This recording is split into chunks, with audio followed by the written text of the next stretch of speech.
Poster Fire, the Bot Hell Hell House. Spring 2014. Not that many poltergeist survivors can say that they witnessed seeing a poltergeist flee the scene of a crime. By crime, I mean arson. Well, I can. On one of the most horrifying events I faced while living in the Bot Hell home was the day the poster caught fire in my office. Recap. Tina and I had witnessed a lot of activity in the weeks leading up to the poster catching fire. I'm talking about bar stools being thrown. Our bedroom light was going off and turned back on by itself in the middle of our sleeping. Loud bangs, loud footsteps, door slams, and yes, one Bible catching fire. All of that happened within a week of the story I'm about to tell you. The advice given to us by friends and family was to smudge the house. The internet said the same thing. Smudging lessens the activity, quote unquote. But let me tell you, smudging never lessened the activity. Not in our house. It made it worse.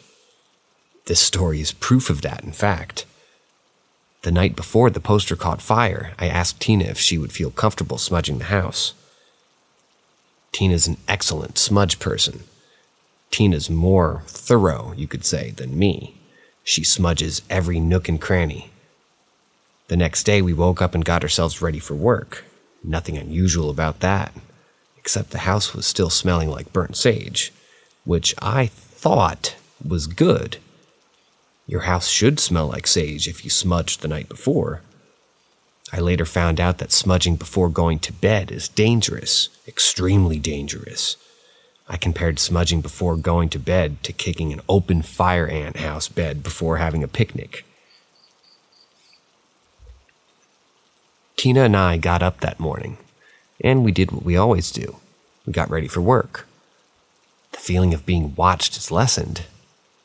30-odd minutes later of us waking up, Tina walks up to me and kisses me goodbye.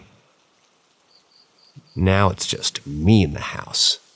The only thing on my mind now is beating Seattle traffic. I gotta get out of this house and get to work. A few minutes after I stepped into the shower, it happened. The devil arrived. Every fire alarm in the house starts going off. I'm standing in the doorway of my bathroom, half dried off, thinking, oh shit, it is happening. I knew right then that something was up. I didn't know what specifically, not yet anyway. Something's up though, and it's not good. I remember running through the master bedroom and reaching our bedroom doorway, and that's when I saw it. I feel a large mass run right by me. I can't see what ran past me. I can only feel it, and it was huge, taller than me and wider than me. All I could hear besides the fire alarms going off was this loud stomping sound. My eyes and ears turned toward the direction of the stomping noise and followed it downstairs, and suddenly, the front of the house opens wide and slams shut. That is it. The door just opens wide on its own and slams shut. That's when my brain says, "Give chase, Keith, give chase." I'm thinking, give chase to what? I still haven't determined if someone was even in the house. I haven't even seen anything. The door just opened and closed on its own. What am I chasing? So, I do what my brain says. I run down the stairs and reach the front door.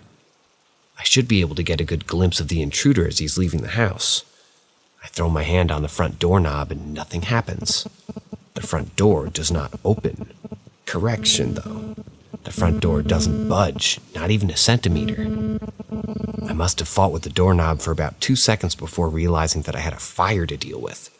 Smoke is billowing from my office upstairs. I run to my office and there it is, ladies and gentlemen. There is a fire. The wall behind my computer desk is on fire. The poster specifically. How many seconds could have transpired between the fire alarm going off and where I'm standing now? Maybe 30 seconds? The first thing I do is kill the fire and toss my damp towel over it. The fire didn't put up a fight, it was just gone. I turn up and run downstairs again. The house is filled with smoke. I get to the front door and try to open the front door again. Nothing. The door will not budge. This is the same door I saw open less than a minute ago. The doorway felt like it had been welded shut. The fire alarms are still wailing in the background. I can taste the chemicals from my burnt poster in my mouth and nostrils. And that's when it dawned on me. The house is not the one under attack. I am. Think carefully about it, Keith. The next few decisions could be your last. What are you going to do? I was in shock at this strange stage, because I remember the events vaguely at this point. Suddenly I'm on the phone with the 911 operator. I'm screaming at her that the house is on fire, and she's maintaining her level of professionalism in the process, asking me in a calm voice, "What's the address?" Every time I utter my address through the phone, enormous amounts of static break out. I'm talking about loud electrical interference, not just static. We go through this, "I can't hear you, can you repeat the address?" routine for about 30 seconds. Finally, she gets my address, and in doing so, lets me know that the fire department's on the way. I hang up and call Tina. Thank God she answers. Tina can hear the fire alarm screaming through the phone. I blurt out for her to come back home. Come back home. The house is under attack, and I hang up. The front door, for reasons I can't explain, finally opened. It opened within seconds of the fire department arriving. How ironic. The firemen dart in and, at my urging, proceed up toward the office. They said I did a good job putting the poster fire out. Tina runs into the house a minute after they arrived and grabs me. I was half naked and shaking like a leaf because all I could remember was Tina throwing blankets over me. I'm shivering and shaking like a wet puppy. I'm not afraid to admit that I was crying and quivering like a baby, too. You would have thought somebody had doused me in a tub of ice water, cubes and all. That's how cold I was. The fire department never could determine what caused the fire.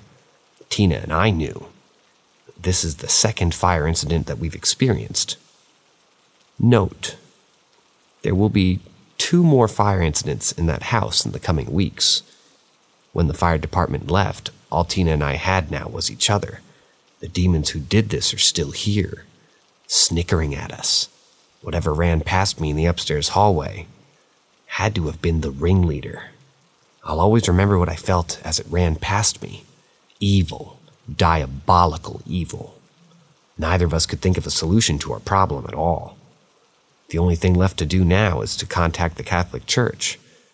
The Catholic Church that up to this point has been ignoring us, giving us the runaround. That's the only logical thing to do now, right? Who else can help us? Tina and I looked at each other and reached the same conclusion. We're marching down to the local parish office, and we are not leaving until somebody sees us.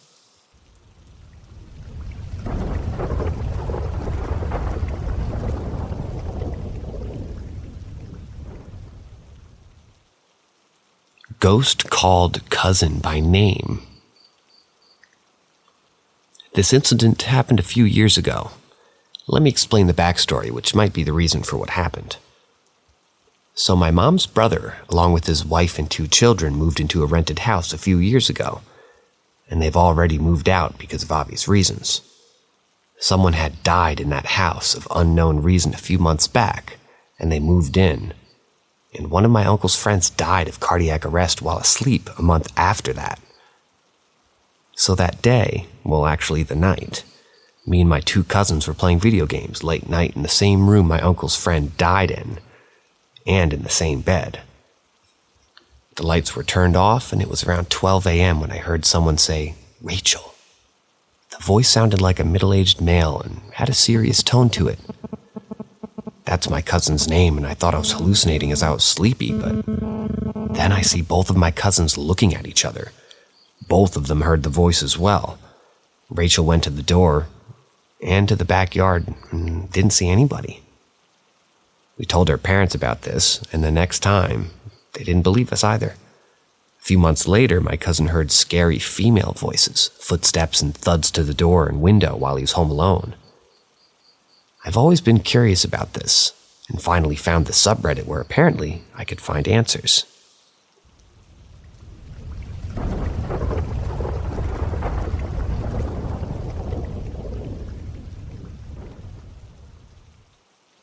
Just had a genuinely spooky moment at an old Cold War bunker. This place is not known to be haunted, nor are there any deaths associated with it, as far as I know. It's open to the public and maintained, so not an oozy, cold, and dark ruin. I was standing in a hallway outside of a Telephony museum room, and my friends were still poking around inside. I was looking at a blueprint map of the facility. In the wall opposite the door to the room where the fluorescent light above me just went off. None of the many other lights in the corridor were out. Every one of them were working fine. I chalked that down to maybe a random failure.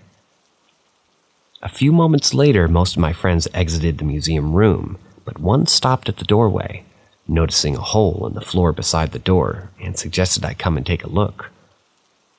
So I re-entered the room to investigate it with him. The door closed behind me and we were alone.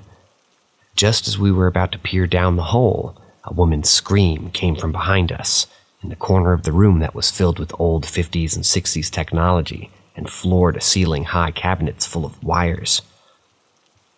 Nowhere for anyone to hide. All fully lit, so no dark spaces. We both head toward the scream, both looked round toward the source at the same time. Now, there was a video running on TV explaining the uses of the tech in the room, a typical monotone instructional archive type of deal. But I cannot see why they have a random scream in a portion of the video that was explaining how the telephones worked. In other rooms, they do show films of old public information reels. There is some screaming in those, but you can't hear them outside of their designated areas, and certainly not in the room we were in. I've been to this bunker twice before and never heard the scream, nor had a light wink out above me. This did freak us out a bit. The rest of the group didn't really think much of it as we explained what we had experienced, and the friend that was with me does not entertain any notion of ghosts or spirits or anything like that.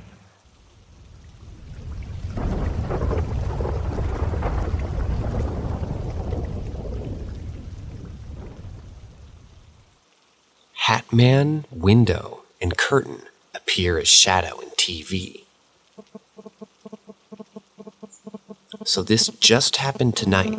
I can't find an explanation anywhere. My fiancé and I were watching TV and shadows started appearing in the TV screen. At first, nothing distinguishable. It just looked like a backlight going out. Eventually, it's a very obvious silhouette of a person. I paused the TV at a scene where the screen was totally black. In the TV, there's a shadow image of a human from the waist up, wearing a fedora. You can see the coach behind them as if they're sitting on it. To their right is our window, and the window curtain. In the shadow, the curtain is pulled all the way to one side. Our curtain is currently drawn, closed. I tried changing what we were watching, but it remained. Both of us saw the exact same thing, so this wasn't one of us seeing stuff. I then turned off the TV, turned it back on, and the image was gone. But the Roku was flickering between the menu and the TV, showing no signal. I restarted the Roku, then everything went back to normal. I saw the cloaked shadow person once as a child, but that was over 30 years ago and in a different house. She never has. The difference here that's freaking me out is I didn't see them directly, but as a burned-out blacklight type image in the TV screen that disappeared after I power cycled the TV and Roku.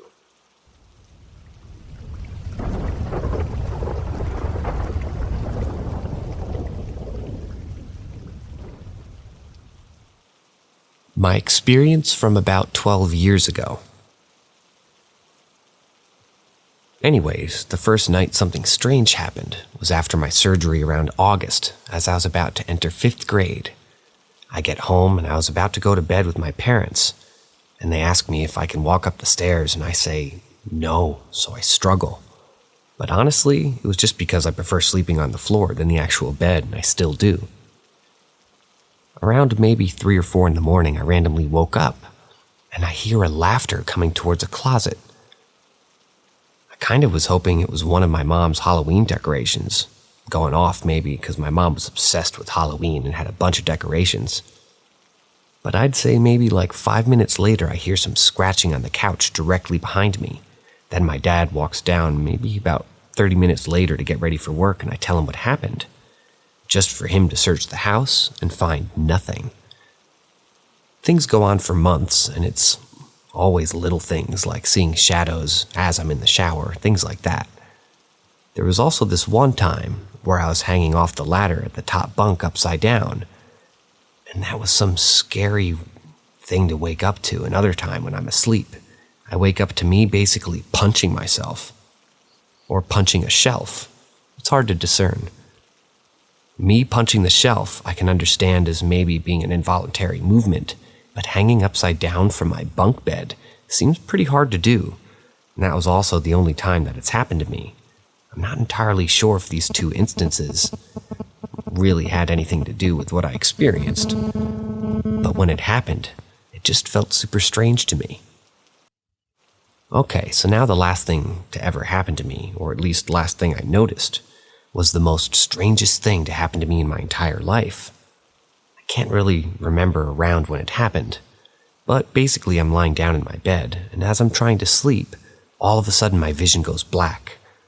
I was confused and scared, thinking I went blind as I knew my eyes were wide open. And then about 10 seconds later, my vision basically turned into something like infrared vision. The whole room was blue except for a guy who looked like they were sitting down on a box in my closet. The door was closed, and I wanted to get up to open my door, or at least make a run for downstairs. People have told me that it couldn't have been sleep paralysis, but I had full control over my body, so to me, definitely agree with them that it doesn't make sense.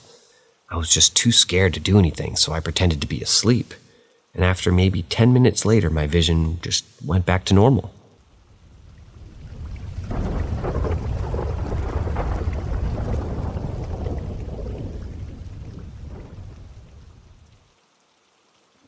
Playful spirits at my old workplace. I used to work at a retail pet store. Many people don't like that I sell purebred puppies. I worked in the kennel area taking care of the puppies every day, feeding and grooming them, giving them medicine and weighing them and taking temperatures, the whole 9 yards. I'd heard before from one of my managers that a couple playful spirits roamed the building, especially whenever it was quiet, like after closing or in the morning before customers arrived. Occasionally things falling off shelves when they were pushed against the back wall, a pen that kept falling out of the pencil holder, and giggling when no one was around were the stories that I'd been told. A couple of weeks after hearing about this, I had my first paranormal experience in the store. And I want to preface this by saying the way the store is built.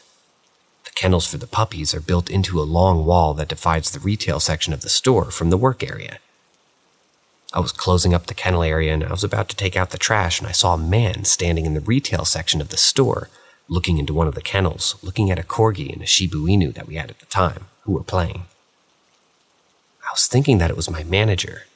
I pushed through the doors into the main area, and I went to go ask him a question about my shifts, and he's gone. I look across the room and he's down the hall in the office, and there's no one else in the store besides my coworkers who had been in the back with me, and the cashier who was also in the office. I asked my manager if he had just been looking at the puppies, and he said no. Throughout the rest of my time there, I heard giggling and I saw a few running across the floor, but no one was walking through a curtain, and a human shape was visibly underneath the curtain as it passed through, and I had a pen cap fly off the table as soon as I set it down. Definitely not the worst part of the job. That was actually one of the only perks, actually. Fuck that job, it was terrible.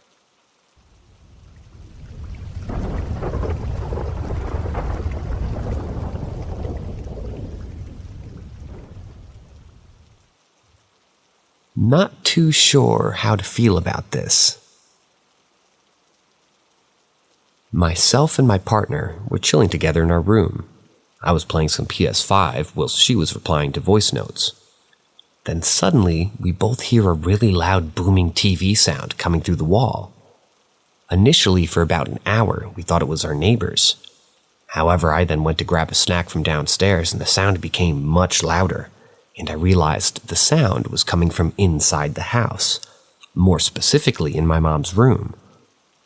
Trouble is, my mom hasn't been home for a few weeks as she's been away looking after a family member, and we're the only ones in the house. So essentially, the TV turned on, changed volume, and changed channel on its own. I should mention, it only changed channel when I walked into the room. Also, as I'm writing this, I heard a massive bang directly below us, which was loud enough to make me jump out of my skin. I've gone downstairs and investigated every inch of the house, and there's no one here. I even checked the shed outside. The only thing of note that I found was pliers outside on the back door. However, these belonged to us. I checked out the front as I expected there maybe to be somebody there, but nobody. In terms of the TV, it's pretty old. It's not capable of an internet connection and the remote has to be directly pointed at it in order to operate the TV, which it wasn't when we found on my mom's pillow. I can only assume the TV's potentially becoming faulty in its old age, but still, it's pretty eerie.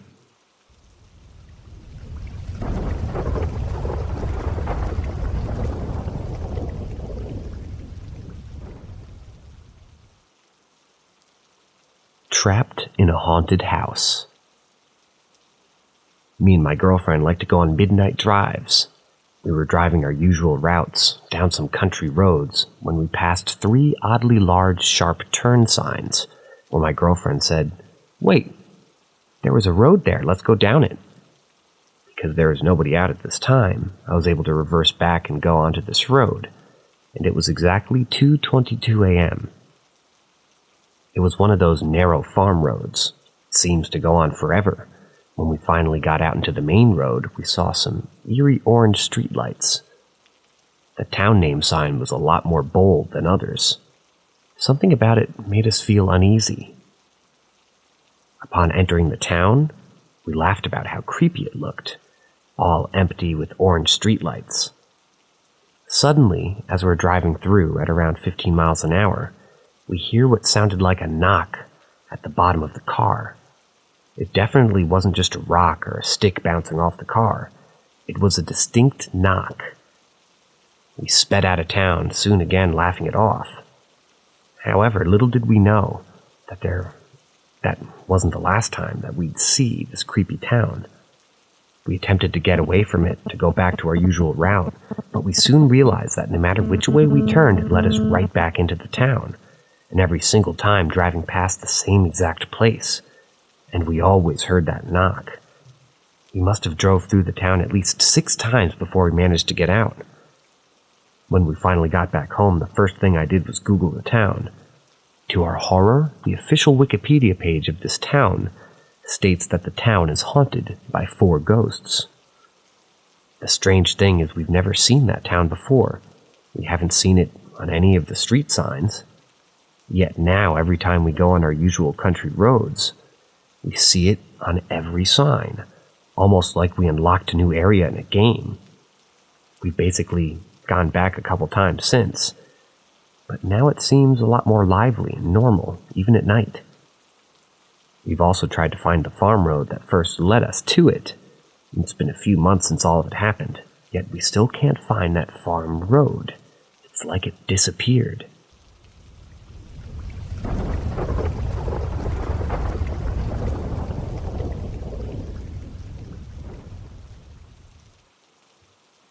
There's a man who took care of me, and he's back. What do I do? So ever since I was a baby, there's been a man protecting me, but this man isn't really human, if that makes sense. I don't know if he's a ghost, a demon. All I know is he's protecting me. The first appearance of this man was when I was just a baby. My parents were having a party, Parents downstairs in the backyard drinking. Kids and teens are upstairs in the living room on their phones or playing video games or with toys. Me, the baby, is currently in my crib, alone in the dark door. A lady was going upstairs to use the bathroom. My mom asks if she will check up on me, and the lady said that she would. For some context, this lady was sober and didn't like alcohol, so she goes upstairs checking on me first. Upon opening the door, she notices a dark figure of a man standing over my crib, watching me as I sleep. The lady closed the door and ran downstairs to alert everybody. My dad and Tios are running upstairs to get me as fast as possible. Upon entering the room, he's gone. Not a trace of anybody being in the room. The adults ask the kids, and they all say that nobody had been upstairs other than for them and some people using the bathroom. From then on, everybody kinda left and just ended the party. This wouldn't be the last time I'd see him, though. I remember this story very vividly. I was around the age of 4, and while running upstairs, I busted my head so hard my skin gashed open, gushing out strong amounts of blood. And that's when I saw him. He looked to me and to my older brother and waved his arms in front of him. With no avail of getting up, he turned and he goes to me and helps me up, and I'm able to get my brother's attention. Later, I wake up in the hospital. I didn't mention the man to anybody. After reviewing, I ended up with a small stitch on my head. The doctor found it a surprise that I only had such a small scar, and from then on, I wouldn't see the man in real life for another 2 years. I'm 6, and I'm walking across the street. As I'm walking, a car comes out of nowhere and it's about to hit me. Before the car can hit me, there he is again, the man standing in front of the car, as if stopping it somehow. I was interrogated by the police as the person was speeding, didn't have a plate on his car, and almost hit me. I tell them everything, and I don't mention the man. That night and for 3 years, he'd just be in my dreams.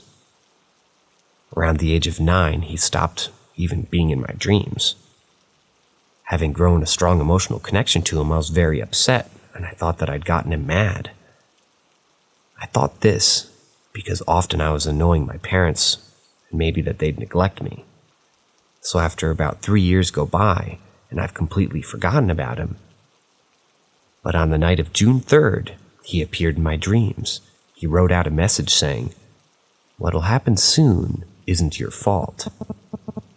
When I woke up, I was confused of who he was and what he'd been talking about.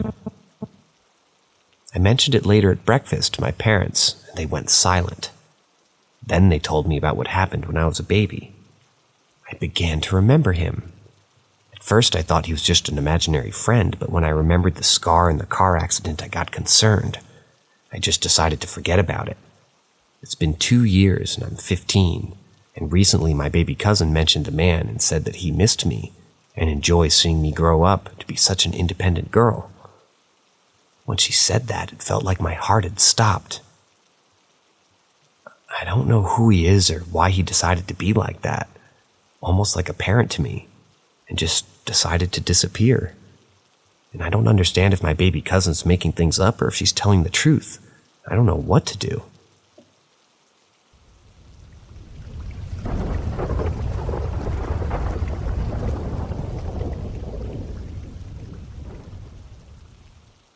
My dear gentleman, my most fondest memory. I've always believed in ghosts, but most of my experiences were feelings or glimpses of shadows, etc. However, I've gotten more sensitive as I've gotten older, but it seems more so since this incident. My ex and I moved into a little flat in our local town. It was a tiny and squalid little building, but we were in our early 20s and it's our first place. We didn't notice anything funny until after my then-fiancé started getting abusive and we both began noticing this strange energy coming from the bathroom. Due to the layout of the flat, you came in the front door to the living room and kitchen, and where we set up our sofa was opposite the bathroom door. So whenever we sat there, we'd get this odd feeling of being watched, and this strange energy. We closed the door and felt fine, but hated using that bathroom. Over time, things would move. The bookcase that we had was pretty solid and heavy, and it just suddenly tipped over. And the odd one was the kettle kept switching on and off, like someone was flicking the button on and off quickly. 9 out of 10 times it would happen when my ex was gone, but one day it started when I was home alone. Usually I didn't feel frightened at all and just thought I'd make a cup of tea. Made 2, set one aside and said, "If you wanted tea, you could just ask for it." From that day onward, the kettle never did the flickering off and on thing again. I only began to feel the scary energy when my ex was home, and as soon as he left, I felt comfortable again. I still sensed him, but not in a negative way, like having a friend or a roommate. I'm not sure why, but I'd start talking to him out loud, just nattering about things, and I learnt about him. Not hearing him per se, but it just came to my head like I already knew it, if that makes any sense. I learned he'd been a soldier in the war and his name was William. The rest of it was just friendly, and I felt such great care and affection from this spirit. I often just referred to him as my old gentleman or lieutenant. My ex, however, referred to him as the Shadow Man or the Dark Entity. A lot of my friends felt the energy, and many non-believers ended up believing in it too, but they didn't seem to get the vibes of friendly or gentleman or evil Shadow Man, just that there was something going on. My ex and I split up, and he ended up moving out for a week, and I'd never lived by myself before, and I thought I'd be terrified more with the spiritual energy, but the whole time I was there, I felt safe and protected, and I hadn't slept so well in years. Unfortunately, I ended up getting kicked out by my ex, and he eventually left the house too, and I regret losing that place, as I greatly miss my old gentleman and think of him often. Since then, I actually did some digging, and I learned that in my home, a gentleman did live there until he died in the 70s and 80s. I can't remember the exact age as I searched it up years ago. But he was a former lieutenant in World War I, and he had lived in that building, and his name was William. It reassured me that my memories weren't just a delusion, but it makes me miss the very real connection that we once had.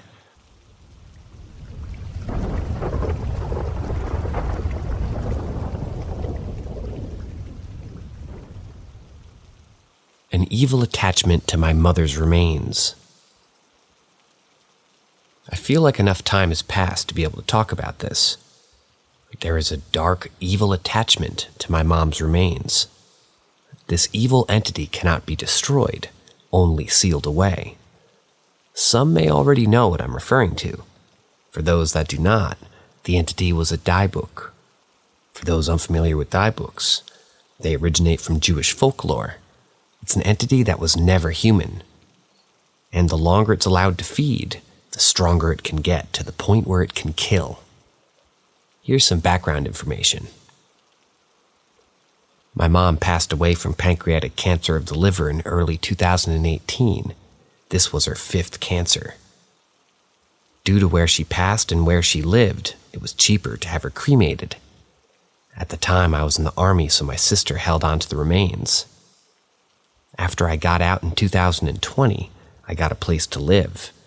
In 2021, my sister and her husband decided to move to Florida to live near his parents due to how they panicked. Or rather, due to how they packed, they were unable to take the remains with them. And so I had to take, for a long time, the writing is inconsistent here. So I had taken them for the time being, since I just lived down the road. At the time, I suspected nothing about the remains. At this time, I had been starting my path as a practicing witch, strengthening my natural abilities.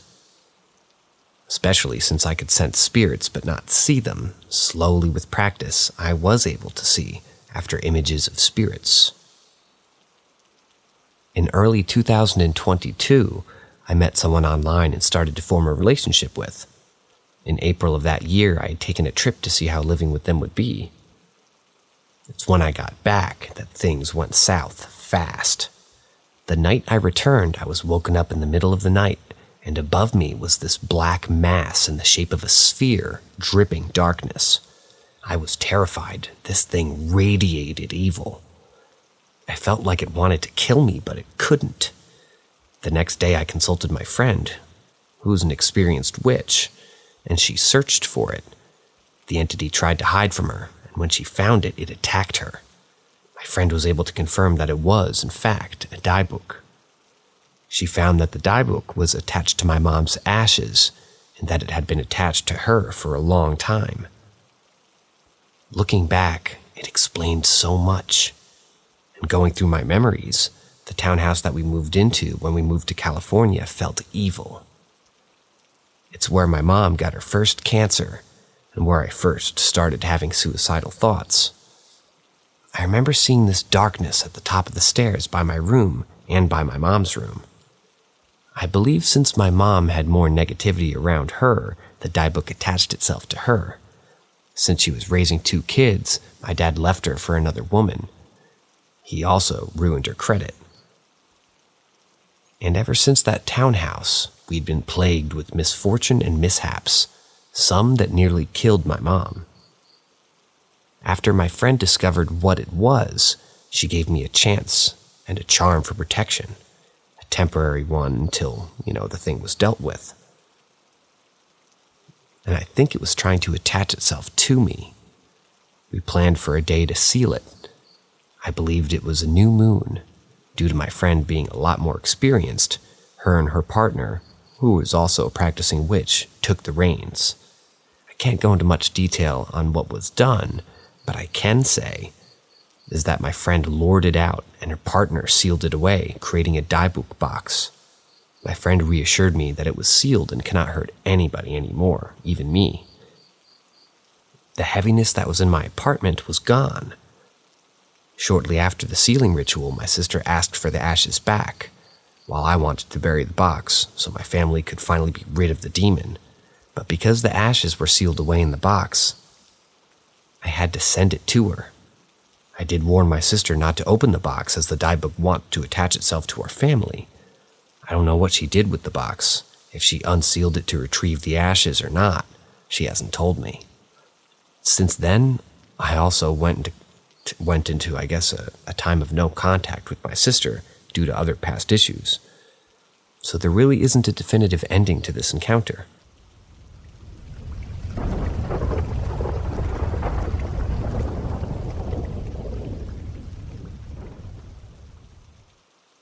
His name was Walt.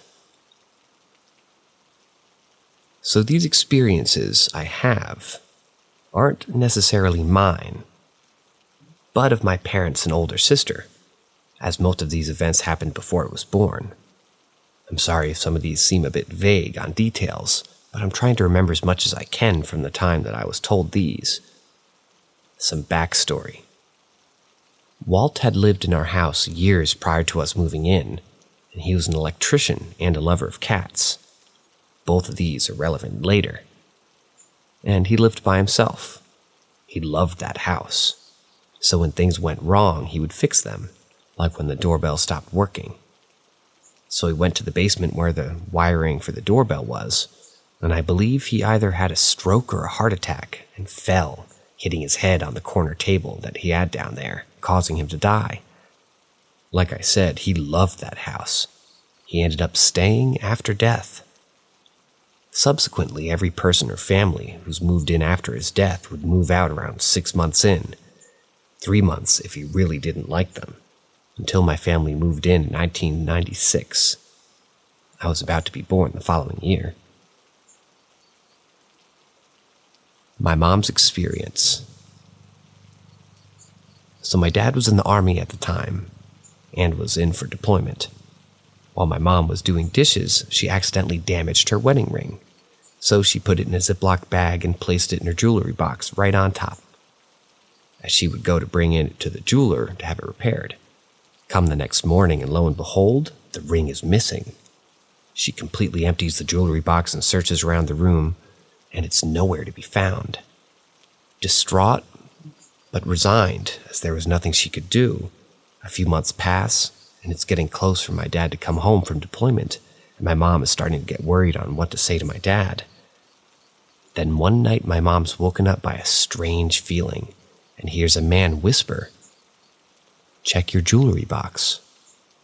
Despite feeling doubtful, she checks, and there on top of everything inside is her wedding ring, still in its plastic bag.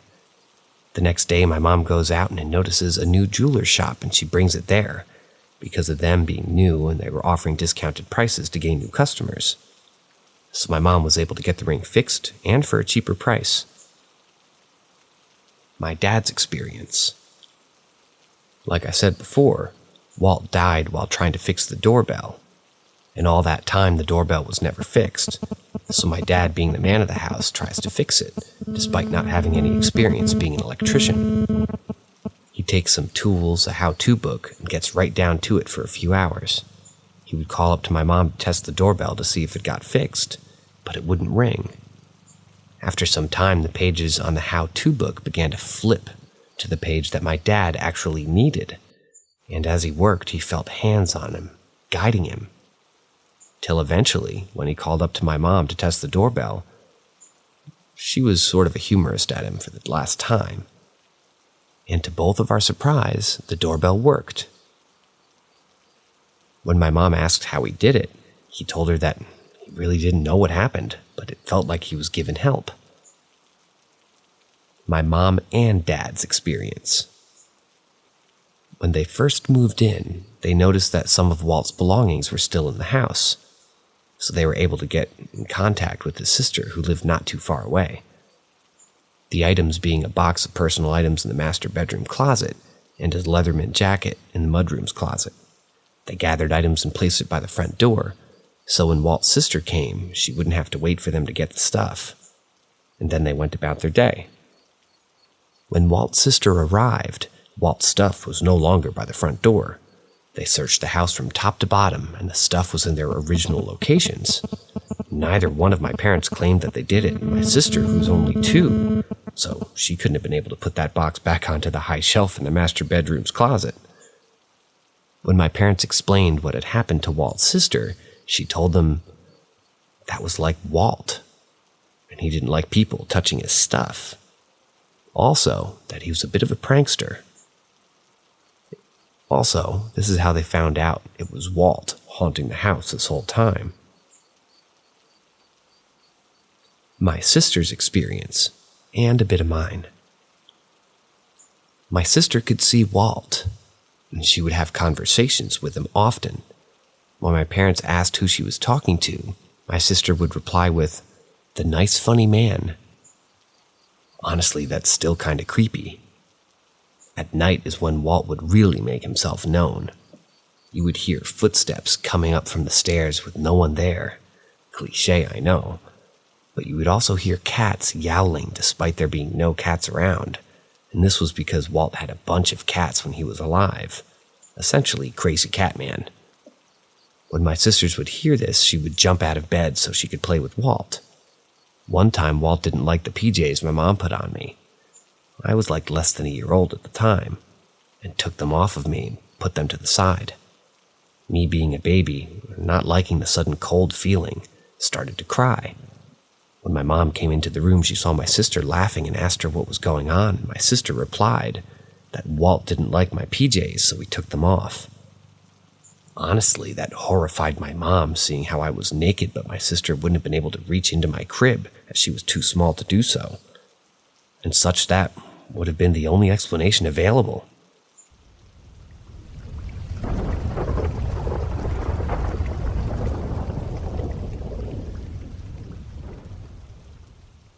Haunted after deployment. This story happened to me back in 2008. I was a soldier in the U.S. Army, and I had just returned from my first deployment to Iraq. My mom had passed away during the tour, and I was in the process of a divorce, but the unit still made me having a housing off post. I mention these parts because they're relevant to the incident. I was living in an apartment alone, and always had what felt like an irrational fear of the bedroom where I kept my bed. Due to this, I usually slept in the living room on the futon. So, one night I finally decided to sleep in the bed. Turned out that fear was more rational than I thought it seemed. Couldn't fall asleep, and then I remember falling out of the bed, but something cushioned my head. Instinctively, I asked if it was my mom. I knew it wasn't here when I felt pressure on my throat and struggled to breathe. Or rather, I knew it wasn't her. I said, "Nope," and I attempted to flee, only to be yanked backwards hard, and next thing I remember is sitting upright in my bed, thinking it was a nightmare. I took a breath and laid back, noticing it was around 3 or 4 in the morning, and what I saw next made me freeze, as I saw a dark figure meld into the wall. Needless to say, never slept there again, and I moved out soon after. I felt pretty sore, so I'm unsure if the attack was a nightmare caused by the figure, or if I blacked out and I was just yanked back into the bed somehow. And I would see the figure again when I lived in other places through the years, but usually only when I was living alone and during very stressful times.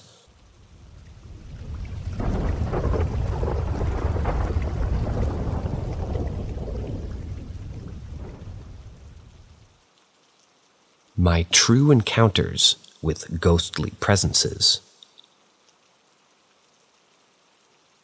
It all began when I moved into this old, cozy house in a quiet neighborhood. Little did I know that it held secrets beyond my wildest imagination.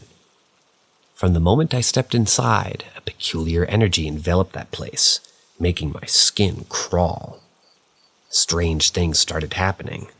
A flicker of movement from the corner of my eye, unexplained sounds echoing through the halls, and objects seemingly shifting on their own. At first, I dismissed these occurrences as mere figments of my imagination, trying to rationalize them away. But as the days turned into weeks, the activity intensified, leaving me no choice but to confront the inexplicable. Late one eerie night, while lying in bed, the silence broke only by the creaks of the house. I heard it, a whisper, soft and faint, carried by an otherworldly presence. My heart skipped a beat as I strained to catch the words spoken by an unseen entity. Though their voice was barely audible, it seemed to call out my name, echoing with a mix of longing and urgency. Determined to uncover the truth behind these spectral whispers, I delved into the house's history. Countless hours were spent researching, speaking to locals who knew the area well, and poring over dusty archives in search of answers. Slowly, the puzzle pieces fell into place. A former resident who met a tragic end, their spirit lingering in search of resolution. I embarked on a mission to communicate with the unseen entity, to offer solace to their restless souls. Through late-night conversations, I began to understand their pain, the unfinished business that bound them to our world. The encounters continued, growing more intense and tangible. Objects would move of their own accord, doors would slam shut with eerie force, and an icy chill would settle in certain areas of the house. Shadows danced and flickered, seemingly alive with ethereal energy. Though fear gripped me at times, my insatiable curiosity and compassion propelled me forward. I sought the assistance of seasoned paranormal investigators, and together, we explored the depths of the house, armed with various detection devices, hoping to capture evidence of the otherworldly. Our investigations yielded chilling results. Audio recordings that captured disembodied voices, whispers from beyond the veil, and photographs that revealed mysterious orbs of light, their presence defying explanation and sparking wonder. Yet, amidst the chilling encounters, a deep sense of empathy grew within me. I realized that these ghostly beings were not malevolent entities, but remnants of lives once lived. They yearned for acknowledgement and understanding.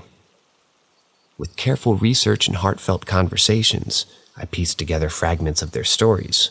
Each encounter brought me closer to understanding their plan and helping them find the closure they desperately sought.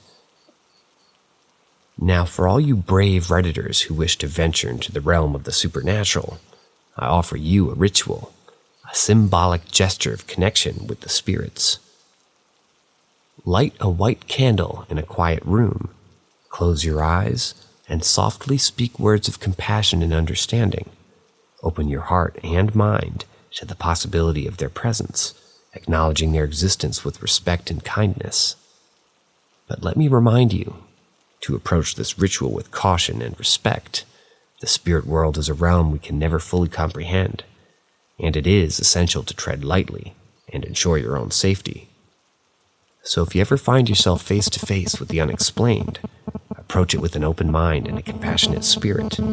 Within those whispers in the night, you might just catch a glimpse of the profound mysteries that surround us all. As my journey with the supernatural entities unfolded, I couldn't help but wonder if there was a way to help them find peace. I sought advice from experts in spiritual practices and discovered a ritual, an amalgamation of ancient traditions and personal intent, which some believed could provide closure for these restless spirits. With a mix of excitement and trepidation, I gathered the necessary items: a bundle of sage, a small vial of blessed water, and a piece of amethyst said to possess protective properties. Taking a deep breath, I entered the most active area of the house, the room that I had felt had the strongest presence.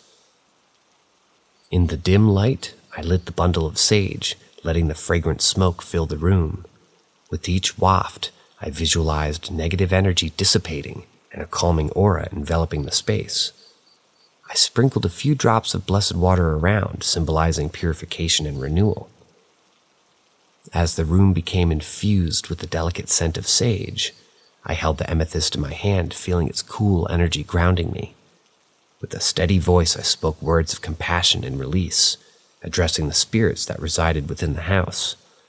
I acknowledged their pain, expressed my willingness to help, and offered them the freedom to move on from their earthly attachments.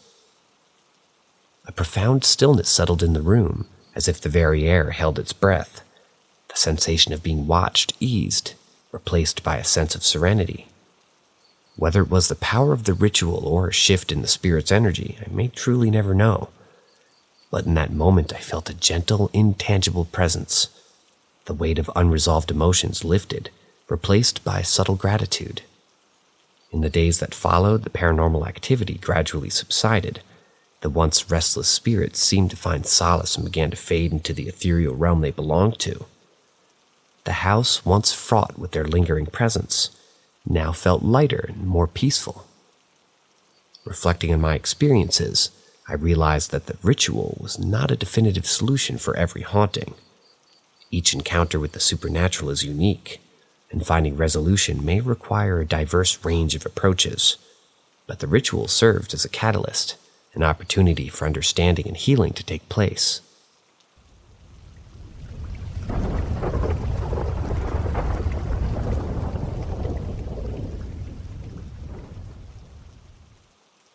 The Tale of Child Ghosts.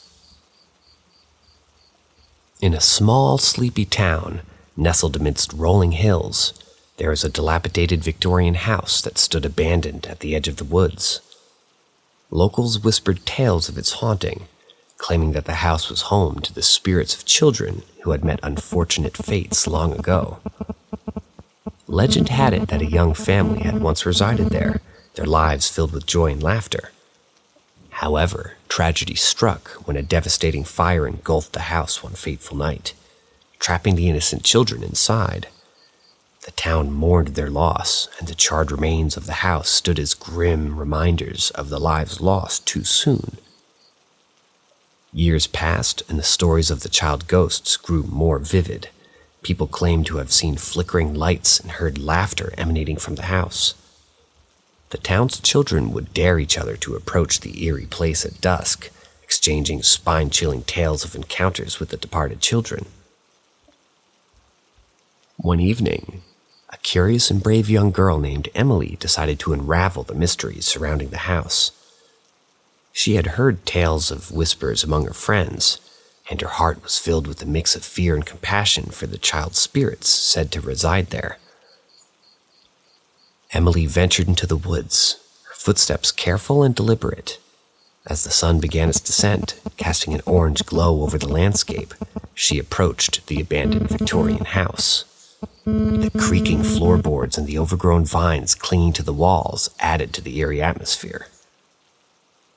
Emily pushed open the rusted front door. Inside, she found a world frozen in time, a place of forgotten dreams and lost innocence. Cobwebs adorned the corners, and dust danced in the rays of light that filtered through the cracked windows. She explored each room, feeling a peculiar presence, a whispered touch of the past. In a forgotten corner, she stumbled upon an old, worn-out teddy bear. Its once vibrant colors faded with time.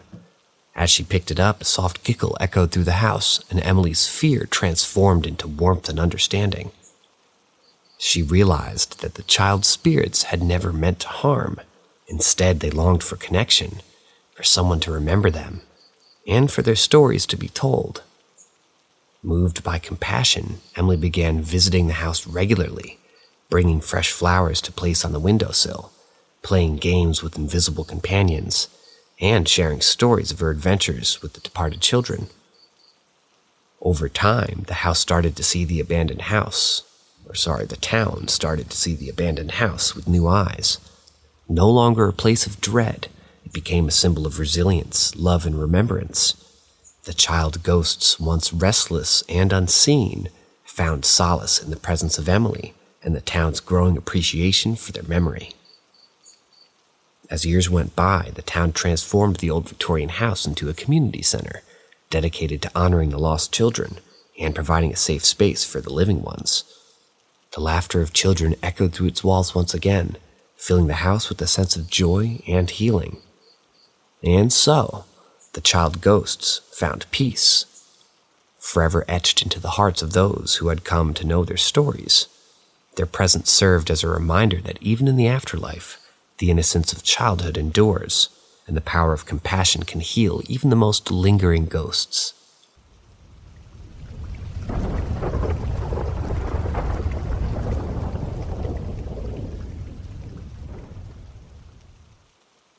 The dark history and secrets behind St. Agnes. In the small, secluded town of Greenwood, New Jersey, nestled amidst a dense forest and hidden from the prying eyes of the outside world, stood St. Agnes Church. Its weathered stone walls and towering steeple reached for the heavens, a beacon of faith and solace for the townsfolk. But beyond its tranquil facade, a tale of darkness and mystery was woven into the very fabric of the church's existence. Whispered had long circulated among the townspeople about the eerie secrets that lay dormant within the walls of St. Agnes Church. Legend spoke of an ancient burial ground, forgotten by time, upon which the church had been built.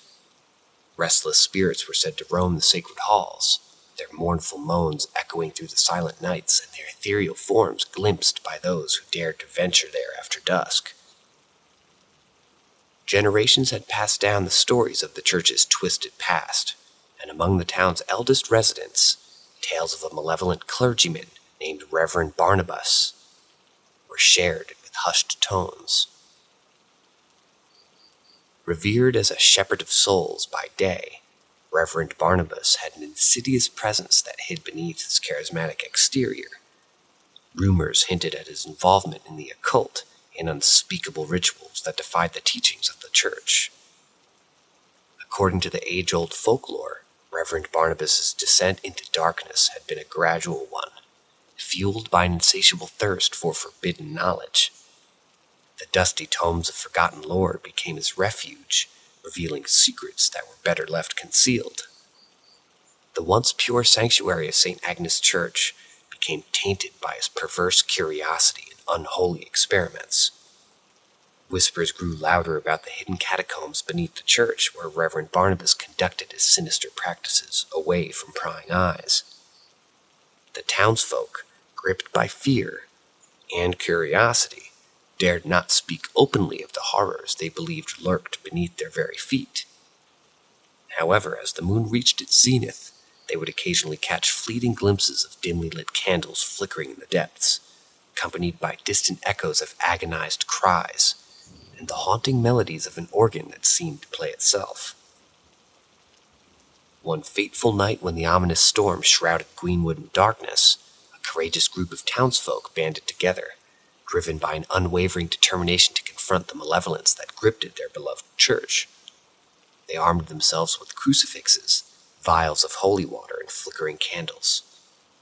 Guided by their collective resolve, they descended into the forbidden catacombs, the musty scent of age and decay filling the air.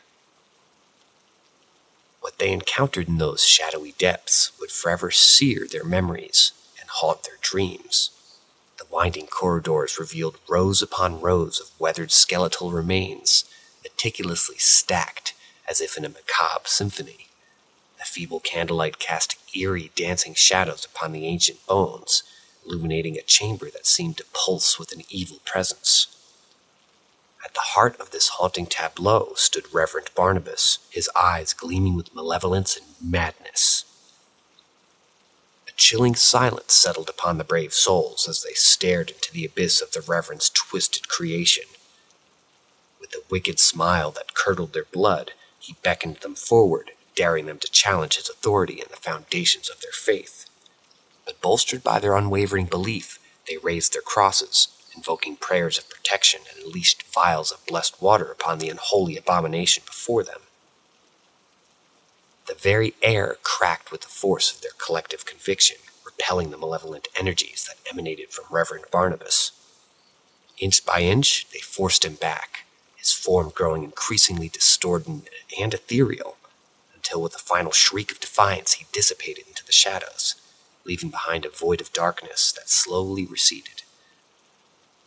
In the aftermath of their harrowing encounter, the townsfolk emerged from the catacombs, their hearts heavy with the weight of what they had just witnessed.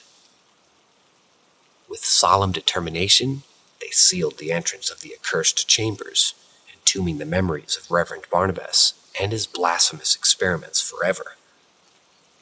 St. Agnes Church, once tainted by the darkness that had consumed its shepherd, began to heal and reclaim its sanctity. The townspeople, scarred by the horrors that they had faced, dedicated themselves to ensuring that the church remained a sanctuary of light and hope. They scrubbed away the lingering traces of malevolence, replacing them with fresh coats of paint and heartfelt prayers of redemption. Over time, the haunting tales of St. Agnes Church's eerie past transformed into cautionary folklore. Visitors to Greenwood would be regaled with stories of restless spirits that still whispered in the wind and shadows that danced in the moonlight.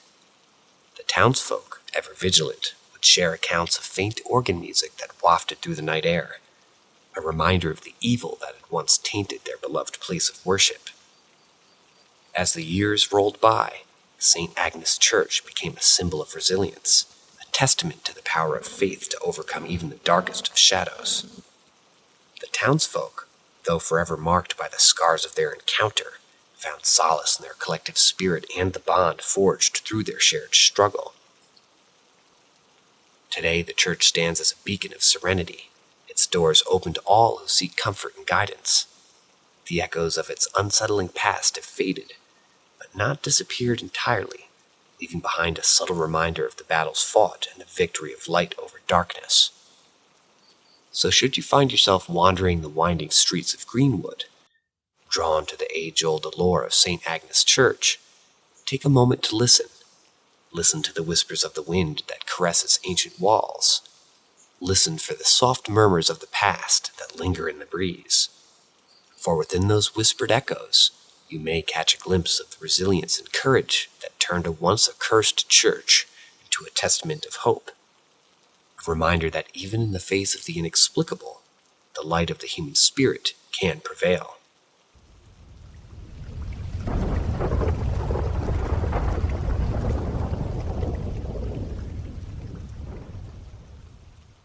Witchcraft. The history of witchcraft is a complex and multifaceted subject that spans centuries and cultures. The origins of witchcraft can be traced back to prehistoric times when early humans developed beliefs in supernatural powers and magic. The story of witchcraft, as it's commonly understood today, begins in the 14th century in Europe. During this time, a series of events and cultural changes set the stage for a widespread fear and persecution of witches.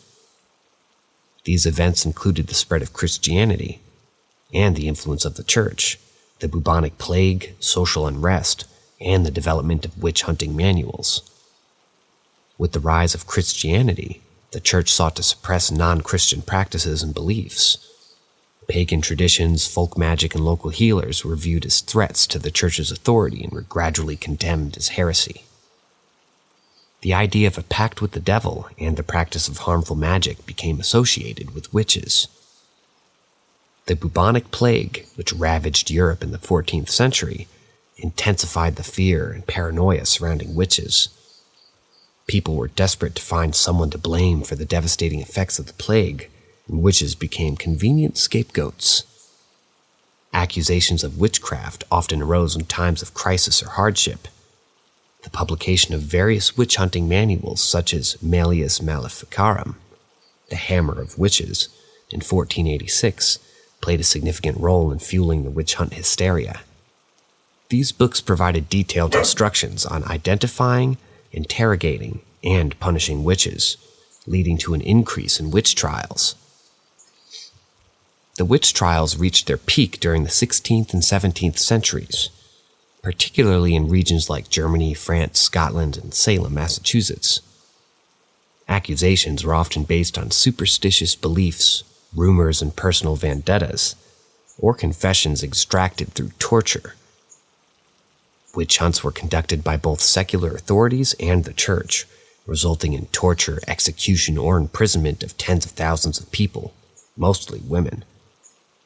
It's important to note that the concept of witchcraft varied across different cultures and time periods.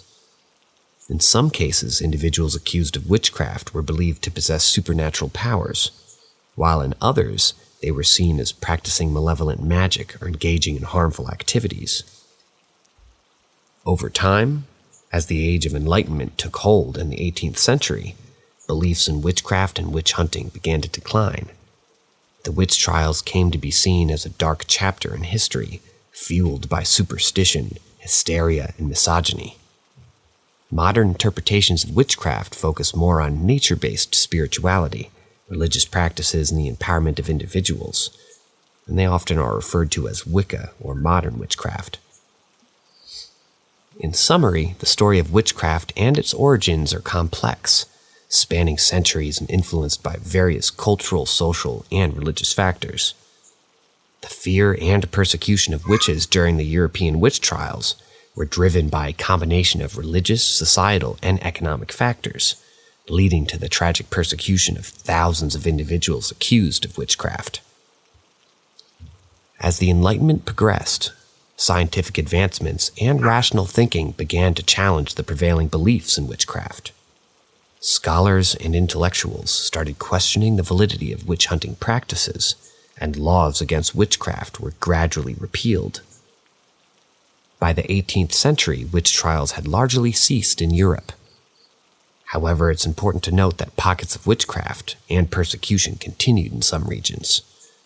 For example, in parts of Africa, Asia, and the Americas, indigenous spiritual practices and beliefs were suppressed by colonial powers who saw them as witchcraft or pagan rituals.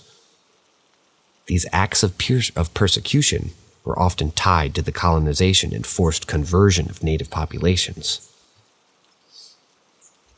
In the 19th and 20th centuries, there was a revival of interest in witchcraft and the occult, largely influenced by various cultural and intellectual movements. In the late 19th century, figures such as Helena Blavatsky and Aleister Crowley popularized esoteric practices and helped shape the modern occult movement. In the mid-20th century, the emergence of Wicca, a contemporary pagan religious movement, played a significant role in reshaping public perceptions of witchcraft. Wicca, founded by Gerald Gardner in England during the 1950s, drew inspiration from pre-Christian traditions and witchcraft practices, emphasizing nature worship, ritual magic, and the celebration of divine feminine. Wicca and other forms of modern witchcraft focus on personal empowerment, spiritual connection with nature, and practice of magic. They reject the negative stereotypes associated with historical witchcraft trials and instead embrace a more positive and inclusive approach to spirituality. In recent decades, witchcraft has experienced a surge in popularity, particularly in Western societies. Books, movies, and popular culture have contributed to a broader acceptance and understanding of witchcraft, often depicting it as a symbol of female empowerment and alternative spirituality.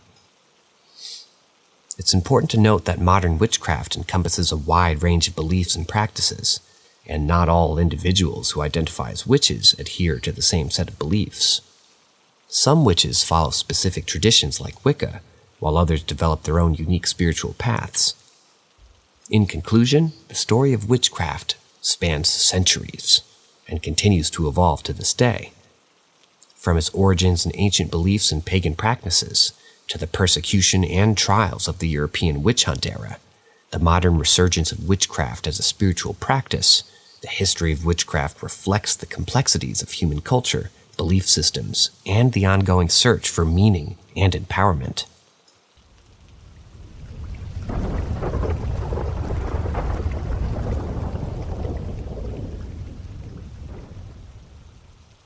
Welcome to the Paranormal M community, where the extraordinary becomes reality.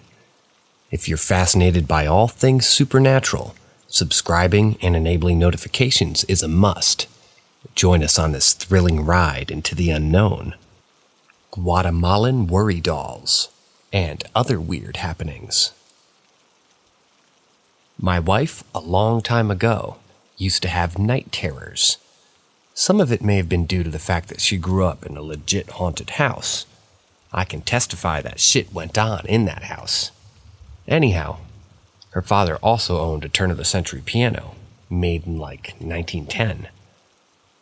This will be relevant in a moment, and her mother has all kinds of antique stuff from when her family came to New Mexico in the 1800s.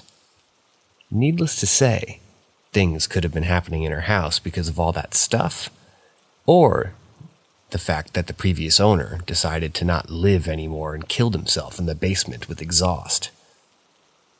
Well, as time went by, her night terrors continued and got bad. Her mom decided to use the Guatemalan worry dolls to try to help, I guess. The premise of Guatemalan worry dolls is to put them underneath your pillow and sleep. Afterwards, you place them in a box and bury them on a path you will never go on again. It worked. However, fast forward to right before my daughter's born, my wife and I rented a beautiful house on a hill overlooking the town. After 6 months into living in the house while cleaning, these Guatemalan worry dolls start showing up in random places. Thresholds of the house, odd nooks and crannies, stuff like that. And we weren't entirely sure where they were in fact coming from. Well, my daughter was born, and we remained in the house for another 6 months or so. But as we were moving and cleaning out the house, more dolls kept showing up. Well, we packed them away, and my wife forgot where she put them. As we were moving into a new house, not 2 or 3 days in the threshold of the front of the house, Guatemalan worry doll was lying right there. We'd get rid of old couches and bring new couches in, and sure enough, lift the couch cushions, and voila, worry doll. For a long time, I believed the piano held something in it, because when we brought it with us to the house, shit would always happen. Never in front of me, but definitely behind me, but always in front of my wife and her friends. Lights inadvertently turning on, picture frames swinging on the walls and falling to the ground. Some really funky shit. I started accepting what was happening when it was in my child's room. That pissed me off. I'd come home when no one else was here and sternly tell whatever it was that it wasn't welcome. Reciting the Lord's Prayer in step, we eventually moved the piano out and a lot of things stopped. However, we were telling one of my wife's friends, who's very sensitive to this kind of stuff, that she was really creeped out. But about 3 days after, She was cleaning out her car and called my wife frantically saying, "This is fucked up, you're messing with me." And my wife was confused as shit. You guessed it, worry doll in her center console. Most recently, my wife found one. The scariest thing to happen was the time my wife and I were stoned watching a Netflix comedy special for John Mulaney. A caption came on telling my wife when she was going to die. I thought it was a caption saying when John Mulaney was born, so I didn't even look at what it said, but later on my wife told me what it said.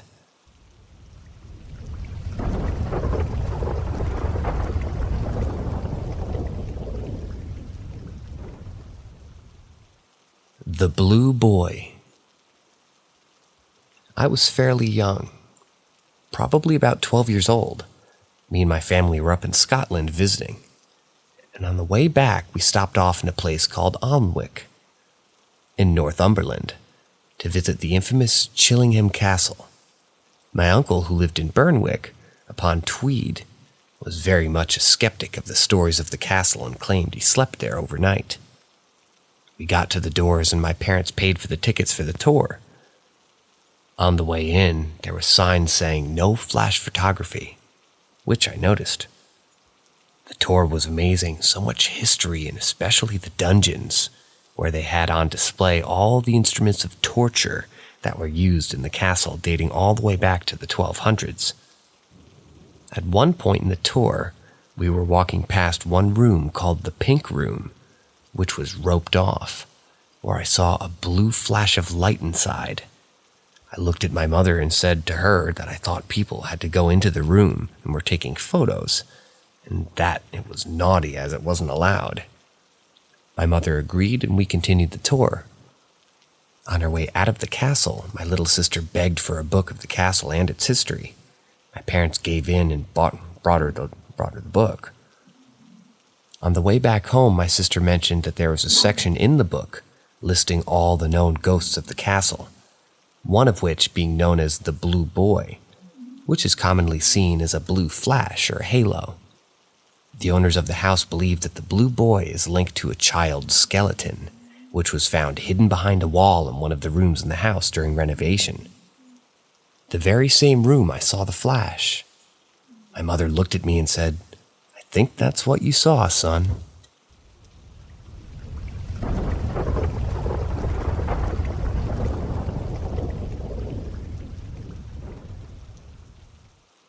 On the night shift. So I used to work as a security officer. I was asked to work on a Saturday night shift at an old warehouse in Dudley. I turned up at 5 p.m. where the building was a huge brick warehouse with some makeshift offices at the front. I walked in, took the keys from the day officer, and locked the doors behind him. Everything seemed normal for a while. It was a bit creepy as the building was so old, but I was used to that. Around 1 a.m. I got a call from the warehouse manager. One of his night drivers had forgotten his paperwork and asked me to go into the office, right at the back of the warehouse, and collect it for him so that way he could pick it up. I said fine and headed to the office. The warehouse was pitch black. I had a small torch, but only slightly lighting my way. I walked through until I got to the office door, which was a huge metal sliding door. It made a screeching noise as I pulled it open. As I walked in front of me was the office's fax machine, which was blinking and the paperwork was printing out. I grabbed the paperwork, but as I turned around, I looked to the other end of the office and saw what I can only describe as a dark figure hunched over, shivering. I could hear what sounded like breathing, but like if you were freezing cold. I stood there for about 30 seconds motionless, staring at this figure. I turned back slowly and closed the door behind me, rushing back to the front office where I locked the door and waited for the driver. An hour later, the driver collected his paperwork, and for the rest of the night, I'd convinced myself it was just the dark playing tricks on me. But didn't stop me from unlocking the office door or checking the cameras every few seconds. 5 a.m. turned up, and I got a knock on the door from the day officer. I handed him the keys, expecting him to come in, but he locked the door from the outside. I asked him if he was going in. He said he doesn't go inside when there's nobody else in, but sits in his car in the car park and waits. I said, that's a bit strange. He looked at me and asked if I went anywhere else other than the security office. I told him that I went to the back office to get paperwork for a driver, not telling him about the other part. I never forget the look he gave me or what he said then. He looked me in the eyes and said, "Well, you know why I don't go in there alone then." It gave me the chills, but I shrugged it off and just said, "Okay then," and left for home. Safe to say, on the way home, I called my office and requested not to go back there.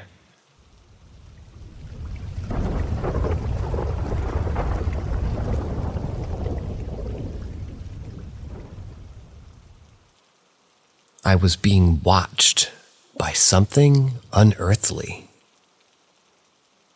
Before I start, I'd like to give you context on the layout of the apartment where I used to live. It was a 3-floor apartment building in which me and my family lived on the 2nd floor. Now, once you get into the apartment, there is a little walkway. You go through the front door, and to the right, there's a closet, which couldn't have been any more than 3 feet away from the entrance. You look to your left, and it was a little walkway that couldn't have been any more than 4 feet. You pass the threshold, and immediately you're within the middle of the living room and the dining room. This will all be important later in the story. Now, this was back in early summer of '96 on a Saturday night.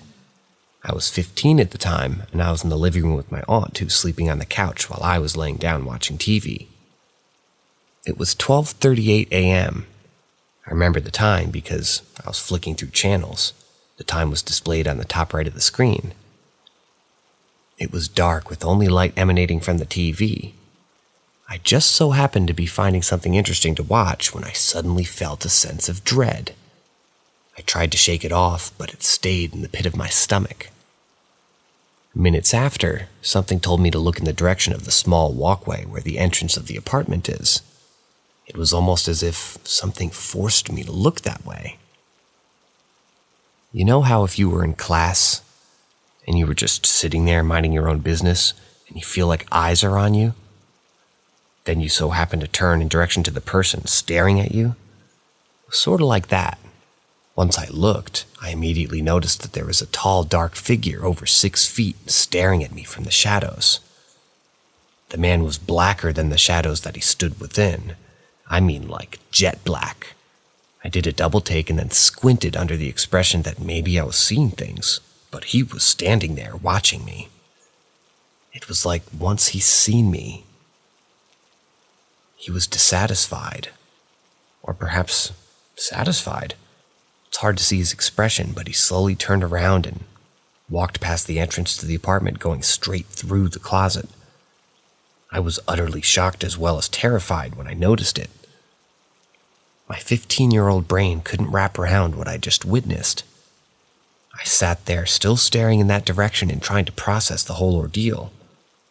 I snapped out of it quickly, going to the closet to see if anyone was there, but to my horror, there wasn't. The front door never opened, nor did the closet door, which baffled me in utter disbelief. I went and tried to wake up my aunt to tell her about the situation that just occurred.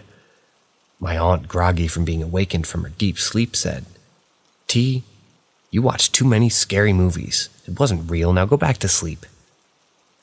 But I assure you that it was absolutely real.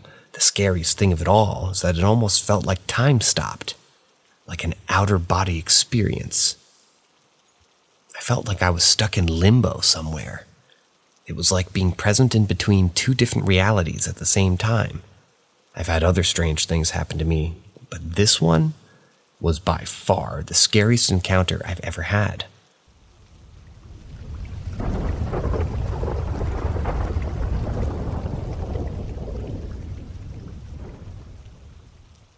Mother's Day this year, ghost experience.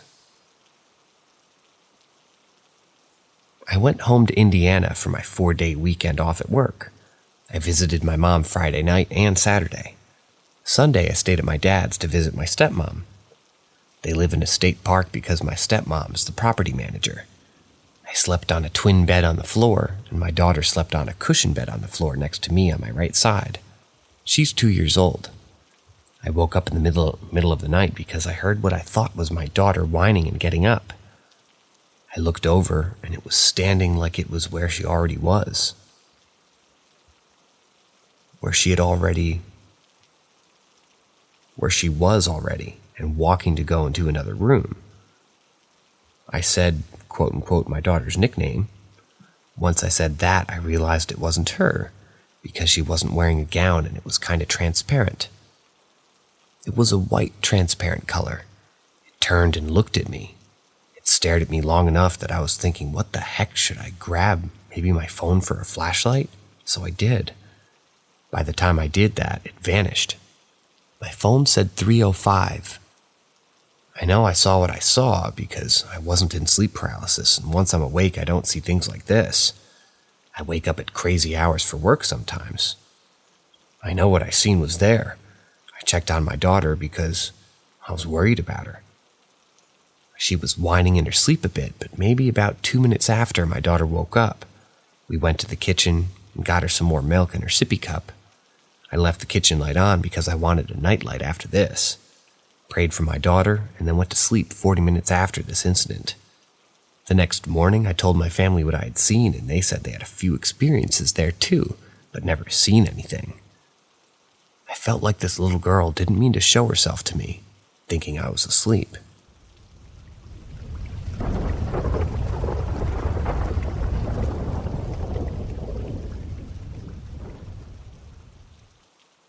Man in my bed. For reference, I could always see or feel ghosts for as long as I can remember.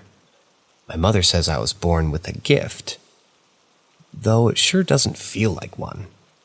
I was quite young at the time, but sometime when I was in middle school, my mother, dad, and my older sister were at work at the time, as it was pretty early in the morning.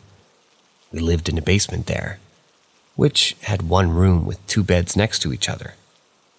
Our living room, or rather our living, would be right there as soon as we opened the door. Since it was summer, I had no school, and therefore I was home alone, which wasn't new. I have back problems, so every few hours I had to wake myself up to switch sides on which I was sleeping on. I think it's important to note that there were no windows in the bedroom, so there couldn't be a reflection of anything from outside. The morning went like normal. As I woke, I turned around, and when I opened my eyes to check what time it was before moving, there was a shadow man laying horizontally in the middle of where the 2 beds were connected. At first I thought it was just my eyes playing a trick on me, as I just woke up. So I stayed in the same position, blinking my eyes, trying and thinking maybe that might help.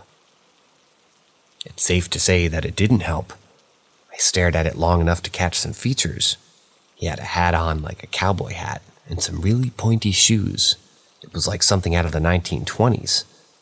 It wasn't exactly a shadow, as I could see all of this. It was like a different shade of black compared to the rest of the room. I don't know how long I stayed there, but he disappeared as soon as I moved my feet. I told my sister when she came home, as it scared the hell out of me. Later, we Googled the house address and found out that there was a fire that burned down whatever house was there before. It didn't say in the article if anybody died in the fire, and we couldn't find anything else on it. But I will say this, the fire happened somewhere between 1920 through 1940. I can't remember the exact date, but with the clothes that he was wearing, it kind of just makes sense. This was the first time I physically saw him, but I've heard his voice multiple times after this. I no longer live in that house, but I just couldn't shake that memory.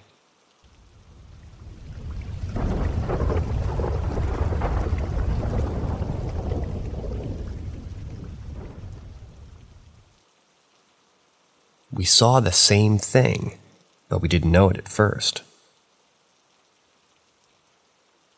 One night, me and my boyfriend were in bed, and he was already sleeping, and I was watching on my phone. After an hour of watching, he moved and said, "Stop touching my feet, I'm trying to sleep." And I was confused because I wasn't even moving. I just thought that maybe it was our dog. I shrugged it off and continued watching. Fast forward to 2 or more episodes or so in, I decided to sleep. I was sleeping on my side, around 2 to 3 a.m., and I suddenly woke up. Something was telling me to lift my head up and look out the corner of the room. As I did, I saw a large shadow, but I wasn't scared. It was super tall, and I stared at it for a good minute thinking I was just dreaming, because I just woke up and my thought hasn't really processed yet. I was thinking to myself that why that part of the room was so dark. I have my Wi-Fi router there and it's supposed to be lit up, but it was super dark, and I can make out this tall shadow and its head. I decided to sleep it off and worry about it the next day. My boyfriend woke me up because he was pissed at me because apparently I was moving all around all night and he hadn't had much sleep. I went to pee, and when I came back I told him, "Hey, I had a really weird dream." He looks at me all confused and I told him, "Last night I think I woke up and I saw a shadow here," while pointing at where I saw it. "I saw it too," he said. "I saw it when I woke up, and I told you to stop moving. I was going to tell you, but I don't want you to get scared, so I just ignored it." I asked him what he saw, and he told me I got goosebumps running all over my body. He said it was very tall, but I can't see his body or face. It's like a shadow, and it felt like a man. After that, I told my mom, who was very superstitious, and had my room blessed.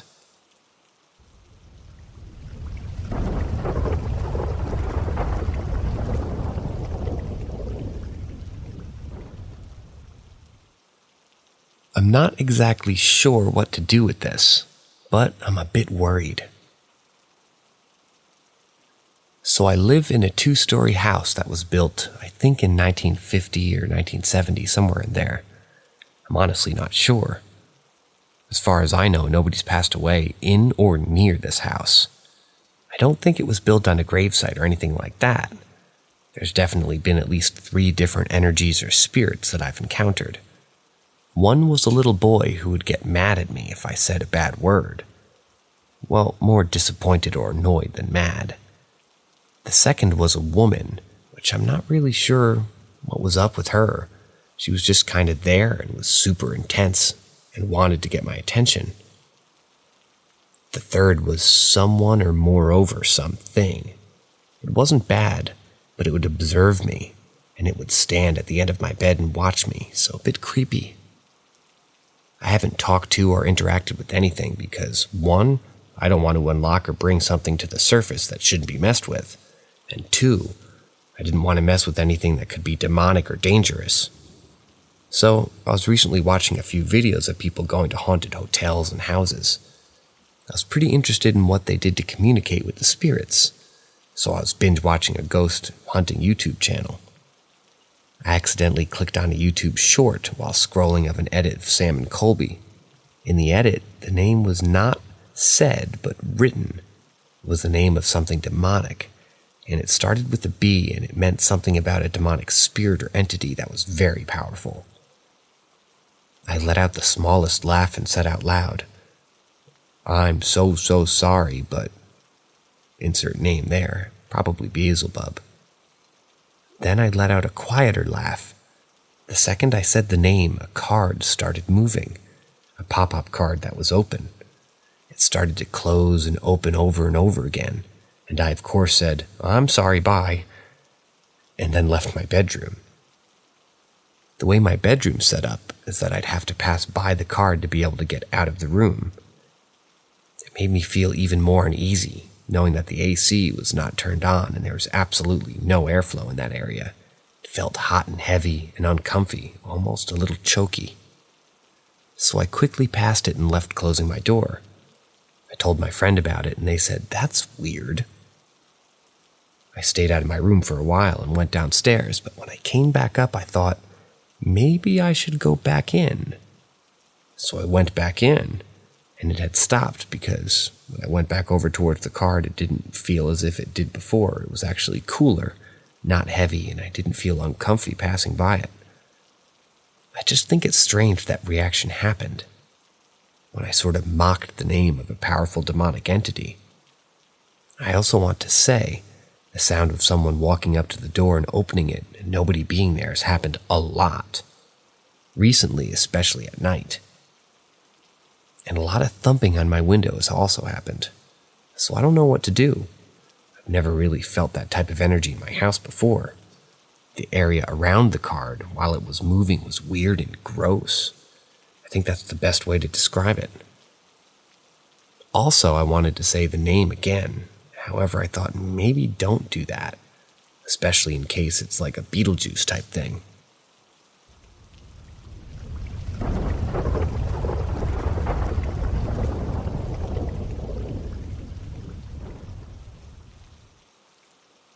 I saw a ball of light. This has been many years ago. I was 13. It was at night. I was watching TV with my mom and she fell asleep, so I went to go to the computer as the movie ended. I was 100% awake and fully conscious, not tired. I've always been a night person since I was a little kid. As I entered the room with the computer there was a ball of light floating in the air. It was a little below my eye level, and it was slowly moving straight from one wall to the other side of the room. I don't remember how it disappeared, if it went through the wall to the other side or just vanished. I was somehow mesmerized, and I was just calmly standing there and watching. I felt calm and peace.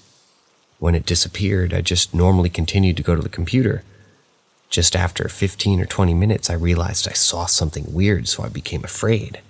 I woke up my mom and went back to sleep. It's interesting that I wasn't afraid at that moment, but after I realized it was something weird. There was a camera right in front of me, but I was somehow mesmerized and I just didn't think to take a picture. It was a very light blue, almost white, but it didn't look electrical at all. It was made of milky ethereal light. It was a small ball that was inside and maybe more dense. Well, the inside part was more dense, but then a big ball around it. Just like one thing that you can see through a layer outside. The inside ball and the outside layer were connected by two streams, and the light was slowly moving between them. It was all about the size of a human head, and inside the ball was about the size of a light bulb. I was really 100% awake. Haven't seen anything like it in TV, and I'm 100% sure I literally saw it physically with my own eyes. I've never seen anything like that before nor after. I don't have hallucinations, and I was 13, so obviously I didn't use any substances.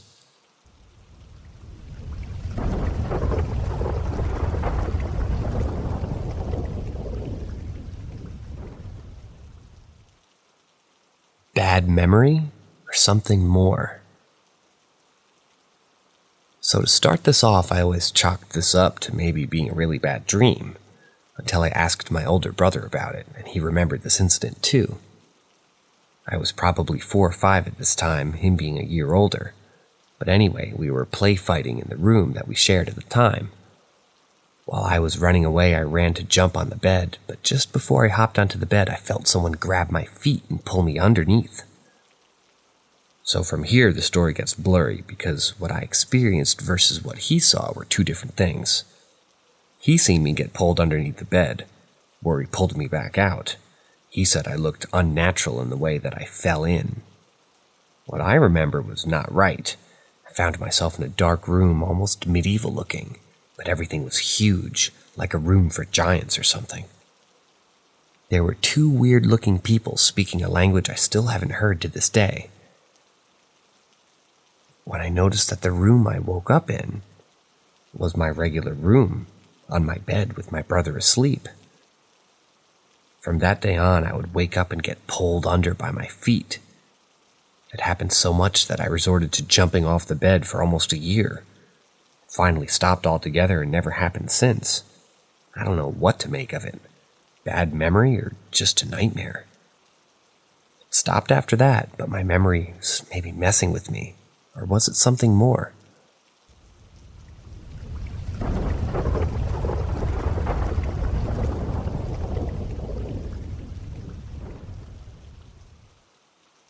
The Little Girl. I spent most of my childhood in a small town in Pennsylvania, a childhood home that's been long since feeling like a fever dream to me. For as long as I can remember, my family will tell me stories about how a little girl would frequent the halls of my grandfather's home. He would see her peeking around the corner every now and then and hear her footsteps, and hear her giggling from time to time. He was even seen with floating objects from time to time as well. I'd spend most of my summers at his place and would go back home after some time there. One night I woke up, sleeping at the foot of my parents' bed, and I saw a little girl dancing in front of me, spinning in circles with a dress and I couldn't see the color of because it was see-through. I hopped on my parents' bed and hugged my dad while I cried myself silently back to sleep. One night I woke up in my room and I was sleeping on the top bunk, and for some reason I was searching for my sister. I hopped down and looked under the bunk and didn't see anybody there. Mind you, everybody in the house is fast asleep. I look down the stairs and there's only one light on down there, which leads to our dining room. I then see a little girl walk from right to left, past the bottom of the stairs into the dining room. I thought, I found my sister. Let me see what she's doing.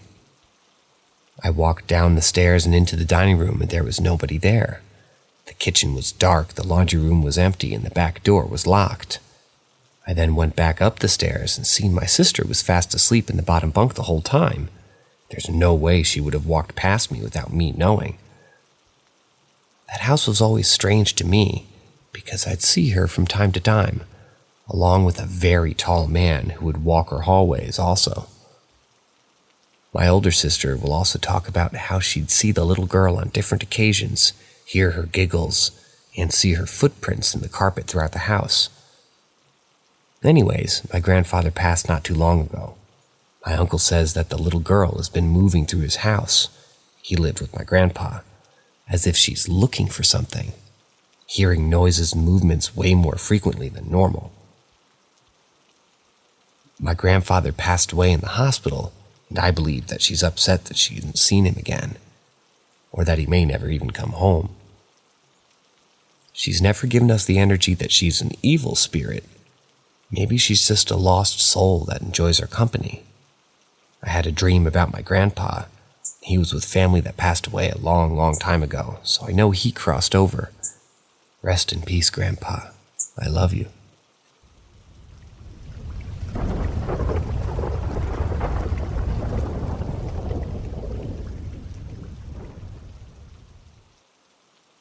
Rock House.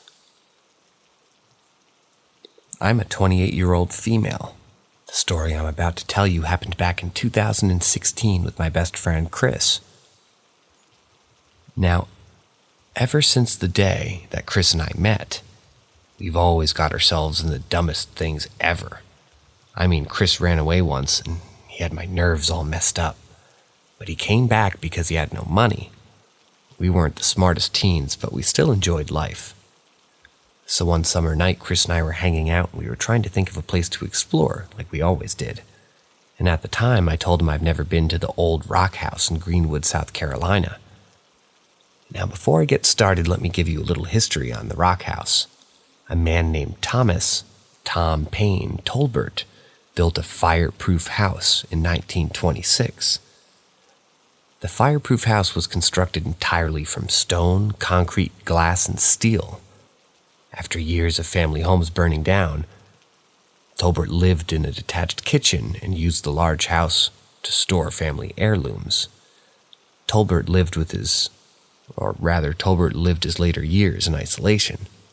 The now crumbling fortress is accessible only by foot, and no one's ever lived inside its walls. You can look up way more about its history online if you like. Now back to the story. I've always been told that the Rock House had many spirits in it and around it, but like I said at the time, I've never been to it. So with that said, Chris and I took my cousin's car and headed out to the old rock house. I've heard of people going in the daytime, but never really heard of people say that they went at night. We, being dumb, went at night because why not? Ghosts and spirits never bothered me much, so I thought, why not at night? Once we pulled up to the woods and parked on the side of the road, I get the bad feeling run all over my body. I sit there for a moment. I believe Chris sees this look on my face and asks if I still want to do it. Something is telling me not to get out, but at the same time, I want to see this place even at night. Yeah, let's go see how scary this place is, I told him. Hell yeah, let's do it, he replied. We get out and start walking through the woods.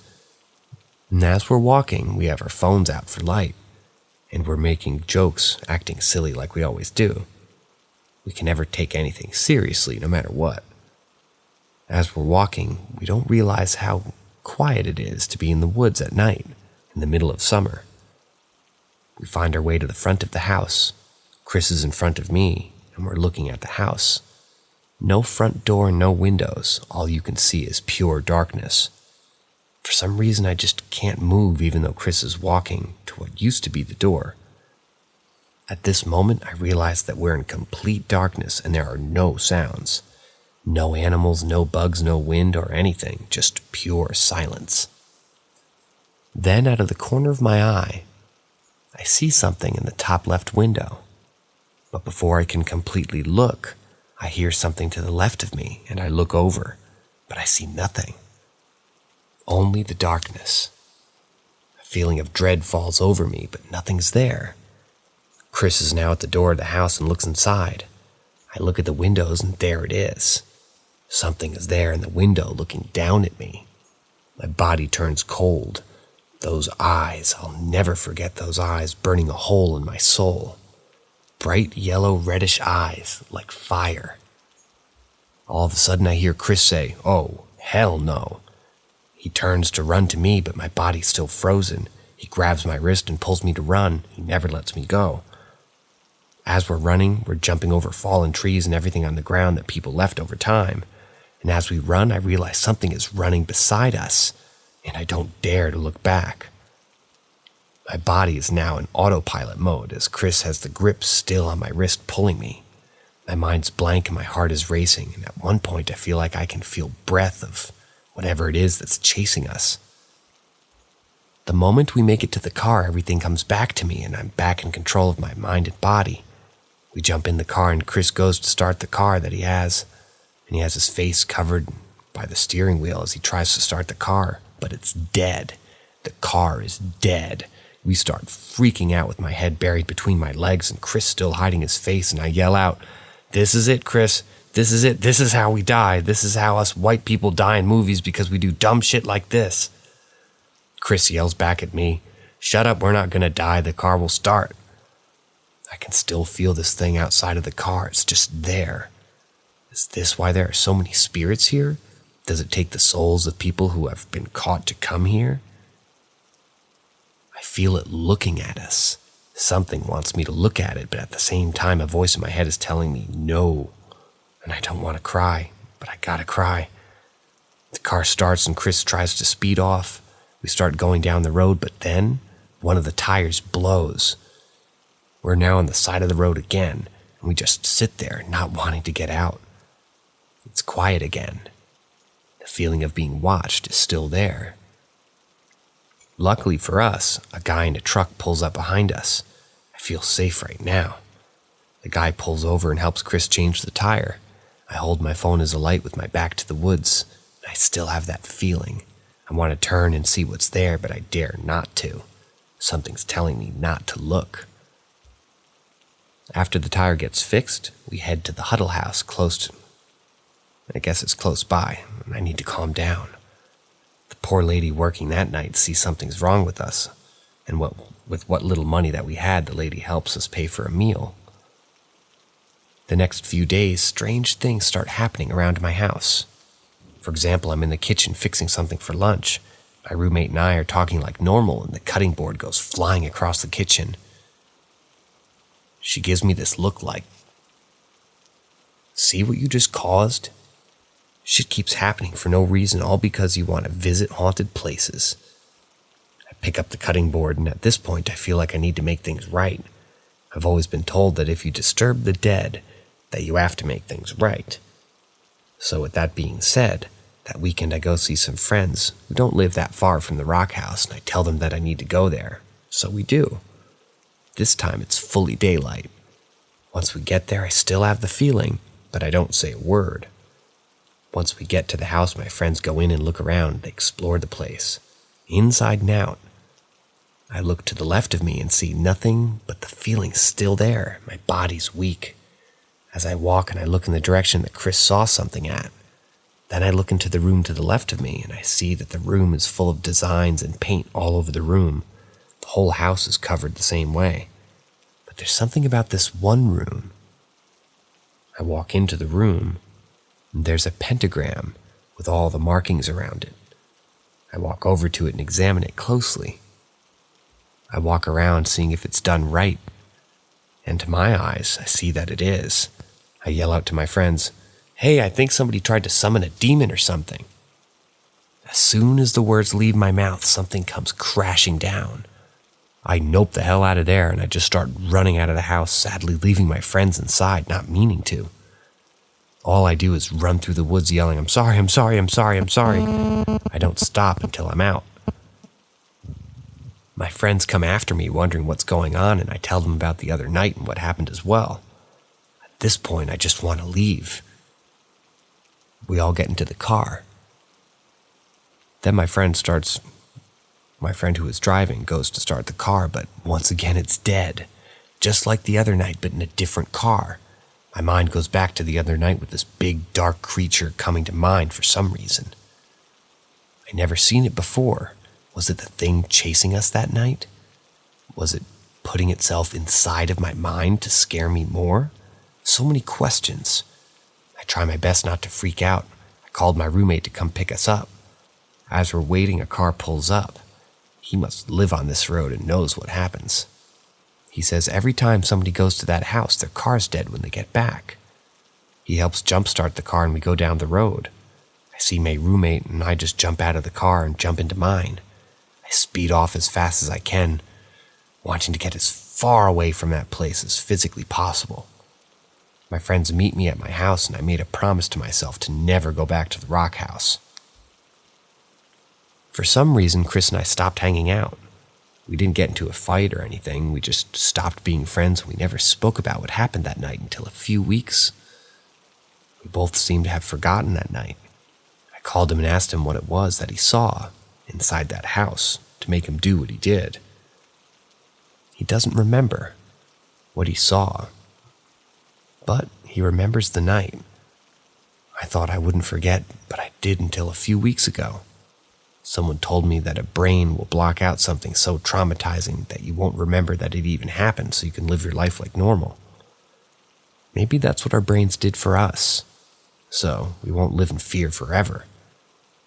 Now it's 2023, now that I remember that this story is recent to a few friends of mine at work, and a person told me that they want to go visit the rock house. I told them no, they don't, but they really want to, not believing in ghosts, and they've never really experienced anything ghostly. So I said, go if you want, but I promise you, I won't be going back to that place ever again, and once you do, you won't go back there either. The witch that used to live behind me didn't scare me as much as whatever was in the woods that night. Yes, a witch used to live on the property behind my house.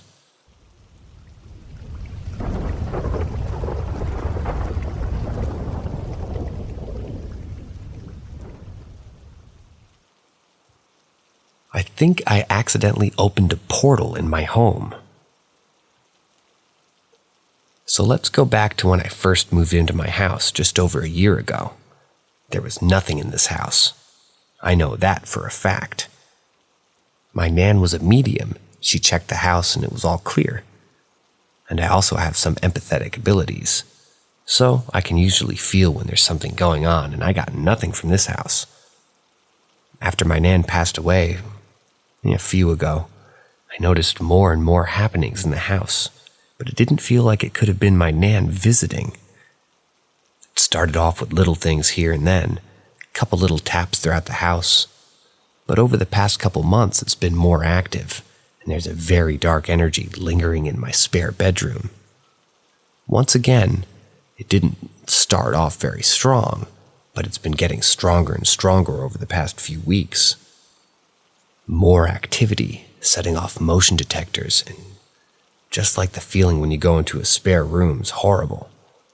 There's something bad in there and it's getting stronger. I've been racking my brain trying to think of what I brought into the house that I might have attracted it, maybe brought it in.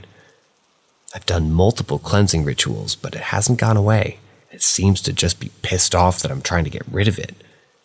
Even going so far as to hide my sage stick, so I had to buy a new one yesterday. I was talking to my sister on the phone yesterday about all of this. We got around to the subject of mirrors and how having two mirrors directly facing each other can create a portal. She asked me if I had any mirrors facing each other in my home, to which I said, no, I don't think so. Then it hit me.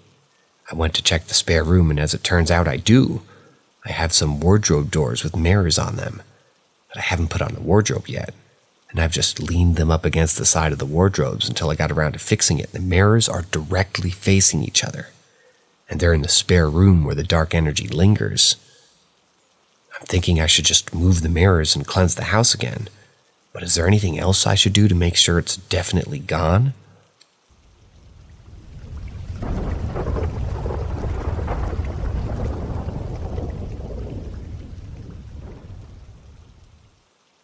My ghosts hate my morning alarms. So I've been semi-aware of something, quote-unquote, in my house for a little time now. Usually just taps here and there, noises throughout the house, strange feelings, and something setting off my motion detector when nobody's home. Lately, though, I've discovered that whatever is in my house doesn't like my alarms going off in the morning. The first experience was with maybe I guess it was a couple weeks ago. My alarm had been going off in the morning, but I hadn't woken up properly until I heard an irritated voice say my name as if to wake me up because my alarms weren't doing the job. The second time, same thing again, alarms going off, but I wasn't getting up. And then I heard something hard fall on the floor in my bedroom. I got up to investigate, but nothing was on the floor at all. The latest one was the other morning. I'd snoozed my alarms a few times because, I guess they intended to write alarms. I snoozed my alarms a few times because I couldn't be bothered to get up. And when I finally did wake up properly, I realized that I hadn't heard any more alarms. I went to grab my phone only to discover it had been taken off charge and thrown across the room, too far away to just have vibrated off the side table.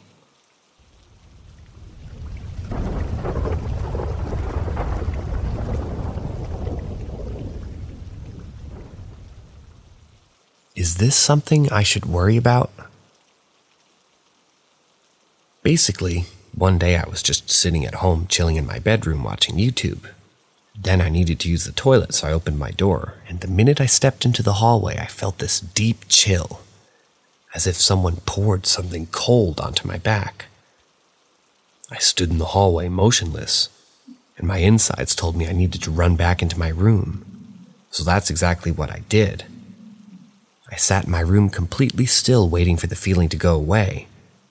It eventually went away sometime around 12 p.m. Can someone please tell me what happened, and if I should worry about it? Update.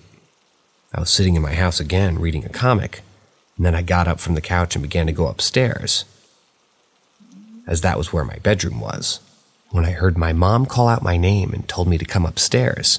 Except her voice sounded wrong in a way that I can't explain. I almost did, but then I remembered my mom had died when I was 3. With the most calm voice I could really make, I said, "No," and left the house. She started screaming and yelling the phrase, "Get upstairs, it's too hot." About 3 times before, she subtly started calling my name again. I'm currently sitting outside at a park in my complex. Doesn't even feel like my complex. There's multiple things different about it. For example, there are no trees at all, there's no buildings, and there's more storm drains than there were supposed to be. I want to move away, but I'm only a minor and I don't think my father would believe me if I told him this story. What should I do?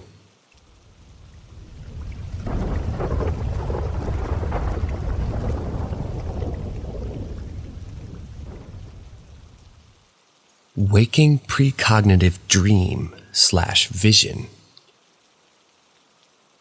The vision or waking dream, or whatever you want to call it, happened in the summer of 2004. I was driving home from work on a route that I could drive with my eyes closed. I was so used to it. When my mind began to wander, I saw me and my husband going into my stepdaughter's room and finding her hanging in the closet. I was a paramedic at the time, so I saw myself performing each step involved in the beginning of the process of CPR. My husband was hysterical. I knew that 911 had been notified. I just kept focusing on performing CPR, thinking about the crew who's about to get the call.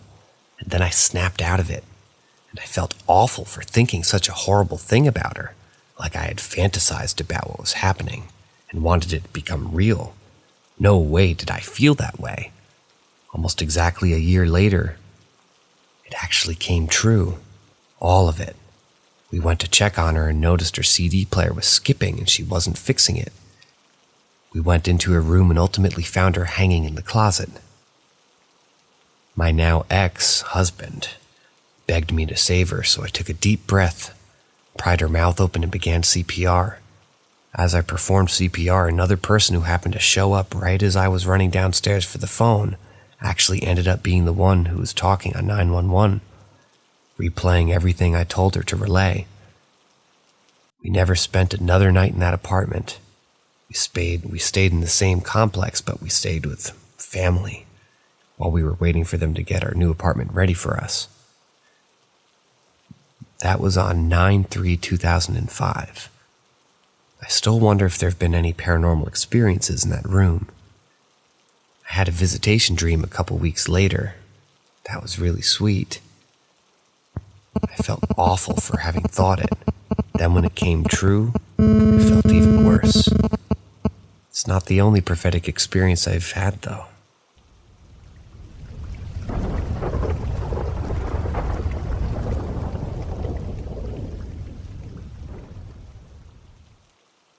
An entity grabbed my legs. To preface this, I, a 29 female, live in a home built in the 60s with my mom, a 51 female, and roommated with a 62-year-old female and my husband, 38-year-old male. Our landlord's father passed away not too long ago, and things have been going on since we had our bathroom remodeled.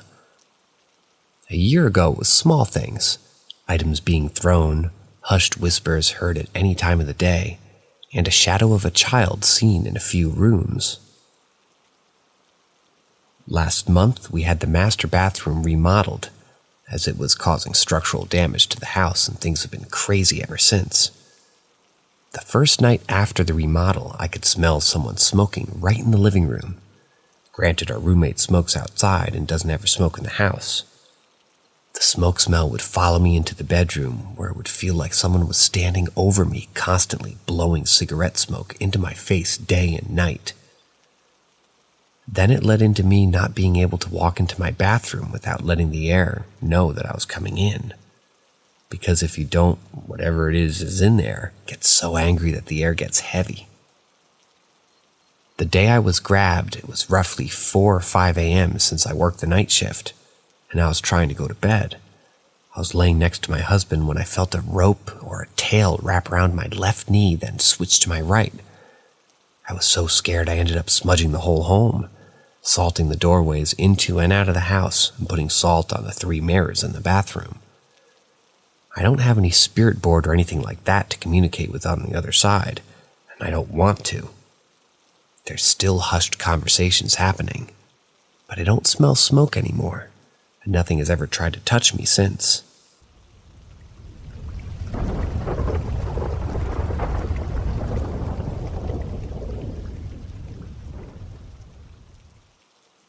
I went through a glitch in the Matrix on the London Tube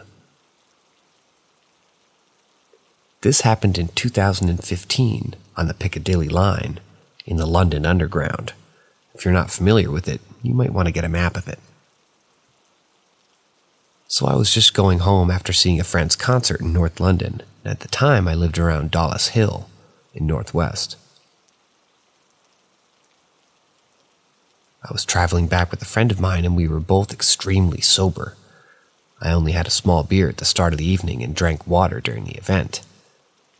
I hadn't smoked nor taken any sort of drugs, nor have we ever been psychiatric patrons. It was sometime after 11 p.m. and we were a bit concerned about the underground closing up, so we were trying to figure out the best route. As we approached King's Cross Street and Pancreas STN, we decided that maybe it would be best for us to change with the Jubilee line at Green Park, only to change ID at the last second. We got up from our seats toward the exit, and the train door closed right in front of us. Not a big deal. We decided to get off at the next station, Russell Square, as it was a small station, and it would have been easier after all to go back to King's Cross, where we had more chances to find trains still running. So we wait a few minutes for the train to get to the next stop. The monitors on the train and the voice over the speaker telling us that that destination will be the Heathrow Airport. The train reaches Russell Square, its name spelt out in the ceramics that decorate the walls. The doors open right in front of the short corridor leading to the staircase where the man is mopping the steps in preparation for closure. We go over the bridge and wait on the platform, right in front of the billboard advertising David Bowie's latest release. I believe it was his last of his compilation albums. The monitor tells us that our train is only 2 minutes away and will terminate at Cockfosters. As usual, my friend and I can't help but chuckle. The train arrives, we both get in, doors close behind us. A couple of minutes go by and I can't help but notice the people with their luggage. That for whatever reason, they didn't seem like they were coming back from the airport. The monitor says, "This is the southbound train to Heathrow Terminal 1, 2, 3, and 5. Must be some kind of mistake. So why is the recorded voice announcing the same? And why is it saying the next stop is Russell Square? My friend and I are a bit confused, so we ask a couple with luggage for their destination Heathrow. They must be on the wrong train and the computer system must have somehow fucked up. There's no other explanation. We wait patiently for our train to get to King's Cross, St. Pancras. However, as the light starts coming in from the windows, we can't help but notice the same ceramic patterns of Russell Square, its name spelt on the wall. Once again, the door opens in front of the same corridor and the same guys cleaning the stairs. I swear he glanced at me in a way that made me clear that he'd seen me already. Once again, we're greeted by David Bowie's face, and once again, we get on a train to Cockfosters. Only this time, we're not thinking about juvenile puns. We managed to both get home safely in complete disbelief, but sure that we've had the same experience. Nobody's ever been able to give an explanation of what happened. And I've done again the same route to find that it's perfectly okay.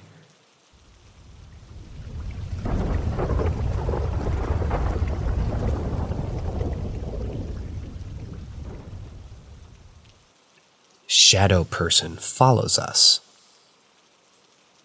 My husband and I have been together since we were 16. We're now 24 with 2 kids, and this all started before I met him.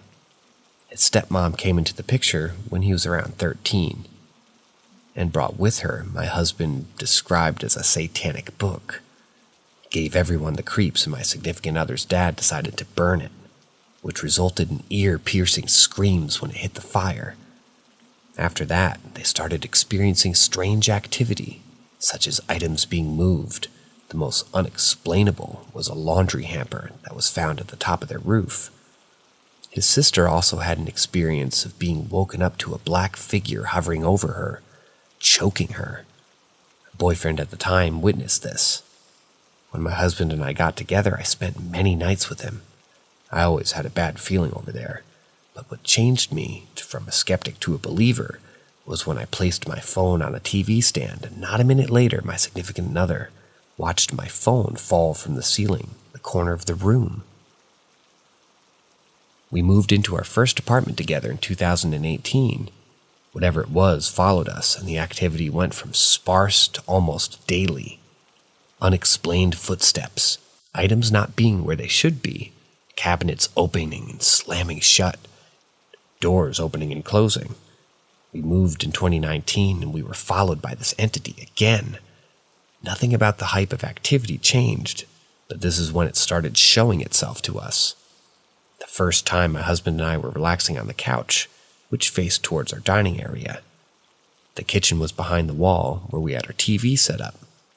I'm not sure what compelled me to stop our conversation and look in that direction, but what I saw chills me to this day.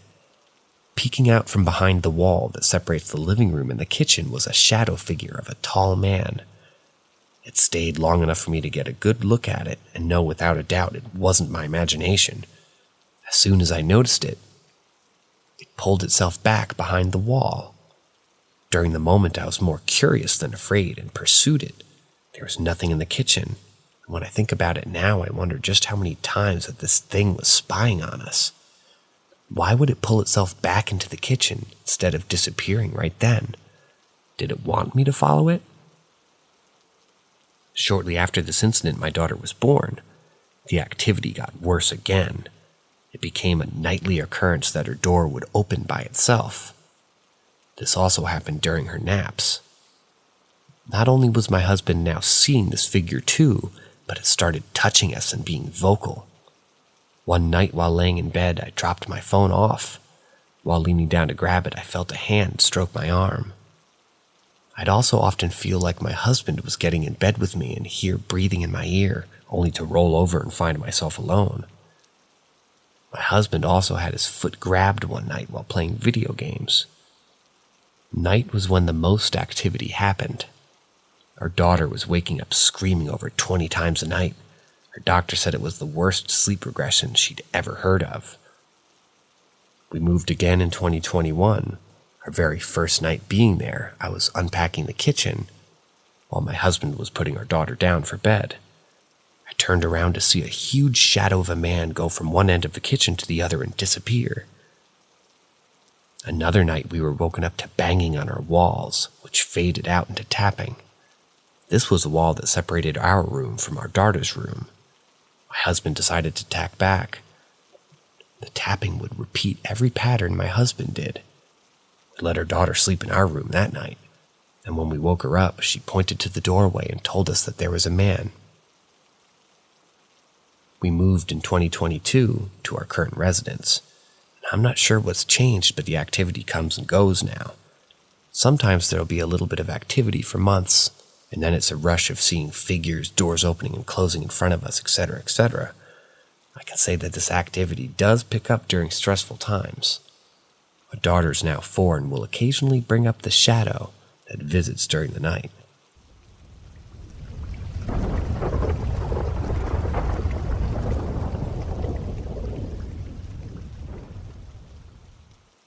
Something has been following me almost my whole life. When I was 10 years old, I had very strange experiences. I think I brought something back with me. When I, a 44-year-old female, was a child, I would have strange experiences almost every night. As an adult, I'm still scared of the dark. I lived in the American Southwest. It began as constantly feeling like I was floating above my body at night. Sometimes I would see faces floating above me. Other nights I would sleepwalk, especially when there was intense thunderstorms. Still happens. And when I was 10, during a thunderstorm, the following happened. I woke up to an intense crash of thunder. My room was dark, and my younger sister, 6 years old, had woken up as well and had fallen out of bed. I helped her get back to bed and laid back down in mine. I was having some trouble falling back asleep because it was hot and semi-humid. Suddenly, everything got extra dark in my room and the air became very heavy. I tried to get up and yell for my parents, but I suddenly couldn't move. I could hear voices calling to me in the dark and almost thought that I could see something coming at me through the darkness. I closed my eyes to not look at it, and then I felt a very cold air blowing on my face.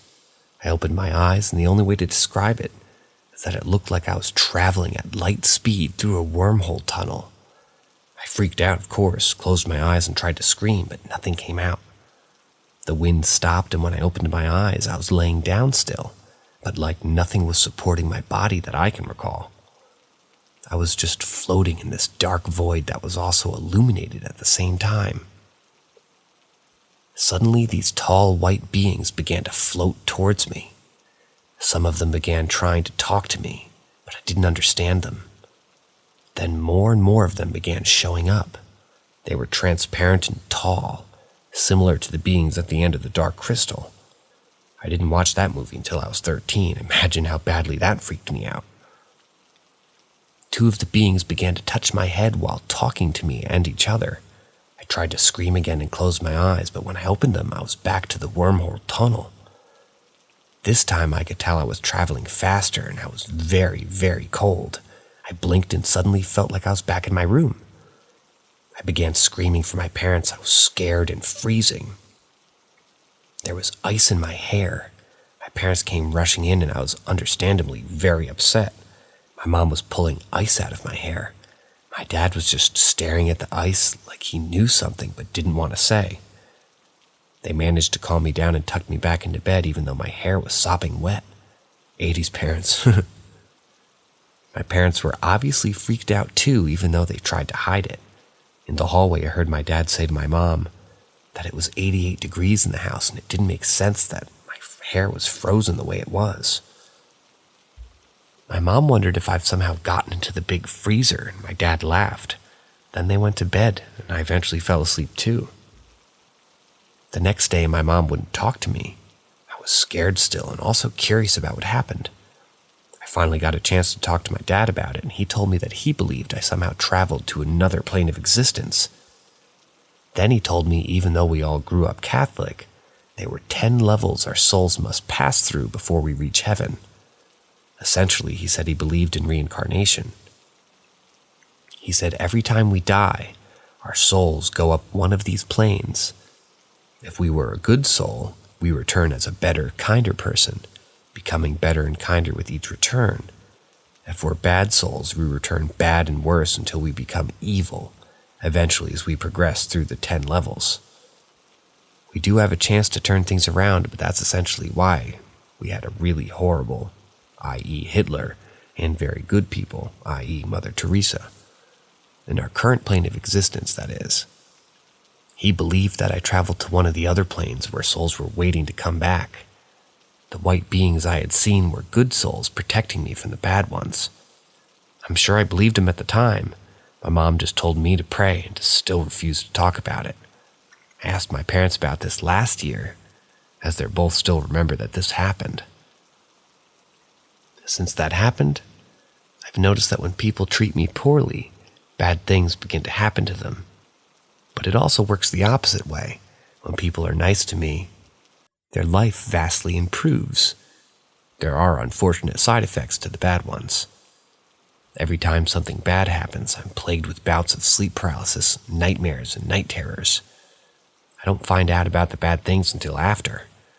During the sleep paralysis, I've heard a disembodied voice tell me that they are making sure things are set right, quote unquote. I've also heard it say, don't worry, they're paying for what they did. I never wish bad things on anyone, even people that have hurt me or wronged me. I've always shied away from confrontation, but this presence has always made them pay. It also has made bad situations good for other people that are kind to me. It's told me very vivid dreams about how it improves their lives. I could give many examples of this, and it only seems to apply to non-family members, and also to people that maybe really didn't intend to hurt me or make amends. Like one bad encounter won't cause any problems, especially if it was unintentional. I don't know how to deal with it though. It's hard to explain. I hope I at least gave enough information on what's going on.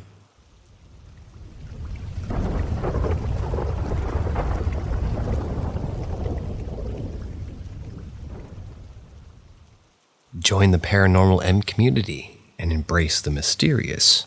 If you're eager to explore the realms of the supernatural, Subscribing and turning on notifications is the key.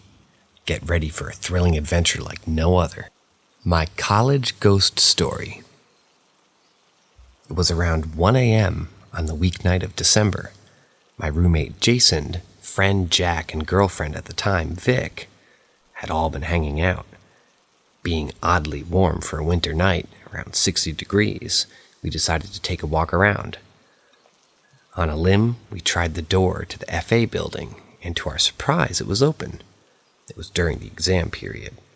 So we went in there and find that the door that led to the costume storage room, which was effectively a basement, was also unlocked.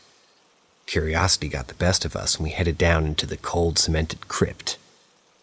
Except for Vic, she made the right choice. Upon reaching the bottom of the staircase, there was a long stretch of clothing on hangers that seemed to go on forever.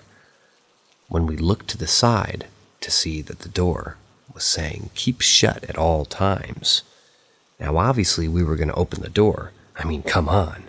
So we opened the door and peeked in, just to see some pipes running across the top of a longer hall, a pile of logs to our right, and another door to our left. Unimpressed, we closed it and proceeded down to the end of the hall of hanging clothing. Underwhelmed to start and head back, but then my friend Jason made one last interjection. "I kinda want to check that side room again." So we did, and as I'm holding the door that shouldn't be open, I realized something. Wait, nah, hell no. I've seen way too many horror movies to allow the door to slam shut behind me. "Jason, grab me that piece of wood." Jason was just looking at me like an idiot, so I said it more aggressively. "Jason, grab me that piece of wood." Like a deer in headlights, he didn't move, so I said it again. "Jason, grab me that piece of..." Suddenly the side door flies open, and a gust of aggressive wind. We hear a slam in the distance, and then we fucking book it. And we get out, and Jason claims that he heard a girl's voice as he went up the stairs. Eager to share our findings with the group, we did just that, and returned the next night with a larger group. Scared as I was, I had my doubts about what happened and wanted to see if I could debunk this phenomenon. I checked the side door that flew open to realize that it didn't have a hatch that fully closed. So that was that. It was most likely just a draft coming from the wide open stage above that caused the door to open. I returned with relief, but was also kind of let down. I thought, wouldn't it be nice to have a ghost story of my own? Well, it turns out I would get exactly what I wished for. The next day I was on aid duty for my best friend and roommate Bryce. He's physically disabled, so he needs somebody to help him with everyday tasks. And we were chilling in his room after we had just told his dad about my adventure. Mid-conversation, we hear a faint three-toned whistle. "Did you hear that?" Bryce asked. I assured him it was nothing but a bird or a gust of wind, but then it happened again. Bryce insisted that we get out of his room and head into the living room. I wasn't convinced it was anything out of the ordinary, but I didn't want him to be tweaking, so we did just that. We set up our computers and headphones and just got started on the work that we had been procrastinating about. I could tell Bryce was pissed at me, so I figured I should just keep my mouth shut and continue doing my work. The three-toned whistle returned right in my ear. I played back my music to double-check. Only percussion. Reluctantly, I informed Bryce, to which he responded with full curiosity against his better judgment. "Okay, that's it. If you're here, fucking whistle. 3, 2, 1. The three-toned whistle returned as if it was in the room with us. We booked it out of her dorm to the lobby. Soon our other roommate returned, confirming that it was not in his room. We knocked on neighbors' doors to test how well the whistle could travel. It wasn't audible. I have no explanation for what happened. The whistle happened a few more times that night, but never again after. I'm fairly certain I brought something back from the night prior, but I'm not sure what it could have been trying to tell me."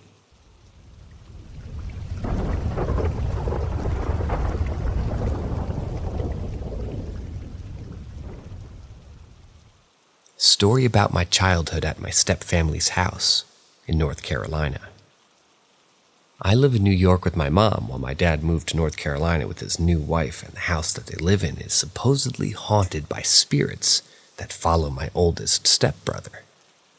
Now, lucky me, I've never actually seen these spirits with my eyes, but I have felt and heard them.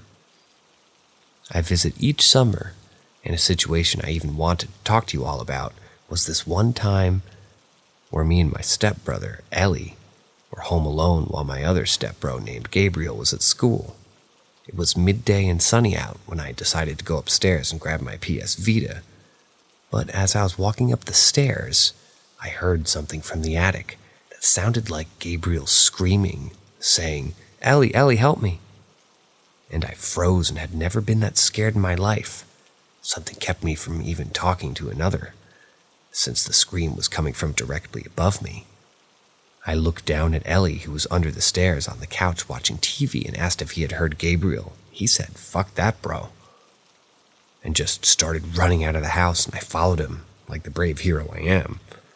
But no joke, that was by far the most I've ever felt fear in my life. Whatever was talking to us, or I guess talking to Ellie, sounded evil, even though it was talking in Gabriel's voice.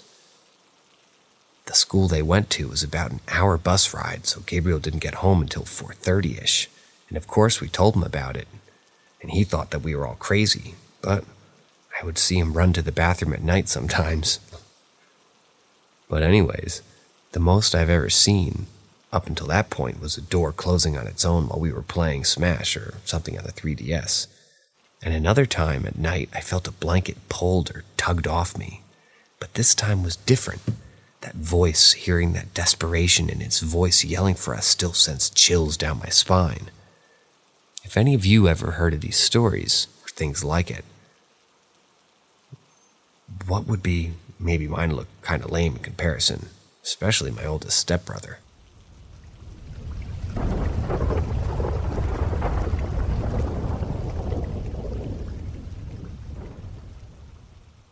Weird experience. I was around 5 to 7 years old at the time. It was in the summertime, so school was out. I slept in to about 10 or 11 a.m. because I had stayed up from playing video games. I also have to mention that I was home alone. My brother and Ma had gone grocery shopping. I was used to this and I knew what I would do, since I was independent, even though I was so young. Even though my ma and brother were out, I had no idea that I was alone. The very first thing on my mind as soon as I woke up was to hop on the game and get ahead. One of our gaming systems was set up in my brother's room, so I walked down the hallway towards his room hoping that he wouldn't be playing on it. Now my brother's room is right next to my ma's room, so you can see a little bit into it if you were sitting in the chair while playing on his gaming system. So as I approached his room, I saw in the corner of my eye my brother appearing in the doorway of my ma's room. I didn't really full-on look at him because I was walking fast and all I had in my mind was wanting to play this game. I just said, "Hey, since you're in ma's room already, I'm going to go play on your gaming console if that's okay with you." He didn't answer, but I just ignored it and got comfortable in the chair and waited for the system to boot up.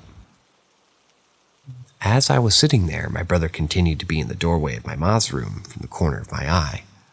I finally started getting an uneasy feeling because from the corner of my eyes, my brother just seemed off. His face was covered in a shadow and the whole doorway was also super dark as well. His body was visible though. It was just his face that was shadowed out. I couldn't make out his face at all, so I finally decided to look at him to question what the heck he was doing. When I did, he vanished. I was super confused at first and then yelled out to him. No answer. Then I yelled out to my ma. No answer again. So I yelled out for both of them. No answer. I soon got a super creepy feeling that someone was watching me, and I quietly got up from my seat, turned the console off, put away the game, and then walked out of the house. I waited on the porch until my brother and my mom came home. My mom was puzzled why I was on the porch in just my pajamas, and I just said something scared me in the house. My mom looked everywhere in the house, but there was nothing. I will admit the house did give me the creeps at times, and that's the only moment where I can't fully explain what I experienced. Just wanted to share this because everyone I've told this to finds it interesting that a skeptic like me also might have experienced something. Also, further context of the house. Apparently a little girl had died in that house. There isn't anything about that little boy that maybe possibly passed away in my old house. So I really don't know what I saw. Also, me and my brother's friends would refuse to sleep over at my house because they thought it was super scary at night. But this happened during the day, so I really can't explain it besides my wild imagination of my mind when I was 5 or 7 years old.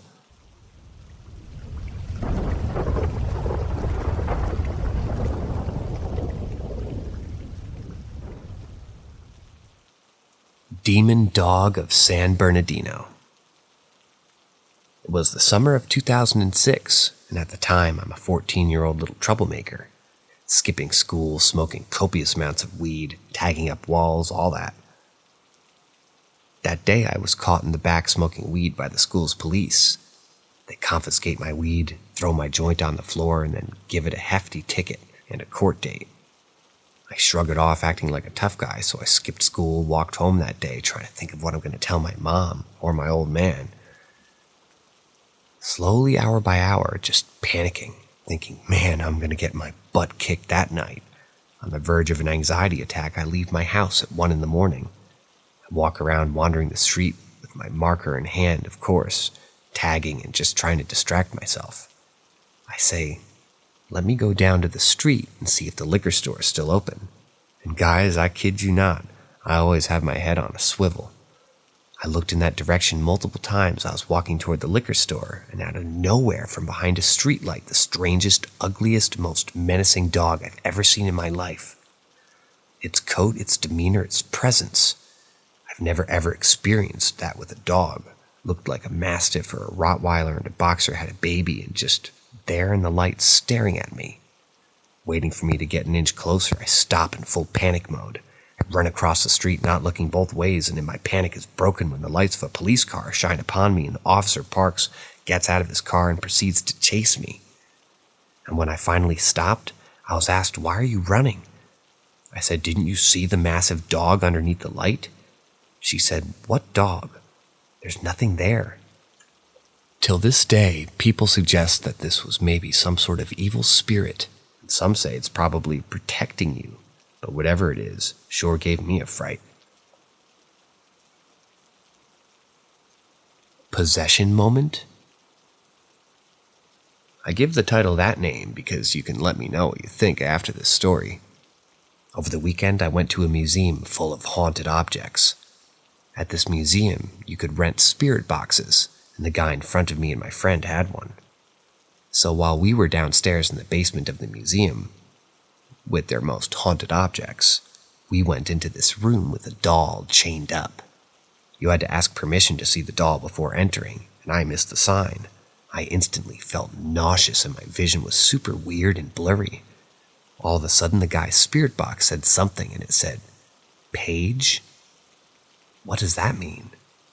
And I was like, "My name is Paige." My friend and I left right away because I didn't feel right at all. I had a very similar experience with a real-life Annabelle 2 years ago, but there wasn't a spirit box there that said my name during that time. So crazy to think that it actually happened. For those wondering about my Annabelle experience, I went to see Annabelle 2 years ago, and I asked for permission to take her photo. I looked directly in her eyes when asking, and I can't explain the feeling I got when I asked. It felt so demonic, but yet I still decided to take the photo. Multiples. I ended up getting sick, to the point where it felt like my body was literally shutting down. No matter what I did, nothing helped. I went to the hospital, which is crazy for me in general because I never go to the doctors. They couldn't find anything wrong. I'll never forget that experience because whatever entity is attached to Annabelle took over me. It took me weeks to get over, and now I hope I never come across her again. A bucket list item leading to absolute terror.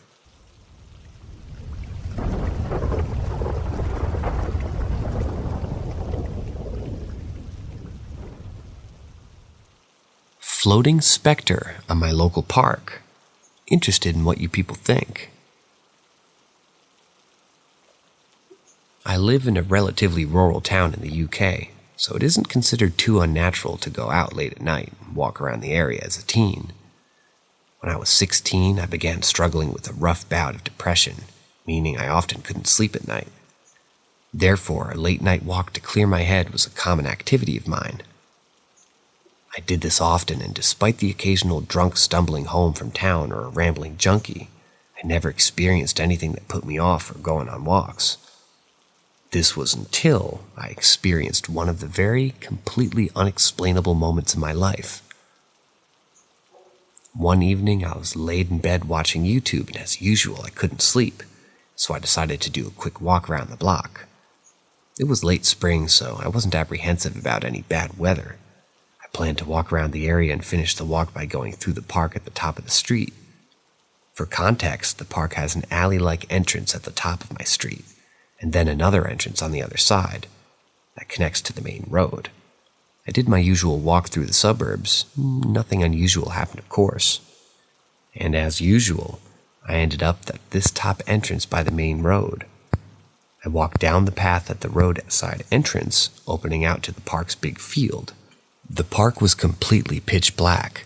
The only light was sort of from the entrance of the alleyway, up at the top of the park. As I looked across the park toward the alleyway, I noticed underneath the lamplight stood a thin black silhouette, moving side to side in an unnatural floating, swaying motion. I stood there frozen in absolute terror, and anyone who's ever felt that type of impending danger or fear will know the paralyzing feeling you get in that situation. Focusing my eyes on it, I noticed it slowly sloping toward me, still doing this floaty, swaying motion. The only thing I can compare the movement to is the scene in that first Harry Potter movie, in which Harry encounters a hooded figure drinking unicorn's blood that almost slinks towards him like a snake. I must have stared at it for 10 minutes, unable to move before I got the courage to slowly back out of the park. All the while not breaking eye contact, mind you. I then decided to take a lit-up the suburbs route home. I now go to university in Liverpool, yet when I come home for summer, I never go on late-night walks anymore. But I am interested in what people could think it could have been, as I've never seen anything like it since. I'm completely against the idea of it being a person at all, as the motion simply wasn't human. Whether it was an animal casting a strange shadow under the light, or maybe even the shadow of a bush of maybe discarded trash, this moment still creeps me out to this day.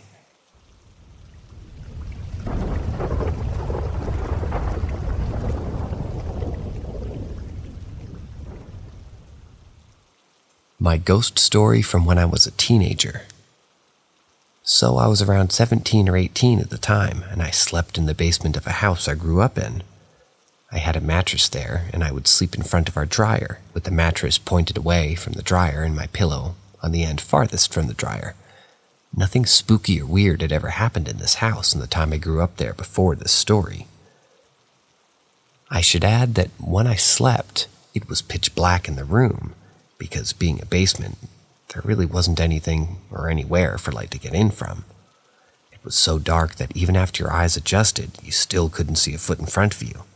I never had a problem with that since I slept well that way.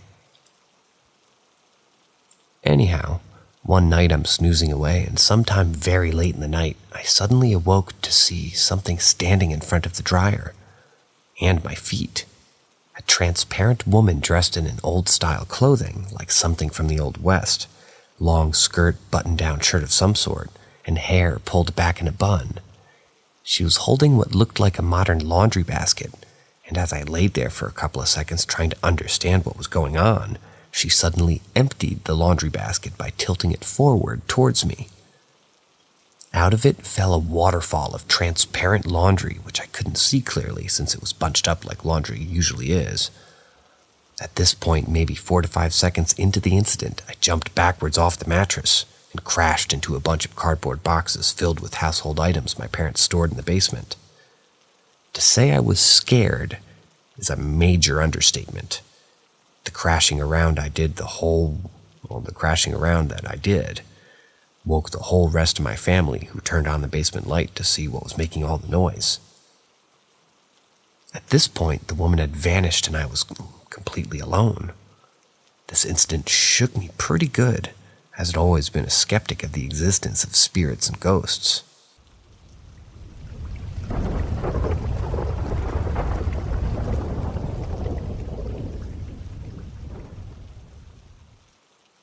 An Airbnb experience I'll never forget. The city has been suffocating me. The constant noise, the never-ending hustle, and the relentless pressure. They were all taking a toll on my mental health. I was just 32, but I felt decades older, so I decided to escape to a place where silence was the loudest noise, where the pace of life was dictated by the rising and setting of the sun. I found a quaint little Airbnb in the countryside, an idyllic log cabin surrounded by acres of dense woods far away from the maddening crowd. To be honest, it seemed like a dream, but little did I know it was a nightmare in disguise. Upon my arrival, the cabin appeared as charming as the pictures, rustic, isolated, and peaceful, but as the sun began to set, the cabin started revealing its true colors. At first it was the little things, the way the wooden floor creaked under my feet, even when I was standing still, the peculiar smell that lingered in the air, sweet yet metallic, the way the wind howled through the trees, almost like a mournful cry. Then I started noticing the oddities. The mirrors in the cabin didn't reflect my image correctly. My reflection was always slightly delayed, as if it were another person mimicking my movements. The paintings on the walls seemed to shift when I looked away, their subjects twisting into grotesque figures. As the night fell, I heard whispers, soft, eerie whispers that seemed to come from the walls themselves. They spoke of sorrow, of loss, and of something darker that I dared not contemplate. Then came the figure. Every night at the stroke of midnight, I could see it in the window, a silhouette standing in the woods, watching. It was always there, unmoving, just watching. Despite the terror that gripped me, I couldn't bring myself to leave. It was as if the cabin had ensnared me in its eerie charm. Every day I would tell myself, oh my God, I'm leaving tomorrow.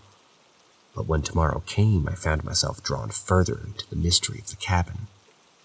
What is this place? What secrets does it hold? Why does it not let me go?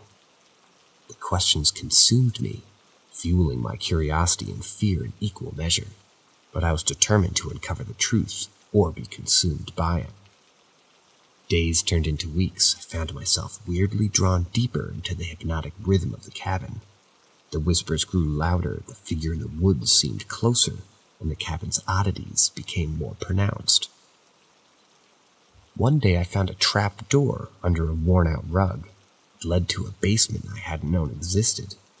The air was damp, filled with the scent of old earth and something else. A smell that made my stomach churn. It was the same sweet yet metallic smell I'd noticed when I first arrived. In the dim light, I could see something etched into the stone walls. Symbols, old and unfamiliar, crisscrossed the surface in a pattern that made my head spin. The same symbols were carved into a wooden pedestal at the center of the room, upon which sat an old leather-bound book. As I approached the book, the whispers grew into a cacophony. I could hear distinct words, now a chant, repeating the same phrase over and over. Couldn't understand it, but I felt a pull, a compulsion to open the book. With trembling hands, I opened it. The pages were yellowed with age, covered in the same symbols from the walls. But there in the middle of the book was a picture that made my blood run cold. It was a cabin, and standing by the window was a figure. The same figure I saw every night. But in the book, the figure wasn't outside the cabin, it was inside, staring directly at me. I recoiled in horror, dropping the book. The room plunged into silence. I could feel a presence behind me. I didn't want to turn around. I didn't want to see what I knew was there, but I had to. I turned around, and there it was, the figure. It was no longer a silhouette, but a clear, ghastly apparition. It was as if someone had taken a snapshot of despair and molded it into a humanoid shape. It reached out for me with a hand that was both there and not there. My instincts screamed at me to run, but my feet were rooted to the spot. I was a statue, a prisoner of my own fear. The apparition's hand touched my face. It was ice cold, yet it burned. As it did, I felt a wave of emotions flood into me. Sadness, anger, fear, despair. These weren't my emotions. They were its. Suddenly I was somewhere else. I was still in the cabin, but it was different, alive, filled with people. I was seeing through someone else's eyes, feeling their emotions, living their memories. I was the apparition. I saw the cabin as it was, not a building, but a prison, a place of punishment for those who dared to challenge the natural order.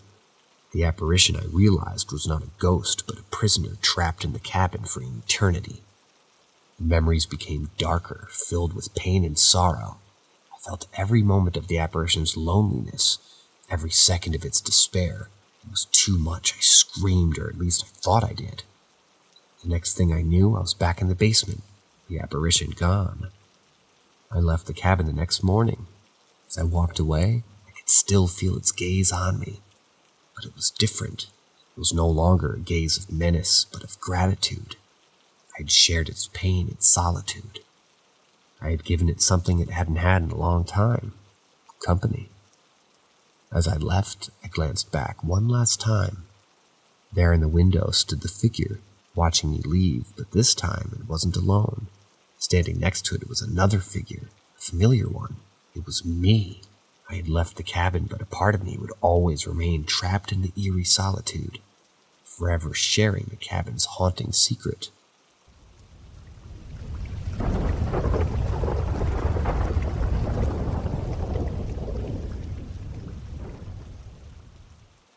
A girl from school is in a cult, and I slept at her place. It was creepy. I'm going to call this girl Lily for now. She was in my class, and I was her only friend. I'm a pagan, and I respect everybody's beliefs. She told me she's Christian, and of course, I didn't have a problem with it, since before I converted, I was Christian too. But at this point, I had no idea that she was in fact a Christian cult that believes that there are a salve to God and to take orders from him.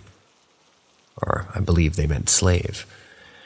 From him, I made some research about this cult and found out that they in fact think God is actively talking to them in their head, and that they're just like robots fulfilling his wishes. Anyways, back to the story. She invited me to her birthday party to sleep over, and she lived about 2 hours away from me by bus. As soon as I arrived, I already had a weird feeling, but I brushed it off and ignored it. They had a huge Jesus hanging on their walls outside of the house. The statue was about 5 meters big, and when I entered the house, the first thing I saw was a huge altar, but that didn't bother me since I have an altar too. For my own work. As I said, I'm a pagan and I'm very open to everything. The afternoon went very well. I was talking with her family, which were very nice people, until we started to eat. They started praying to God and I didn't, since I'm not Christian. When they realized I wasn't praying with them, they forced me to do so. So I did, since I didn't want to come off as rude, and at this point I was already scared and felt very uncomfortable in this house. We went to bed, and in her room she had a glass wall with a glass door which led to the balcony. I really did try to sleep, but I kept waking up hearing weird noises, almost like footsteps on the roof. I went outside the balcony because I thought it was maybe me being stupid. I looked down, and I swear there was something behind the tree. I saw it moving. It was a shadow. At this point, I just wanted to go home, but there were no buses driving at night, so I had to stay there. This night was an absolute nightmare. After 10 minutes of staying outside the balcony, I saw her. A witch. Like a pastor outside doing some weird shit. I didn't even know what it was, but as soon as he saw me, he told me to immediately go inside, so I did. Absolutely scared, I drew a protection rune on my arm, which really hurt on my skin. I can still see the injury when I tried to go to bed again. I saw that shadow on the fucking balcony. Lily still asleep. The DOS came in the room, and as soon as he entered, the shadow was gone, but he had this weird energy around him. We had this conversation why I shouldn't go in the balcony. It's cold, it's dark. I should be asleep. It was summer and it really wasn't cold though. I stayed awake for the rest of the night after that, and I broke contact with Lily. But since that happened, I keep waking up to scratches on my arm.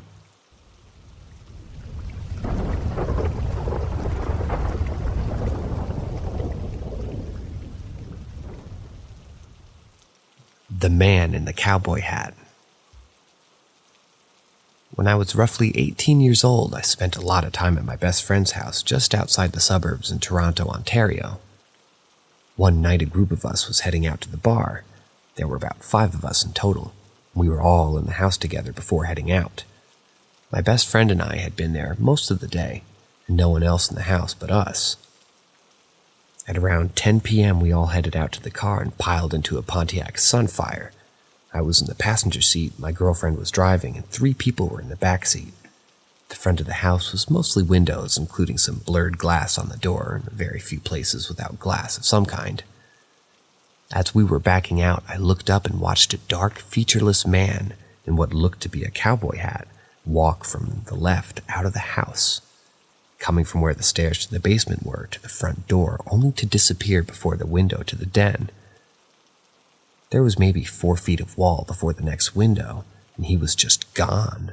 At first I was stunned, but I managed to say, "Did anyone else see?"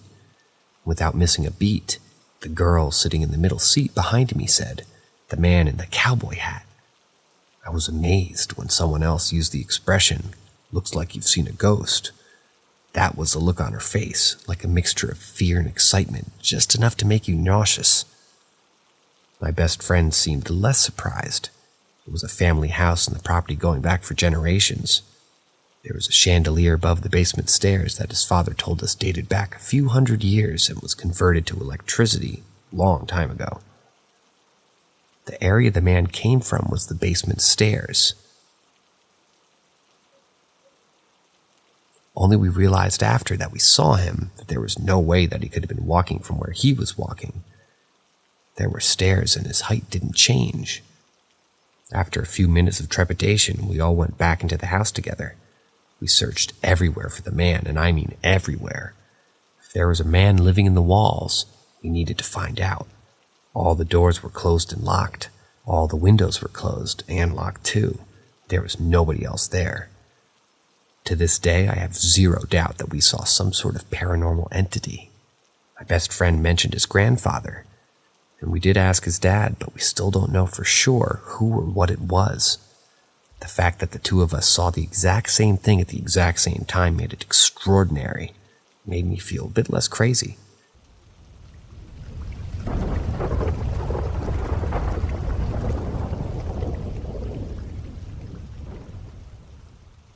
The Man in the Cowboy Hat. When I was roughly 18 years old, I spent a lot of time at my best friend's house, just outside the suburbs of Toronto, Ontario. One night, a group of us was heading out to the bar. There was 5 of us in total, and we were all in the house together before heading out. My best friend and I had been there most of the day, and no one else was in the house but us. At around 10 p.m., we all headed out to the car and piled into a Pontiac Sunfire. I was in the passenger seat, my girlfriend was driving, and 3 people were in the back seat. The front of the house was mostly windows, including some blurred glass on the door and a very few places without glass of some kind. As we were backing out, I looked up and watched a dark, featureless man in what looked to be a cowboy hat walk from the left of the house, coming from where the stairs to the basement were, to the front door, only to disappear before the window to the den. There was maybe 4 feet of wall before the next window, and he was just gone. At first I was stunned, but I managed to say, "Did anyone else see?" Without missing a beat, the girl sitting in the middle seat behind me said, "The man in the cowboy hat." I was amazed when someone used the expression, "Looks like you've seen a ghost." That was the look on her face, like a mixture of fear and excitement, just enough to make you nauseous. My best friend seemed less surprised. It was a family house and the property going back for generations. There is a chandelier above the basement stairs that his father told us dated back a few hundred years, and it was converted to electricity a long time ago. The area the man came from was the basement stairs, only we realized after that we saw him that there was no way that he could have been walking from where he was walking from. There were stairs and his height didn't change. After a few minutes of trepidation, we all went back into the house together. We searched everywhere for the man, and I mean everywhere. If there was a man living in the walls, we needed to find out. All the doors were closed and locked. All the windows were closed and locked, and there was nobody else there. Till this day, I have zero doubt that we saw some sort of paranormal entity. My best friend mentioned his grandfather, and we asked his dad, but we still didn't know for sure who or what it was. The fact that the two of us saw the exact same thing at the exact same time made it extraordinary and made me feel a bit less crazy.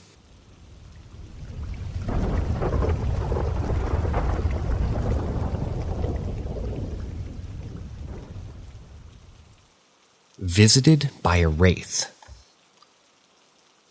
Back in around 2005, I was on a family vacation in Pigeon Forge, Tennessee. We stayed in a cabin in the mountains. 2 bedrooms downstairs and a loft bedroom upstairs. The loft was enclosed but had a large bifold window that could be opened to overlook the open living room below. I claimed the loft for myself. One night I'd gone to bed before everyone else. The bifold window was closed, but the light from the living room leaked through the cracks. I put my headphones on, popped my Avril Lavigne CD into my Discman, and laid down in bed. I was on my back, eyes closed, and fumbled around with the CD player trying to change songs. I couldn't quite get it, so I opened my eyes to try to see where the button was. When I did, there was nothing but darkness. I was confused because the light from the window was gone and the room was pitch black. I suddenly realized something was covering my eyes because it began moving away from me, revealing the edges of its body in the light from the window. I stared, frozen, as this creature flew back, ending in the upper corner of the bedroom, and started disappearing into the shadows. I pulled the sheets over my head, crushed my eyes closed, and turned up the volume as loud as it would go. I ended up passing out like that for the night. The next morning, I was telling my mom what happened. She tells me that she also had a strange experience that morning. She was sitting on the edge of her bed putting socks on when one of the dresser drawer handles, styled like a door locker, started lifting and dropping against the dresser. She watched it continue for a minute before reaching over and holding it down. Then another started doing it, so she held that one down as well. When a third one started going, she bolted out of the room.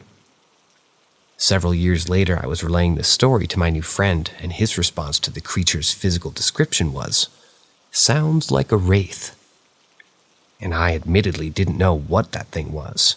I grew up in a house with a lot of ghost activity, so anything remotely spooky was not of interest to me. He pulled up an image to show me, and instantly tears were rolling down my face. Not sad, just my body's response, which felt weird to me. It was exactly what I had seen that night.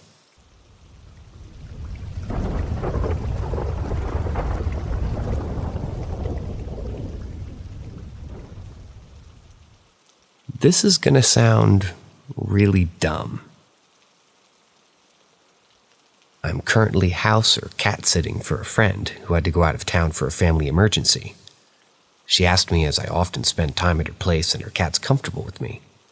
When she told me I was going to be a few days, I packed a bag. It wasn't much, just a change of clothes and toiletries that included my toothbrush and a bottle of Listerine mouthwash. On the night I arrived, I put all my stuff away, my toothbrush and the mouthwash. I put on top of the bathroom cabinet, out of reach of her cat. Before I went to bed, I remember using the mouthwash. I poured some into the cap, knocked it back, and put the cap back on and put the bottle atop the cabinet. I rinsed, turned off all the lights in the place, made sure that the cat was okay, and then went to bed. Next morning, I wake up around 8 to feed the cat. And as I'm walking past the bathroom, I noticed the Listerine is missing from atop the cabinet. My first thought was that the cat might have leapt up during the night and knocked it off. But scanning the bathroom floor revealed that this wasn't the case. I searched around the house thinking maybe I'd randomly placed it somewhere else without realizing, but no. The bottle has completely disappeared into the ether. I'm going home tomorrow and I'm thinking about maybe not telling my friend about it. How am I going to say I've lost an almost full bottle of mouthwash in your house? I spoke to a mutual friend of ours about it, and she said that she always found this house to be creepy, and on one occasion her and her friend heard a voice upstairs. So my question is this: if ghosts are real, do they do this kind of thing? If so, where the heck would they stash a bottle of mouthwash?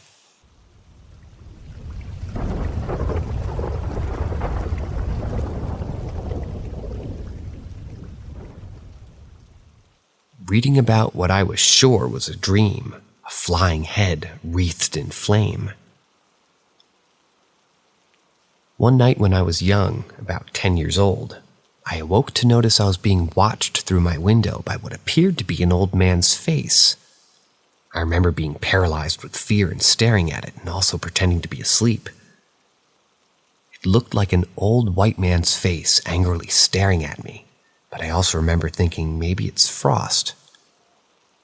Now here's where it gets weird. After staring in fear for what seemed like forever, it just locked eyes, and I locked eyes with this thing.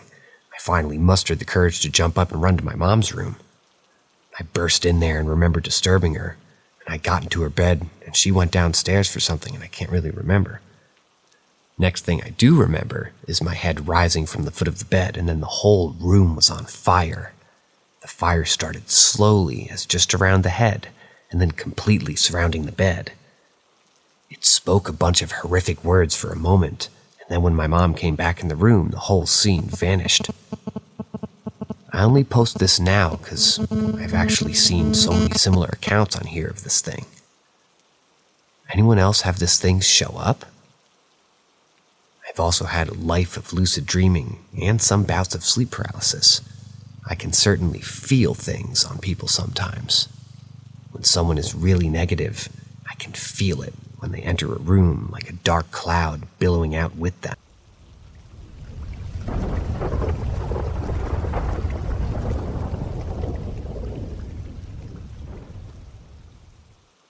My grandfather's ex-girlfriend wasn't human.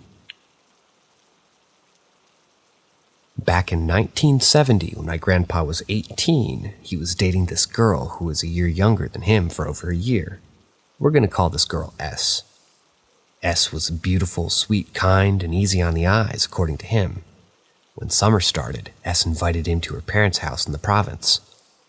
S was currently staying with her aunt while she went to school in my grandpa's town. My grandpa was skeptical at first because the area that S lived in was quite rural and would take 5 hours to arrive by bus. But Grandpa was infatuated with S, so he said, what the hell, why not? So with permission from his parents, he packed up, and he and S were on their way. When they arrived at her hometown, he noticed a lot of people were staring at them. It was a small town, so the population wasn't that big. S showed him around where the shops were, the diners, etc. But Grandpa would notice people staring at them. The one time he heard a couple whisper, "Aswang." If you're wondering what the hell an aswang is, in Filipino folklore, an aswang is a malevolent, shape-shifting, flesh-eating monster. From what I learned by the day that they look and act like normal people. However, at night, they reveal their true selves. Back to the story. So S and Grandpa arrive at S's house. It was a large 3-story wooden home. Grandpa then met S's parents. They greeted him warmly and invited him in, and exchanged talks over dinner. Grandpa said that they seemed like a couple of nice, normal people. On the first night, he was sleeping in S's room on the 2nd floor. Grandpa woke up hearing a strange noise. The first thing he noticed was that S was gone. He assumed that she must have went to the bathroom, so he lied down again. But the weird sound continued. It was coming from the floor above. He said that it sounded like cats scratching its claws on the wooden floor, accompanied by what sounded like a person mumbling. He tried to ignore it, but it started getting louder. until he could hear multiple clawing noises from above, like multiple cats scratching on the wooden floors as well as mumbling. S still hasn't come back at this point, which made him worry. But when he heard loud thumping from upstairs like a person jumping, Grandpa's really weirded out at this point, so he covers his ears with his pillow. The next day, he told S that their cats were really loud and that he couldn't sleep. S just looked at him confused and said, "We don't have cats." "Huh? That's weird. I could have sworn I heard cats last night," he said. On the second night, he was woken up again by the same sounds. He said at that point he was thinking, "What the bleep?" Then he hears loud grunting from above, like an animal in pain. He tries to go back to sleep, but then he's startled by what sounded like a roar. This continues for another day, until on the fourth night, Grandpa decided he had had enough. He was going to man up, march upstairs, and see what the hell was going on. So it was around 1 a.m, according to him, and he said it was strange because he didn't hear any more of the weird sounds, but he decided to go upstairs anyway. He tiptoed across the floor and reached the stairs leading to the 3rd floor. Once he reached the 3rd floor, he notices something weird. The lights wouldn't work, even though they were working fine before he went to bed. The only source of light was the moonlight, which illuminated the interior. He makes his way to the room that was above him on the 2nd floor where the sounds were coming from, and what he saw made the hair on his back of his neck stand up. The floor was littered with claw marks. The windows were wide open, and there were blood stains across the floor. There were no signs of S or her parents anywhere. Freaked out, he went back down to the 2nd floor, but then his nose caught a whiff of something he hadn't noticed before. It was coming from the kitchen. Curious, he went to go take a look, but it was so dark that he could barely make anything out. As he walked, his hand touched something that felt like a large metal pot. He opened the lid. A great number of flies escaped, and his nose was assaulted, an extremely awful, putrid smell that he said nearly made him vomit. It was so dark that he couldn't see what was inside the pot, so he immediately slammed down the lid and ran back to the room and forced himself to sleep. The next day, during lunch, S's mother served dinuguan, animal blood that's been cooked and mixed with herbs and spices. But my grandpa excused himself and lied that he was sick. He didn't want to know what was in the food. S's mother tried to coax him to eat, saying that he'll regain his energy. This is when Grandpa takes the opportunity to find out the truth. You see, in folklore, to identify whether or not a person is an aswang is quite simple. Observe their eyes. If your reflection is upside down, then they're an aswang. Grandpa stared at S's mom's eyes and reeled back in horror. His reflection was upside down. This is when the mom's expression completely changes.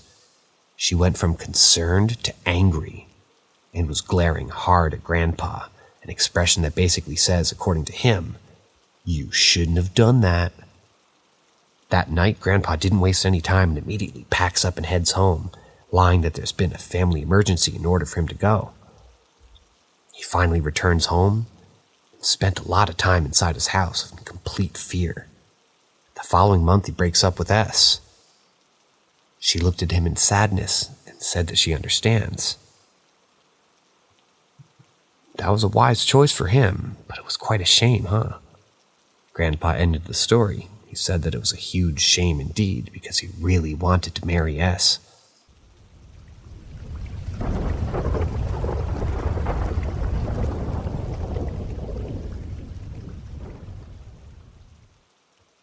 This has stayed with me 10 plus years, and it still sends shivers down my spine. Years ago, I lived in a cabin with my husband and young child, 3 years old, and 1 dog. The layout of the house plays a role. The front door led to the living room, and there was a small hallway that led to the kitchen and our kids' room off to the right. In the hallway, there was a bathroom. In the main bedroom, off of that, our dog used to sleep in the hallway. It was late and my husband and kid were sleeping. I had been in the living room watching TV, but I heard a noise, like a whine or like I was being called, and it made me jump. It was weird. was sounding like my kid, but not really. But at that point, I had just assumed it was her, so I had walked down the hallway with the dog. And the dog was sitting up staring at my kid's room. So I stepped around her and walked over to my kid's room. My child was sitting straight up, looking straight, not making a noise. I laid her back down and went toward the living room. Again, I heard the same odd, hard-to-describe noise. Walked back down to her room. Again, the same thing. The dog looked on edge as well. I stayed up for a little while to make sure that she had gone back to sleep and to get the dog to relax. I eventually went into the bedroom and laid down. Still, my ears were on high alert given the circumstances. I laid there for a while trying to sleep, but it seemed like something was stopping me from relaxing enough to actually fall asleep. I tossed and turned a bit. I had been laying on my right side facing my closet, and when I rolled back onto my back, I saw something that has forever stayed with me. I legit see it so clearly as I write this. At the end of my bed stood a small boy, probably 7 or 8. My eyes literally couldn't blink. I was shocked but not terrified like most would think. I was bewildered because I could see him clear as day. Young boy with a hat, tannish clothes with suspenders. I swear on everything that he said, I turned away, because now I thought I was losing my mind. Not only could I see him clear as day, but now I could hear him speaking. It sounded like help. I rolled back toward the closet and closed my eyes real tight, and I was hoping he'd disappear. But nope, I was wrong. When I opened my eyes, he was now standing directly in front of my face. Like I said, he was like 7'8", so his face was right in front of mine when I opened my eyes. While looking this boy straight in the face, he said something, and all I could think of was the TV shows that say all you have to do is tell them to leave, and it's okay to move on.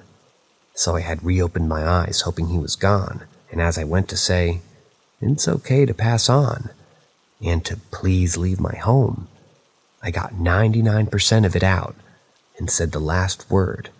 I clearly heard him, and I watched him raise his hand slightly. And so, wait. And when I blinked, he was gone. Scared shitless, I got up, checked my kid's room. She was fast asleep. My dog was relaxed, now asleep in the hallway, and nothing seemed weird anymore. I laid back down, freaked out, thinking I was going crazy. At some point, I fell asleep. The next day, I told my husband and best friend. My boyfriend was completely taken aback by how out of this world it was, and my husband was shocked that he didn't hear anything while it was happening. The image of this boy has stayed with me ever since. I Googled the property that I was living in at that point to see if any children who looked like him had gone missing and never really uncovered anything shady. The property was at the location of a war that was fought, and there were a couple youngins who had gone missing, but nothing concrete. I've had random odd things happen, like feeling someone run in my head from behind this. This is something that's always stayed with me. His face is just as detailed today as it was over a decade ago.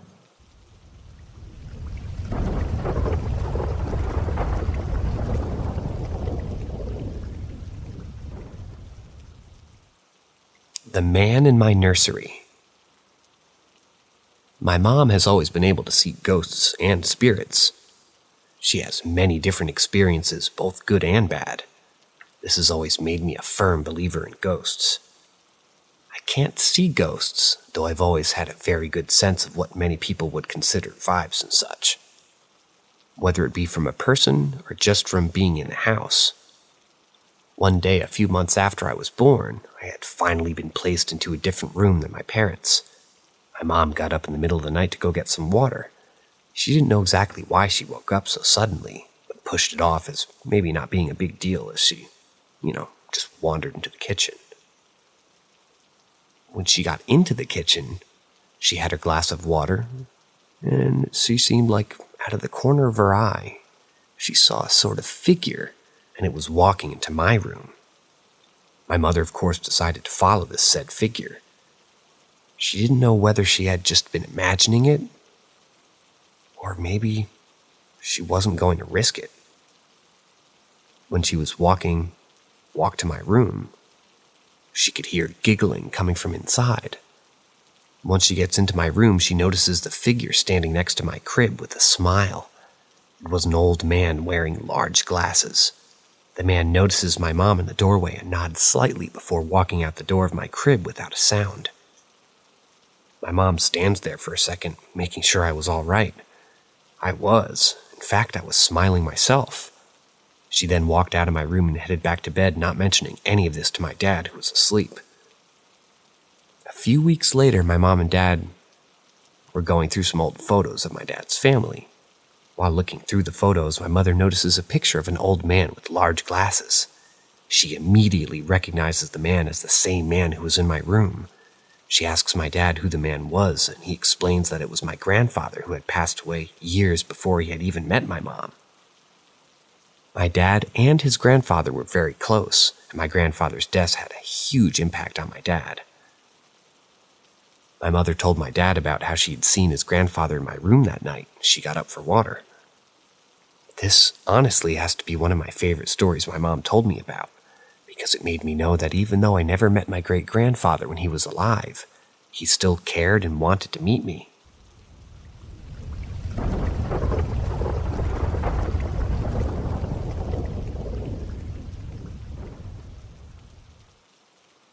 Red eyes in the window. When my mom was around 15, she had lived in Germany for a few years. Her and her parents lived in an old 3-story brick house. Though this was a rental house, which they were only going to be living in for a small amount of time. One night when my mother went to bed, she tossed and turned, unable to sleep for some reason. She didn't know why, but she had a horrible gut feeling. She finally decided to sit up in her bed knowing that something was definitely wrong. Though before she decides to go in her parents' room, she sees a figure standing outside of her window, the outline of a man. The only thing that can be properly made out was the fact that this man had red eyes. My mother wanted to scream for a second, but then something hit her. Her room was on the 3rd floor of the house. There was no way anybody could be standing outside her window, unless they had gotten a ladder and climbed it. But the noise surely would have woken up the whole house. If not, at least she would have noticed. Something in my mother told her not to get up and just to go lie back down and pretend to be asleep, as if she didn't see anything. As much as she wanted to go running to her parents' bedroom, something deep down was sending off alarms telling her not to. The whole night my mom laid in her bed, unable to get up, but unable to fall asleep due to the pure fear overtaking her. She sighed in relief, though she was still unable to go back to sleep, so she got up and walked to her parents' bedroom, where she woke them both up and told them what happened.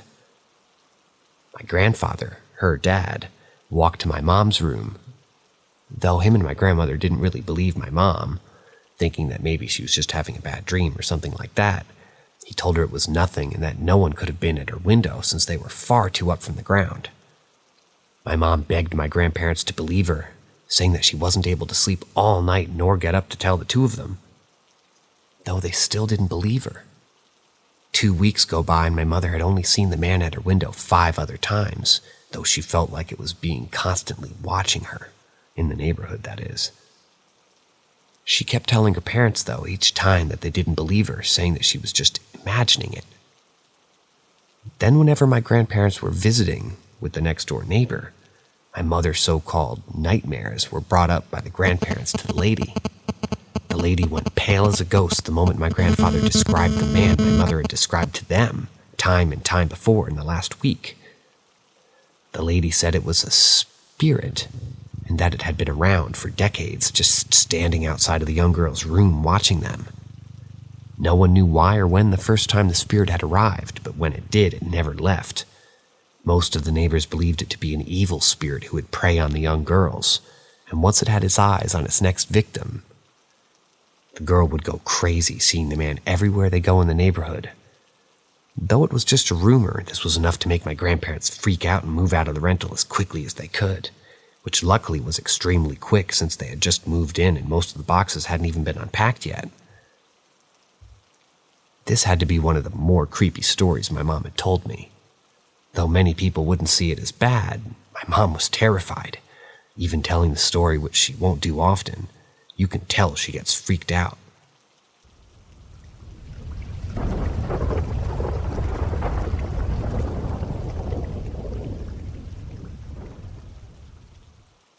North African dude, paranormal encounter 8 years ago. I was born in a North African country, left for studies, but my family's still living there. Historically speaking, King Solomon had a fight with demons, and after winning, he sent them to my country, or at least in the region where I was living, as punishment and reclusion. So the place has a reputation of being a very active paranormal spot, especially when it comes to witchcraft and black magic. We're talking about territory of more than 800,000 kilometers squared. So basically the whole country is a nest of paranormal activities. I was on my late teenage years, maybe 18 or 19, can't recall this. We were all living in a kind of mansion house, 3 floors, 300 meters squared, so I'll let you imagine how big the thing is. My parents bought the field and constructed the house for almost 3 years. During the construction, they found a water well with more than 3 water sources. This wasn't suspicious when you look closely at the details. Spirits and demons are always looking for a source of conduction, and water seems to be a very good source to them. Anyways, long story short, one so-called January night, I was chilling on my Xbox 360 on the 2nd floor while my parents were in the basement sleeping deeply. As this place of the house is always the warmest during winter nights, and I wanted to stay alone in order to profit from my, long gaming nights. I remember that I was completely sober, no lust of sleeping, and I wasn't tired.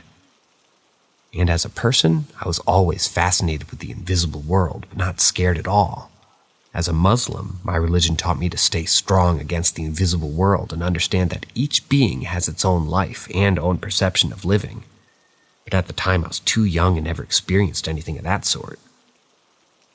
After 6 hours straight of playing Street Fighter and FIFA, I decided that my eyes were deserving some rest, so I went to the toilet in front of my room. I left the door half opened when I came back. I was preparing myself to lay on the pillow when I heard the sound of a door opening. I thought at first that it was the aftermath of me just moving quickly and impacting the door, but when I looked at the door, in what seemed to be like an eternity, I saw a woman. I couldn't see what she looked like, no eyes, shape, or color, just a woman with long, blood-red hair and a white dress standing in front of me. With some reflection, I think she stayed for like 3 seconds before coming inside. Sitting in the bed next to me, there were 2 beds because my cousin used to come over a lot, and told me in a nice voice, "You've a lot of dead people in this house." It may seem nice in English, but in my local language, I can assure you that it was one of the creepiest things you may ever hear. I jumped out of my bed and ran straight to the basement.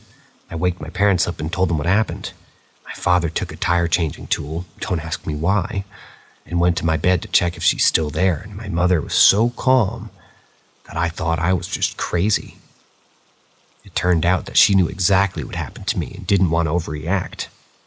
I'm 27 years old now, and I left my parents' house 2 years ago from that day. I was never allowed to sleep alone in that room. 3 years ago, a friend of my sister, a medium, came for a visit and told us that the house looks like maybe demons or a spirit hotel. We still don't know what to do, but I am glad I'm not living in that house anymore. Because what I told you now, it's the most notable event that happened, really. Other things like footsteps and noises and nightmares, things changing places randomly and the side eye of shadows are normal to me now.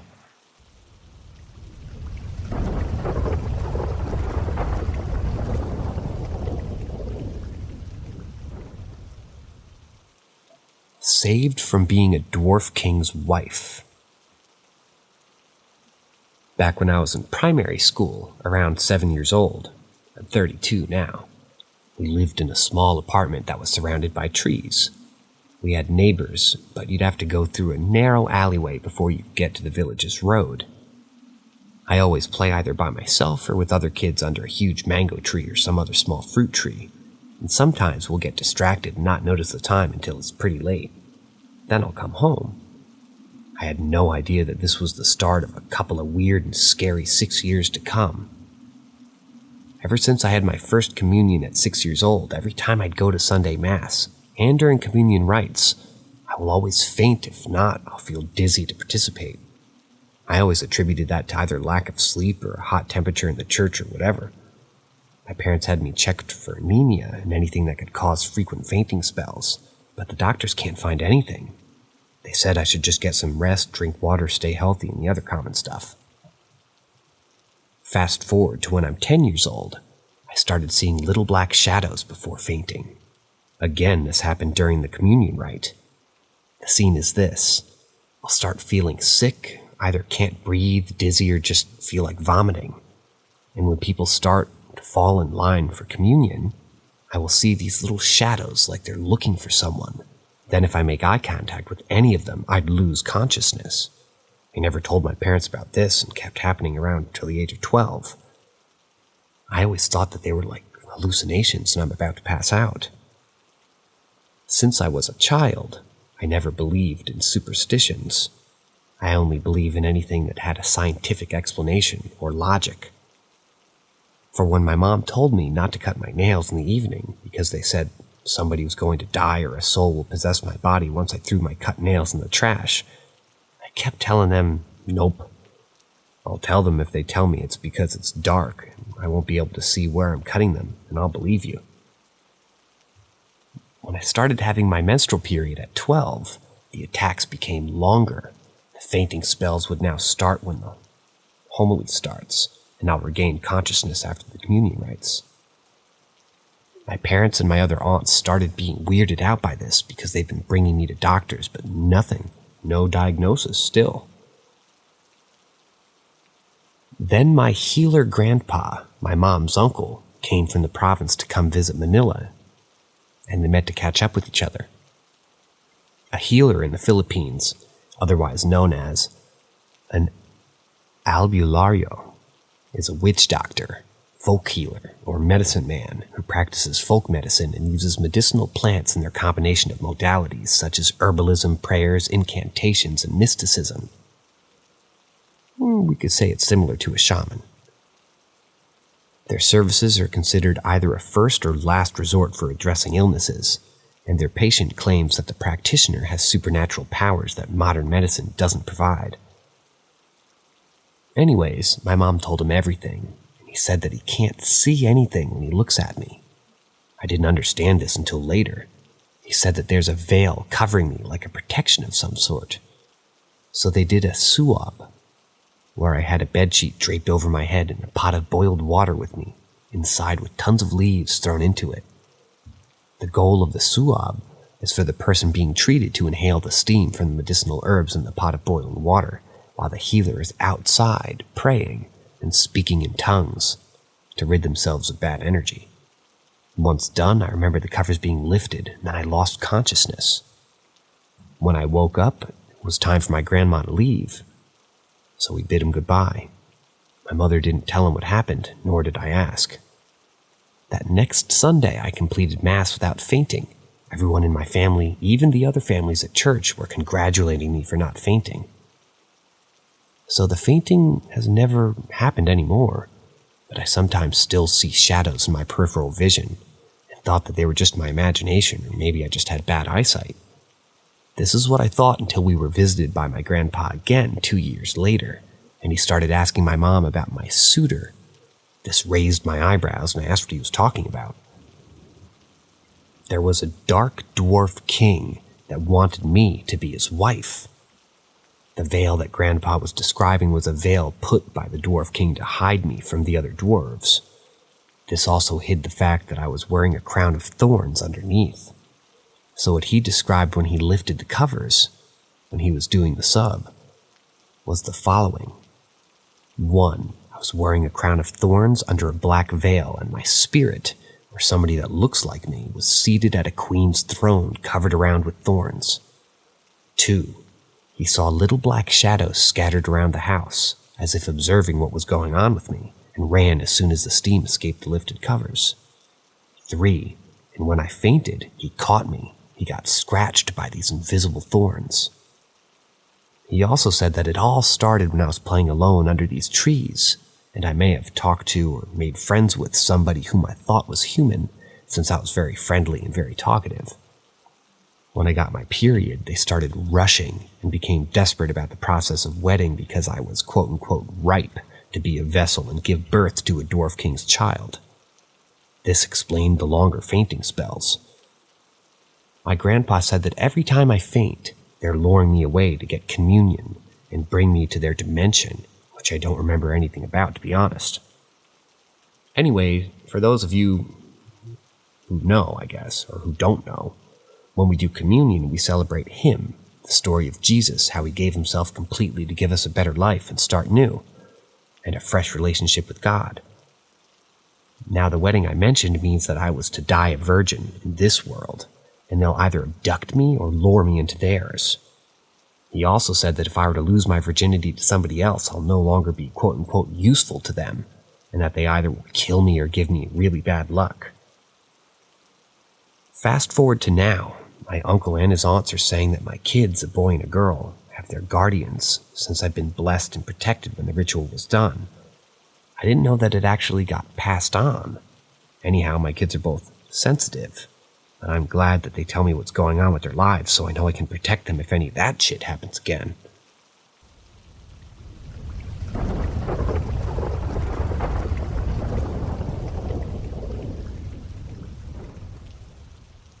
Calling all believers in the extraordinary, Paranormal M is your hub for first-hand encounters with the supernatural. Subscribe now and hit that notification bell to immerse yourself in a world of genuine unexplained phenomena. 2-foot-long praying mantis. It happened in Brooklyn, New York in the late 90s. I was in the 2nd or 3rd grade. S was around 4 years old. We had a back porch overlooking a small fenced yard and lawn. We'd get the occasional regular-sized praying mantis. According to S, one day she was playing in the yard while my mom was hanging laundry up in the back porch. Apparently this thing just suddenly materialized right there in the middle of the yard, because S says she turned around and there it was. She just stared at it for a few moments, not sure if it was a toy or what it was. She said it looked like a 2.5 to 3 foot long praying mantis with big red eyes and tiny black pinpricks for pupils. When the fear finally hit her, she ran up the stairs shouting for Mom, as she could express at the time that it was just a big bug. My mom barely reacted, of course, because kids get scared by normal bugs all the time. Well, the damn thing followed us up the stairs. For so long I've imagined what that thing must have looked like. She was convinced that my mom, or rather she convinced my mom, to go inside with her. That's when Mom finally saw it. While she and S were watching it from inside through the mesh door, the praying mantis perched itself in one of the chairs on the porch. Not like on the top or the back of the cushion or on the armrest or something, just in the chair proper-like. When my mom went looking for a camera, all at once it just disappeared. I asked if it flew away or what, but neither of them had an answer. It was just gone as instantly as it showed up. When my dad brought me home from school around half an hour later, they were still hiding behind the mesh door looking terrified. I never got the full version of the story until she was older. For years, she would become hysterical if she ever saw a praying mantis or even an image of one. I wonder about what this thing could have been or why it showed itself to my mom and her. I do know, however, that as I got older, I found that my mother was a very abusive woman. And her, I believe, suffered the most because of that. Makes me wonder if one of the people I've told this story to is right about it being maybe a demon or at least a bad omen.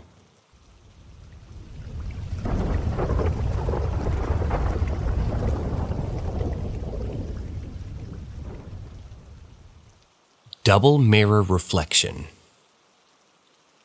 We have a full-length mirror in our bedroom that my wife will sit in front of when she's getting ready to go out. She sits down and puts on her makeup and sometimes listens to music. It's angled in such a way that I can see her reflection in our bathroom mirror as I come out of the shower. I see the reflection in the bathroom mirror of the reflection of the full-length mirror, if that makes sense. A couple of years ago, we were getting ready to go out, and I forgot a towel. I knew that she had washed all of the towels, and I forgot to pull one out of the dryer before getting in my shower. So when my shower was done, I pulled back the shower curtain and saw her in the reflection, or the reflection's reflection that I was just describing. "Babe, can you get me a towel?" Now her back is to the bathroom, but I can see her look up into the mirror and just stare at me. Doesn't say anything, just a blank stare. "Babe?" Nothing. No response, but that weird stare. I figured she was mad that I didn't grab a towel, so I walk out of the bathroom naked and wet and head downstairs to our first laundry room. It's on the other side of the kitchen. As I cross into the laundry room, I literally bump into my wife coming out of the laundry. Totally scared the shit out of me. "Why are you running through the house naked? I would have got you a towel." I can't remember my exact words, but it was something along the lines of, "I didn't think you heard me." So I walked slowly back upstairs and slowly peered into the bedroom, half expecting some ghost to jump out at me, but there was nothing. No one in front of the mirror, and no one in the bathroom.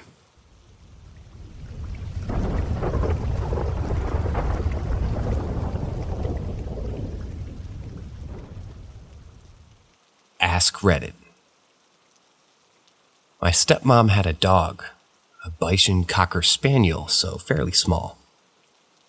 That kind of became my dog after my parents got married. My first ever dog I lived with was him, and I knew that he loved me. A couple of times in the 4 or 5 years that he was in my life, I'd saved him from some large dog attacks while on walks and saved him from drowning, and I think he quickly realized that I would do anything for him to protect him. The house my parents bought and moved into has a basement, like most do, and this house is fairly new, like a decade or so. So it's not like a super creepy basement, dark and dingy, stuff like that. Before I moved out of my room, it was in the basement, in the corner where you could see the whole space and stairs from the doorway. There always felt like there was something in the corner of that basement, and every now and again my mind would see some sort of 4-legged, threatening creature that would growl towards me, and something would just come at me.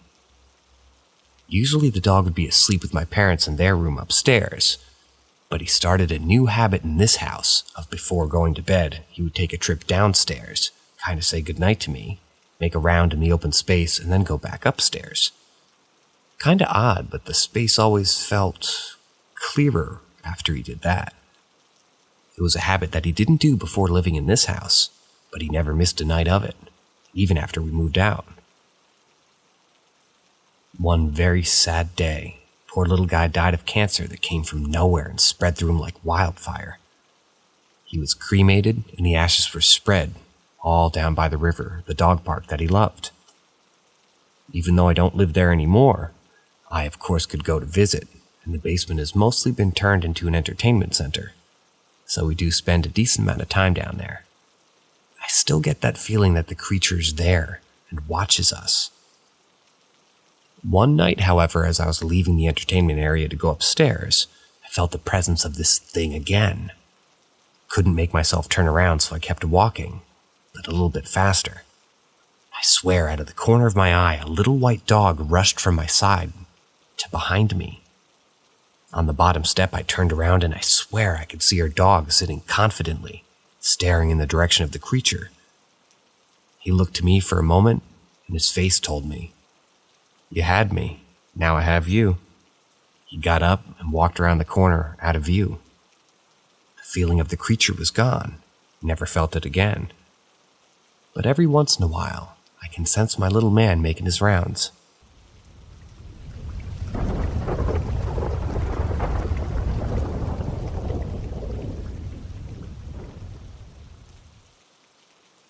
Ask Reddit 2. A few years ago, after I had graduated Bible college, a couple of college friends and I had been out for coffee and chatting late enough that the shop had to close. We didn't feel like we were done hanging out, so because this was the town that I had lived in for the past 12 years, my 3 friends asked where a cool place to hang out was. Preferably a place that didn't have, hours of operation, as it was now past 1 a.m. Didn't take long for me to remember this nature center near my old high school that had a beautiful walking path that went around a small lake. So I suggested there, and off we were. We parked in a public lot in front of the school so there was no risk of towing or tickets, and we walked across the football and track field towards the nature center path. Now, the walking paths were closed off by an almost complete fence, as you were supposed to enter by the main gates at the pavilion, but because I'd been in photography class in high school, we had found a way in for free that didn't also require a long walk to the pavilion about half a kilometer away. Just up the sidewalk beside the football field, the fence turned to cut through some trees. But in the trees, there was no fence, so you could easily get in if you were okay with a little bit of foliage. Just up the hill from this line of trees also happened to be the city's graveyard, which was also right beside a mental health hospital that was about 100 years old, so it hadn't always been the loving facility it now claimed to be.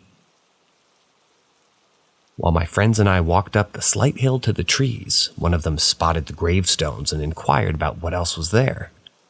Immediately, everybody forgot about the nature center walk and we continued up the hill to see what this small cemetery had. And we had visited it during photography class as well, by the way. Being that I'm already sensitive to spirits, I gave a little prayer that the Holy Spirit would protect me, but also show me and us if there is an area that we should or should not go. We walked around the small section, occasionally feeling the need to pray for an unrestful spirit to be at rest, until we discovered that the cemetery continued up to the next level of the hill and actually stretched for a kilometer or so back. We continued to walk around, sometimes praying, sometimes just noticing the ages on the stones, maybe appreciating a cool name here and there. One of my friends, Eric, who also seemed to be sensitive to spirits, but whereas I was turned away by how negative and possibly dangerous some seemed to be, he was drawn to those same ones. Occasionally there would be plots where he lingered and I felt my spirit become heavy, but on those, we'd pray for peace, and once it felt clear, we'd move on. As we walked east toward the back of the cemetery, I could sense something very unsettled in the far corner. I prayed again for protection for mine and my friends, and we got closer, but I couldn't shake this growing feeling that I specifically was being watched by something in that corner. As we got to that last row, my friend ventured north to each plot, but I decided it was best to stay further away, fully aware that not only was this spirit unsettled, it was angry. I told them about it, and they prayed as much as they could, but neither of them could sense or feel it, so they prayed wherever I pointed or gestured to. Eric, however, seemed quite content to linger in that last row, even hanging back for a while as we moved on. As we turned to walk south, away from the angry spirit, I could feel the eyes burning into my back, giving me chills like I'd never experienced. I continued to pray for our safety, focusing more specifically on me, but it seemed that almost every word I whispered in prayer, the angrier it got. Until this point, any spirit we prayed over either found peace, or at least stayed where it had been. Not this one. As we moved further away, I could feel it was just as close. My 2 friends decided it would be best to have one on each side of me, almost as protection. They had hoped that Eric was further behind, and that would cover my back. Well, it didn't. We kept walking, and it kept following, getting angrier and angrier as we went. I checked over my shoulder over and over, almost expecting to see some sort of creature physically following. But still, it was only a dark shadow, almost unnoticeable, almost excusable. There came a point as we neared the southernmost path that all of a sudden, out of nowhere, I couldn't feel it anymore. It was gone. It was like it had reached its tether point and couldn't go any further. I breathed deeply and I relaxed. We were finally in the clear. We turned west and kept walking, and we could see our exit only a few rows away. My friend on my left got distracted by a cool gravestone and stepped away from the side completely, which I hadn't barely noticed. Then it touched me. Being suddenly surrounded by a spirit of fury, it grabbed my shoulders and it felt its hot breath as it whispered into my ear. I didn't even give it time to say anything. If I did, I would have remembered or understood it. I just yelped and jumped away, hopefully out of its grasp. All three of my friends jumped into defensive mode and prayed for it to leave me. And once it had been pushed far enough back, we booked it out to the exit. Just outside the exit, a security guard from the mental health home was looking in, probably concerned that he saw 4 young people walking around the cemetery. As we booked it past him, he asked if we were in danger, and we honestly didn't know how to even answer him, as most people laugh at us when we explain how real spirits and ghosts are. Not stopping to talk, we passed the man and continued back down the hill towards the school, the guard just staring into the cemetery, looking for what we were running from. The whole way back to my car, my friends were praying that if the spirit had attached itself to me, that the bond would be broken. And before we got in the car, they prayed more. And the whole drive home they prayed that it wouldn't and couldn't follow. And before walking into my apartment, they gave a final prayer that it was not welcome and couldn't enter. I was supposed to just drop them off, and they would drive the hour back home so they could work in the morning. They didn't leave me alone that night, and I don't think any of us really slept, even though it was stone cold silent until the sun came up.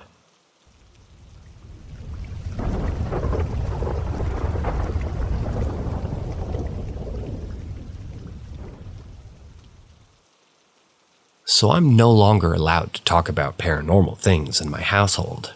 I'm married, 23, and now I have 4 dogs. Because I've had quite a few things happen to me growing up.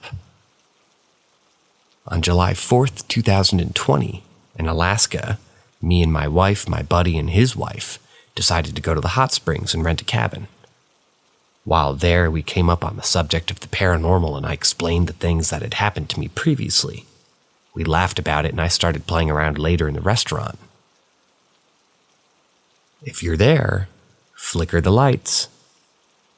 And weirdly enough, one did flicker, hard. Ignoring it, I saw a bird feeder out of the window and I decided, if you're truly there, make this bird leave. Thinking it would fly away eventually. Instead, it got absolutely bodied by a much larger bird. Horrified, my wife decided that that was enough for me. That night, my buddy's wife had something tug her hair in her sleep and had also seen something. My wife had something wake her up, but it was completely silent. After going home, our household there continued to have paranormal noises, and our 2 dogs at the time occasionally stopped and stared at the doorway with nothing there.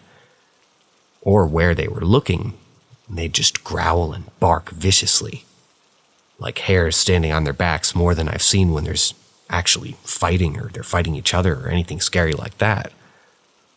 Also, something wouldn't let my wife sleep for 4 days straight by pushing on her legs when she was almost asleep and making noises in the hallway.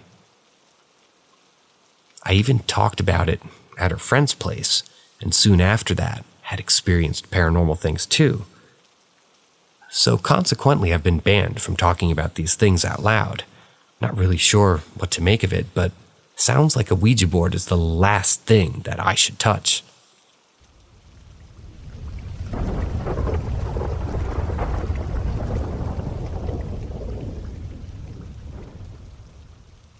Am I schizophrenic or just seeing ghosts? My family's always been said to be spiritually inclined, and I've always been on the edge on believing it, so I want people's opinions. The shadow figures that I've mostly seen in public, quite a few surround my house and reside in my neighborhood, but I've only really interacted with one. I was home alone sick, out of my mind, and went to go take some meds. Then I felt a tap on my shoulder. It was a rough and urgent tap, so I turned around, and even though I was leaning on the counter, I saw a man walking up to the window. I got down behind the counter because I kept feeling something pushing down. And I raised so I could see, but not be seen, and saw that he had a pistol in his hand. I ducked back down and turned to see a shadow that looked like he had a fedora and a trench coat on. He disappeared after, and now he just stands by my house's back gate. There's 5 in my school, 10 in the middle school connected to it. I was in the middle school, and there was a small program called office work. We were like securities for APs and teachers, and they were working in the consular office. I went to pick a kid up from class, and once I stood in front of the room, but there were the 10 shadows. I wish I never took that job or that room. They said some terrible shit no human should hear. It made jabs at my body, and one said I would rape her if she wasn't so fat. The teacher didn't do shit neither, and neither did the students in the room. I told the other workers, and from then on, they'd been taking care of that room. But apparently a month after the incident, an old worker who left the school ran into the shit. I guess we're going to call these guys shitheads, ran into the shitheads, and they were talking about going through with what they had said, and got into a huge fight. The ex-workers, a group of 10, and the 7th graders group of 12. The ex-workers group, one being older. I haven't really heard of any of them since. The shadows at the schools have been showing up wherever bad things are just about to happen, so I've been avoiding them as much as I can. Dreams. I've had dreams where I talk to the dead, and I've cried even harder each dream. And each time I have a dream. The first time, it was my late grandpa on the night of my mom's birthday. I came out to the entire household 2 weeks before. I was in the park sitting on a bench when someone sat down next to me. I looked over and lo and behold, there he was. We hugged and talked a bit. I asked him what had happened after death, and he said that he couldn't tell me. But eventually he had to leave. But the last thing he said was, "Tell your mom happy birthday and that I miss her, and not to let my old hag get the worst of her. Also, congratulations on coming out. You'll make an amazing grandson, granddaughter, and grandchild." I wasn't out as gender fluid yet, but the fact that he knew made me sad that I couldn't tell him face to face, and even sadder that I didn't spend more time with him. I had a dream with several Asian ancestors from both parents, and they were playing poker, and they were making bets on grandchildren like my cousin getting into med school or my younger sister dropping out. They were all written on sticky notes on a wall. I talked to them about it, and one of them got up, I guess. "Oh, this reminds me." He got up and pulled 5 sticky notes from the wall. 1 with my name on it. Gets into culinary. 2, my name again, getting into a toxic relationship. 3, yet again my name. Toxic relationship. 4, my name yet finally, traumatized. And 5, I guess that wasn't finally, here's finally. My name is the first cousin to die. The 5th one took me back, and my grandmother, who was in hospice, walked in. Once I woke up, I was told my grandmother passed away in her sleep with a huge smile. This made me cry the most. I had a dream where I was watching a Victorian kidnapping/murder, whose death was passed off as suicide, and ran from the killer, where they were safe for a month and eventually killed by an uncaught killer. They didn't tell me their name. They didn't talk. They just sat with me and wrote her will and wrote to me in a notebook. But I couldn't find any source other than a photo of her tombstone in real life. I watched as her life was taken from her, and I couldn't wake up or move. I couldn't do anything. From that point on, I haven't had any more dreams for a month now, but the shadow figures keep closing in on the house over the past week, and I don't know what it means. I want to know if I'm just mentally ill or if I'm actually seeing ghosts.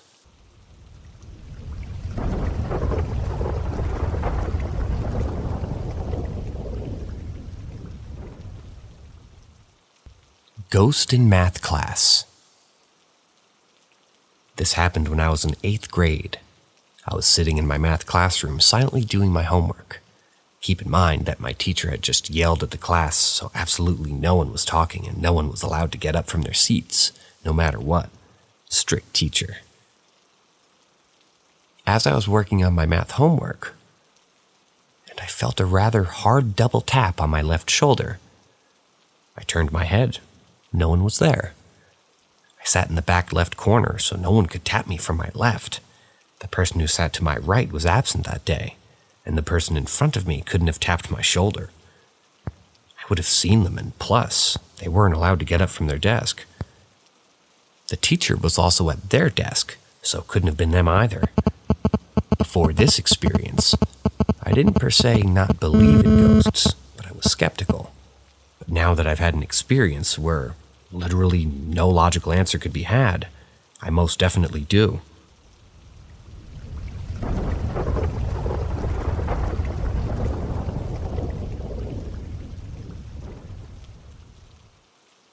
Dream visits. My granddad was my best friend, and when my nan passed away, I promised him that I wouldn't let him be lonely, and I'd like to think that I was a pretty good granddaughter. I was lucky enough to have him in my life until I was 27. As I got older, we got closer and closer, so it completely destroyed me when he died. I was 5 minutes too late at the hospice and missed him last moment. But I'll never forget laying on the bed with him and hugging him when I did get there. My heart really did break that day. I had a very difficult time coming to terms with his passing, constantly telling my then fiancé that I just want one more hug, one more hello mate, one more anything. One dream I dreamt that I was going to go use the bathroom downstairs, and as I walked into the dining room, Granddad was just standing in the doorway. I ran toward him sobbing, and he simply said, "No." I said, "But I just want a hug," and he said, "If you hug me now, you'll always want another one. And you can't have any more." I stood there crying, telling him how much I needed him, and he just smiled that gorgeous cheeky smile of his, and I woke up. It felt and still feels so real. I'm so certain that he visited me, and it happened again 4 years ago. I had just given birth to my son, and I dreamt that there was a knock on the door. I opened it, and there was my granddad, wearing his familiar clothes and leaning on his walking stick. I just stood in shock while he said, "Okay, Sam, let me see the boy."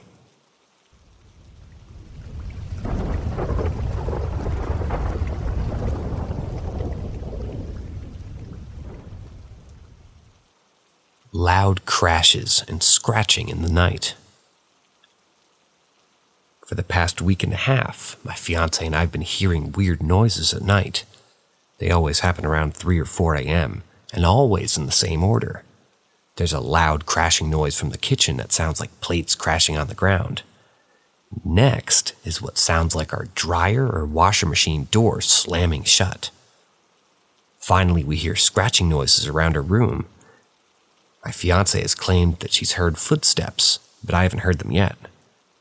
I live on the 3rd floor apartment with no one above us, but we have someone to our side. There looks to be a crawl space/attic area above us, so maybe it's rodents doing the scratching and my neighbors slamming doors, but I can't justify the noise of plates crashing.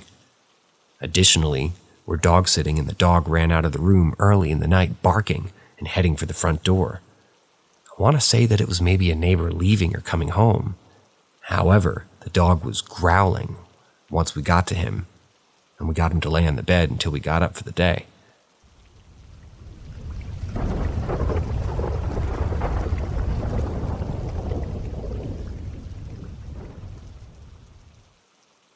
My dead granddad spoke to me through the phone.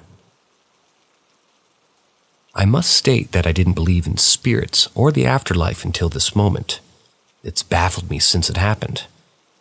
Around 4 weeks ago, I was getting the kids ready for school and randomly had this sudden urge to go see my granddad at his grave. Like a strange urge which I've never had before. Until then, I hadn't been able to visit his grave in probably close to 8 or maybe 9 years or more. I'd say more likely 10 years. Anyway, I took my youngest son with me as he isn't in school or nursery yet, and we visited him. Spent about 15 or 20 minutes there, sobbed my eyes out while I sat in front of his grave. I never got to really see him, as he died when I was 3. And I have like one pretty clear memory of him. So this was completely new to me, but something overcame me and I just lost control over my emotions. I said goodbye, cleaned his tombstone up a bit before parting ways. We got back to the car and proceeded to exit the cemetery. I must stress that the radio was on. There was no noise in the car at all. My phone was in the cup holder upright, with the case closed, so impossible for me to touch anything or catch something by mistake. My son was being quiet in the back, very rare for him, and we drove out of the cemetery. We got no more than 15 or 20 seconds down the road when my phone's voice, Bixby/Siri, literally said, "Hey, that was really nice spending time with you today. You've made my day." I pulled over in disbelief of what just happened and called my mom to tell her, when I couldn't hold it together and absolutely cried my heart out until I could drive again. It was a little creepy, but also very, very heartwarming.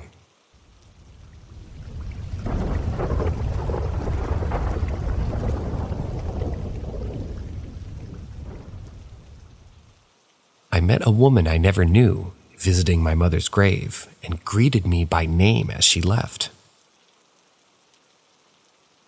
Last Sunday, I was visiting my mother's grave, like I do every Sunday. I always take some flowers and gardening equipment with me to keep her grave in pristine condition.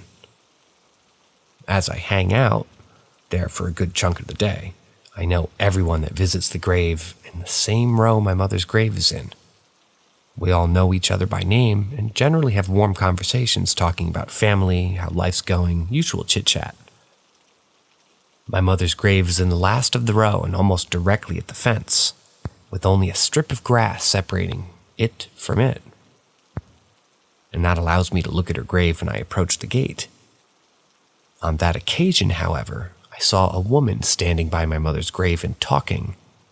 Sadly, I couldn't understand what she was saying, but she was seemingly mumbling to herself. This obviously occurred strange to me, and I was curious, so I was well on my way as the lady came towards me, leaving. She was probably in her late 50s, shoulder-long gray hair and glasses. As I wanted to ask her what she was doing at my mom's grave, she beat me to it. She smiled at me and wished me a nice day while calling me by my name, not even interrupting her walking pace, but dropping it while passing by.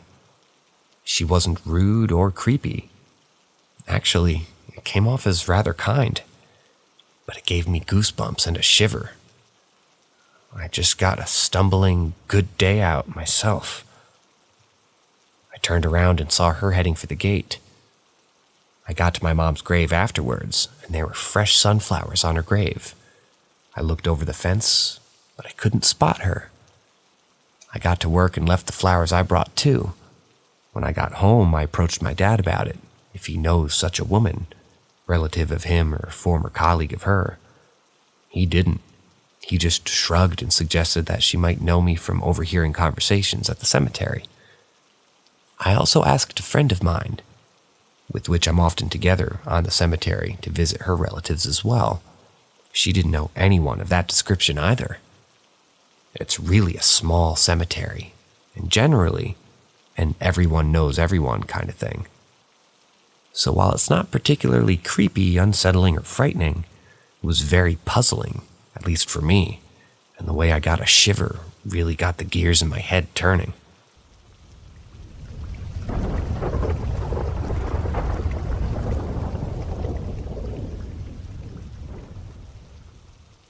The ghost demon that kept following me.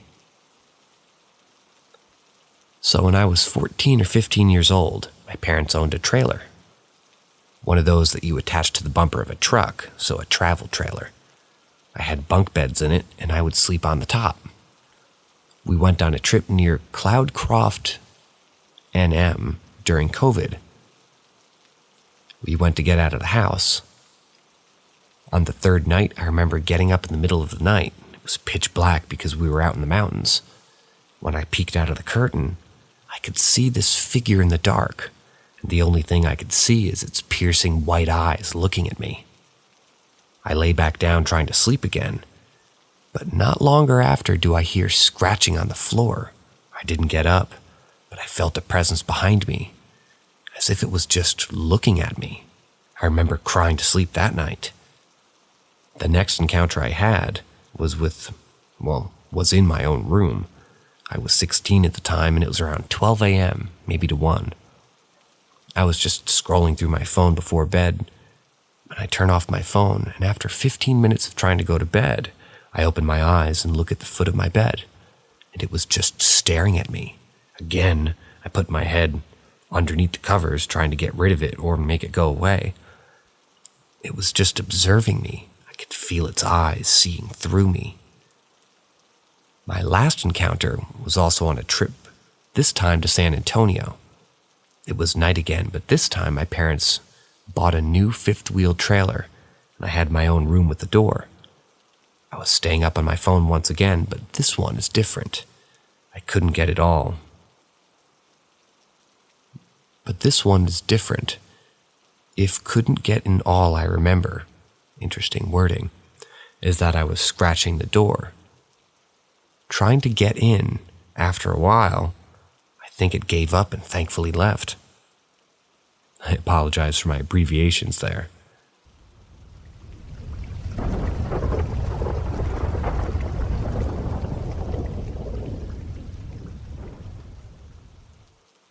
Owl shadow figure. The other night, I was getting ready to go to bed. Even though I wasn't really tired, I had to get up early for work, so I gently tried to force myself to sleep. I set my alarm for the next morning and closed my eyes. After 30 seconds of having my eyes closed, I could vividly see and picture my kitchen. I often have pre-dreams, dreams when I'm still conscious before I'm about to fall asleep, but they're never this vividly clear.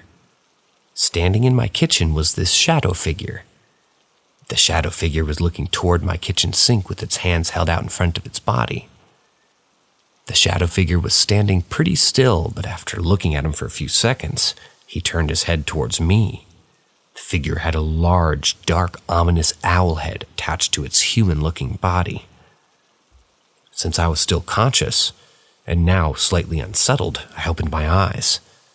After trying to analyze what I just saw, I tried to re-enter this pre-dream to try to investigate why this shadow figure's in my home. But I was unsuccessful. I believe that my home has a few spirits, but I've never encountered one like this before. I tried to research if anyone else has documented seeing an owl shadow figure, but I can't seem to find anything. I discovered that there is an owl deity called Moloch, whom practices child sacrifice, but the illustrations and descriptions have no resemblance of what I saw.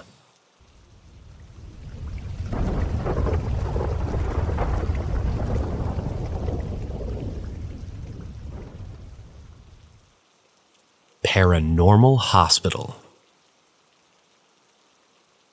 I was a surgical technologist in labor and delivery for about 10 years.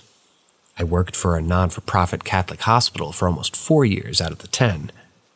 When I first started in the department, 2 techs had already worked there for a very long time. We'll call them M and J, and myself, K, told me stories about Sister Mary Margaret, who was a surgery tech back when the hospital was still ran by nuns. Needless to say, Sister Mary Margaret was very much by the book and left little room for her coworkers' errors. Jay knew about Sister Mary Margaret, but M had worked there so long. She'd actually worked with the nun. Em began to tell tales about instances when she'd heard Sister Mother Mary Margaret in the OR suite long after she'd passed away, and up to the current time frame. Being a born skeptic, I thought Em and Jay were just hazing the new girl. I wasn't buying a bit of their nonsense. Well, fast forward to when I'm off of orientation and working my 12-hour night shifts. I'd be in the back, setting up the OR suite or stocking supplies, and I could hear the shuffle of shoe covers, just as high heels made the clack-clack sound. There's a very distinct sound that shoe covers make when they truffle along the hospital floor. I just sleuthed it out and figured Em and Jay might pull one of their night shift nurses up to prank me, or just to see if I'd fall for it. Well, I just had to hop out there, catch them in the act, and let them know that they weren't fooling anybody. So, I popped out into the hallway, ready to scare the scrub pants off of whomever was trying to prank me. But when I jumped into the hallway, no one was there. There was no movement in the hallway.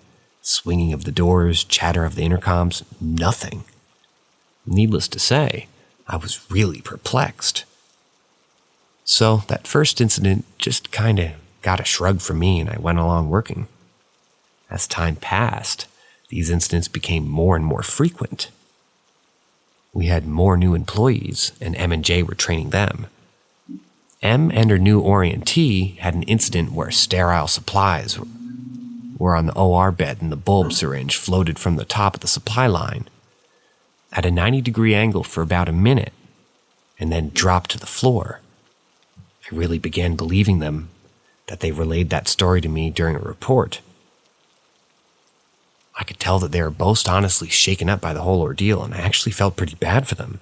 They were scared, trust me. These two were not actresses. There was no way that they could have given such an Oscar-worthy performance either. I continued having my own encounters with the shuffling shoe covers, unintelligible whispering, all of the hallmarks of a typical haunting. Some of my tech coworkers continued reporting the same kind of activity. None of the activity was as egregious as what Em and her orientee experienced with the floating bulb syringe in midair. When this all stopped being amusing to me, when I went to the OR at about 2:30 or 3 a.m. to stock linens and sterile water and saline into the warmer. I'd done this 100 times. It wasn't anything new. For those of you who are not familiar with hospital warmers, they're equivalent to leaving the hospital and going straight to Narnia. These miraculous inventions are what makes your hospital blanket so nice and toasty. We also put sterile water and saline into the top portion of the warmer to heat up liquids used externally so the patient doesn't get hypothermic. To give you a visual, it literally looks like an industrial-sized stainless steel refrigerator. It performs in the same way, except instead of making everything cold, it warms everything up. Thus, the hospital warmer. I had taken the linen cart and some water and saline bottles with me to stock up everything. I left the cart in the hallway outside of our 2 surgical suites. The warmer was in between both OR suites in a little cubby beside our crash cart. As you very well know, hospitals are known for migraine-inducing bright light. This was one of the few things that I disliked about working in the hospital. Whenever I was able, I'd spare the blinding fluorescent lights as much as possible. So, I proceeded to stock the warmer without turning the lights on to spare myself the glare whenever I could. The OR suites were darkened and shadowy, but I could always easily get around.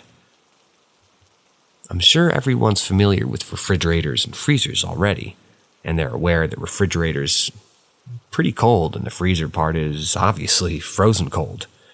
The warmers at the hospital basically work on the same premise. The refrigerator part warms the blankets, while the freezer part makes the external water and saline bottles really toasty. That's exactly what we want. So I opened the refrigerator part and expected to be hit in the face with some pretty arid heat. It was cold. Wait, what? Is it broken? It has to be. There's no way this warmer could be this cold. Something's not right. Then, I also checked the freezer portion, which should have been even hotter.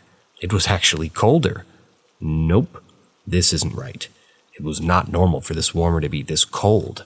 The fans were blowing warm air, but it just wasn't warming anything up. It was then that I felt an overwhelming sense of dread.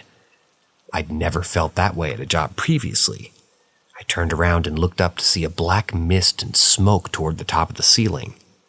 At first I thought maybe some part of the warmer's electric had fizzled out and this was the beginning of a fire. The problem was, the black mist and smoke was on the ceiling and it was the opposite corner of the warmer. I looked at the warmer's connections and everything was as it was supposed to be.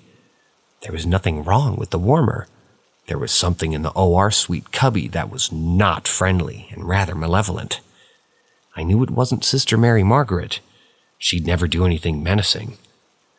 I can't explain how, but I knew not only that it wasn't her, I knew that she wasn't there to help protect me from whatever this was. It was slowly seeping down from the corner of the ceiling towards myself and the warmer. I did what seemed to be the most sensible thing and I began reciting the Lord's Prayer. It paused, full stop. As I continued, it looked like a film being played in reverse. It slinked back to the corner that it came from.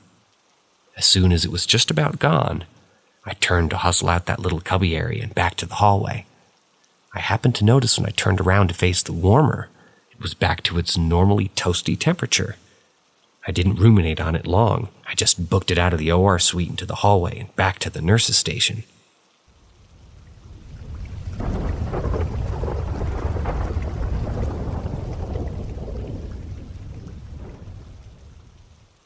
Encounter with a witch in an Indian village. When I was 7 or 8 years old, I used to play with my buddy in a large field behind my house. It was winter when the terrifying incident occurred. The sun was setting down at 5:30 p.m., casting an eerie glow over the surroundings. My buddy and I had wandered quite far from home, and a thick layer of fog began to blanket the area. Knowing it was time to head back, we started walking, hoping to find the distant lights of our neighborhood. After a few minutes, we stumbled upon a small area filled with bamboo trees, a place we had seen before. In the middle of this eerie grove was a small pond.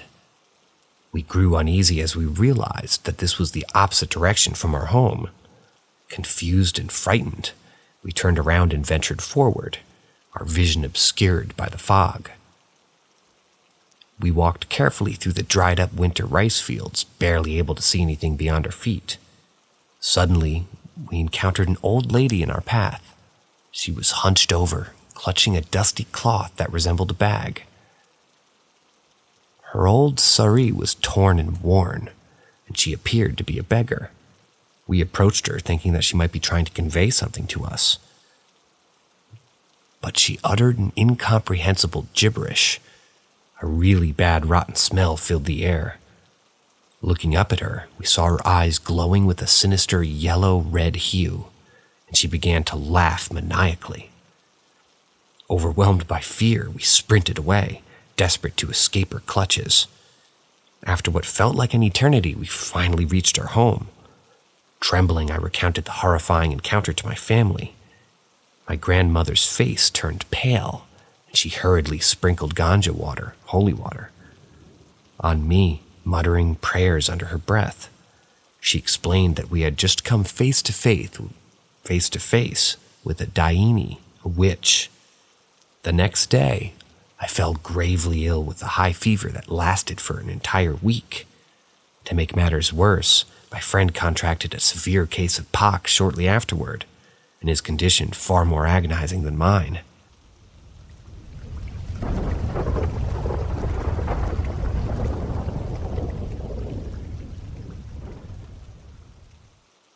Terror unleashed upon the village.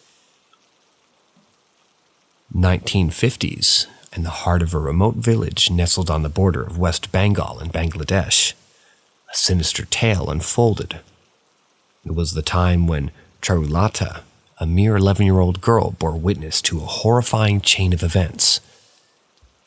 Whispers echoed through the village's lips, tales of an old witch lurking in the shadows of the desolate riverbanks. She dwelled in solitude far away from prying eyes.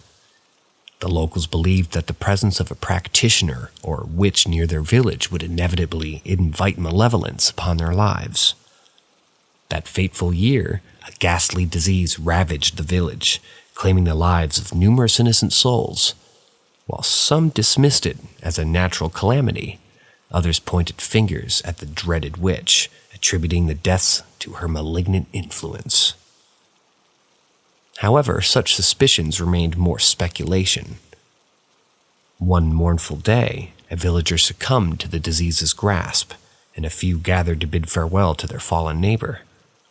They carried the lifeless body to the river's edge, intending to cremate it and release the departed soul from its earthly vessel.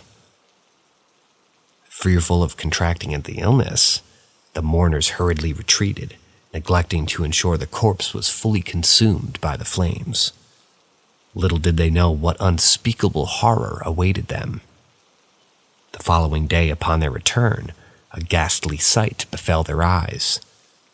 Not all the logs had turned to ash, and to their sheer terror, they discovered that the partially burnt remains had been desecrated.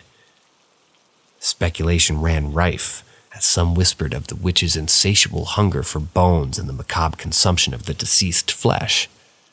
Yet, the true terror was yet to unfold. It was the scorching summer, and most people preferred to sleep with their doors open at night, so they could sleep peacefully because of the gentle, cool breeze. Among them was a young family with a darling toddler. Her parents made her sleep on a cushioned jute swing, which was present at the entrance of their room. Her parents slept right beside her. In the dead of night, the mother stirred from her uneasy sleep. She sought her laughter, only to find an empty swing swaying eerily in the silence. Panic seized her heart, and she called her husband, their anguished cries tearing through the stillness of the night. The village was stirred into a frenzied action as neighbors joined the frantic search for the missing child. A chilling realization crept over the crowd when dawn broke. A group of searchers emerged, their faces drained of color, words frozen on their trembling lips. Then the village gathered, sensing the depth of their despair. With bated breath, they followed the traumatized search party to a distant location, close to the meandering river stream. There, the scene unfolded, a sight beyond human comprehension, etched forever into their souls. The lifeless body of the innocent toddler lay sprawled upon the earth, her stomach brutally lacerated by a rough and malevolent force. Her eyes, once filled with joy and wonder, were now mercilessly gouged, a chilling testament to the sheer terror she endured in her final moments. Whispers spread through the crowd, their voices trembling with terror and disbelief. Some ventured to suggest that it was the work of a savage animal, a fox or a wild dog.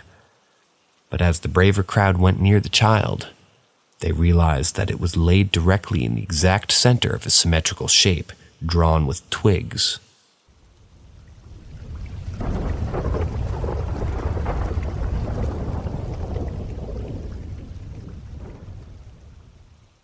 Bad omen haunting my house.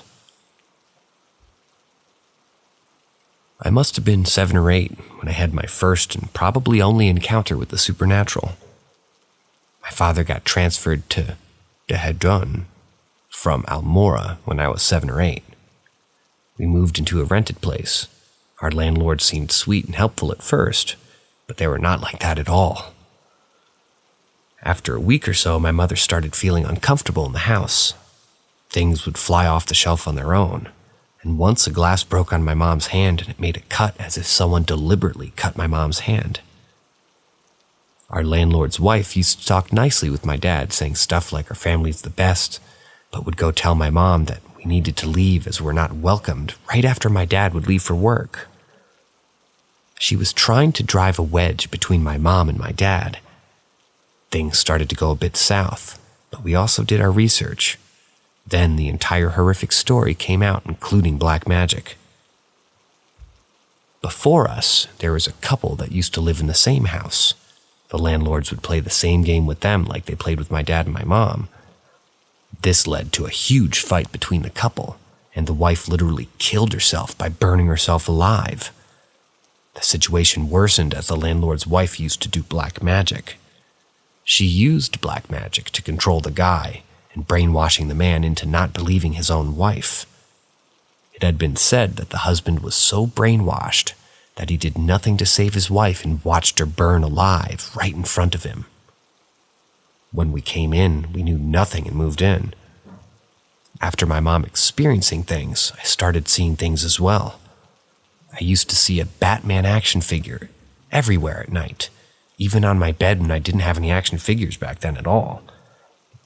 I was a car kid always. I always saw a giant doll in front of my cabinet. It was like 5 or 6 feet tall. It was there whole night. It was as if something wanted us out of the house. I don't know whether it was the woman who died or because of the black magic that we were seeing these things. But it was very strong and a very obvious presence. I'm 30 now, but we still sometimes visit the Dehedron, and that house is now empty. Even the landlords have to sell the place and went somewhere else. No new renter was able to live there for more than 2 months. We lived there for no more than 4.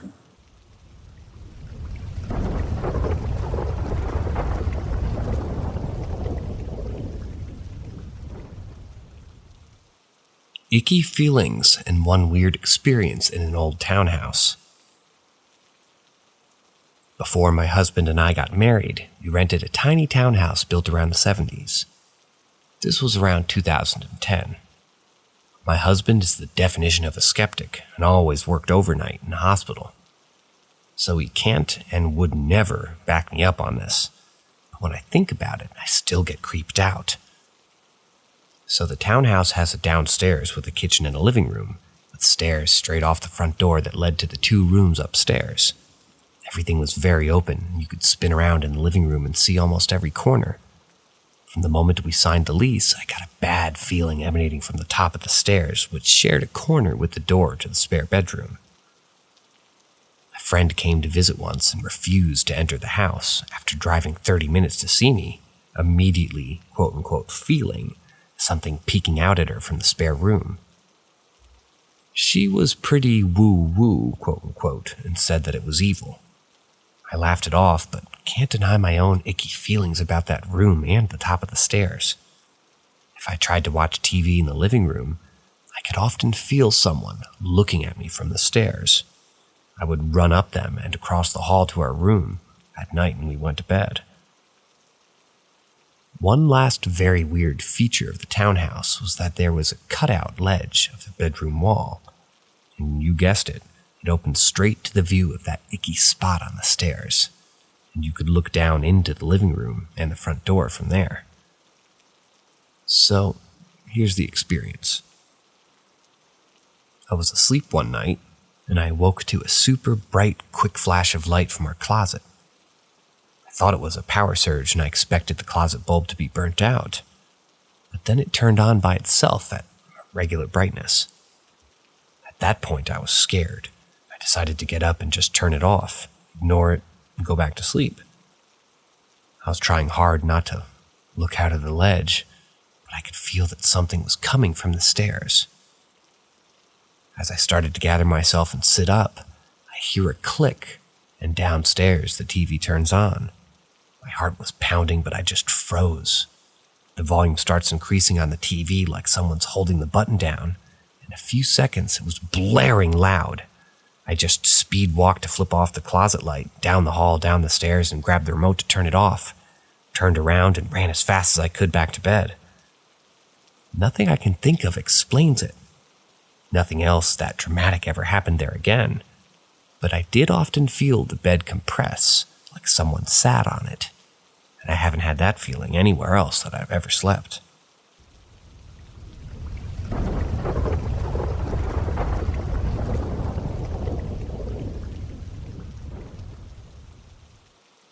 My room. So for some context, my whole life I've always had weird, unexplainable encounters. And to be honest, I think it's because my mom is kind of witchy, and does some sketchy shit. Anyway, I'm pretty sure that I have an attachment. I live in a new house with different family members. This house has gone through generations of family. I don't think spooky shit happened when others were living here, so that's what makes me believe the attachment, because weird shit and vibes just follow me around. Anyway, to the story of my room. So my room is always the coldest or the hottest in the house, and it sucks. I've had shit fall off shelves and my TV will turn off or my light will flicker on and off, and I'll just wake up in the middle of the night to my closet door and it'll just be open whenever I come back from anywhere. Just regular creepy shit. But a family member told me something about a year ago that kind of freaked me out. It was the day after Christmas, like super early in the morning, and said family member woke up on the couch and went around the house to make sure everything was turned off and locked before she went to bed. She came upstairs and saw that my door was closing, so she just thought I went to the bathroom and I was closing my door back. So she checked the other rooms that came to see if I was awake, and she opens my door and I'm sleeping, so she says my name and wakes me up. I was pissed because, like, what the fuck, the sun is barely up, and she asks me, "Did you just come from the bathroom?" And I said, "No." And she just casually goes, "Well, your door was just closing." And at the time I was like, okay. Then I rolled over and went back to sleep. The next day I asked her about it, and she told me that after that happened, she went back to her room and her bathroom fan and light were on. She didn't leave them on. And ever since then, creepy shit's happened, like moving in empty bedrooms and the front door that we don't use just being wide open. Then she saged the house because she saw something dark following me around. Just creepy stuff happens. Not a lot, but yeah.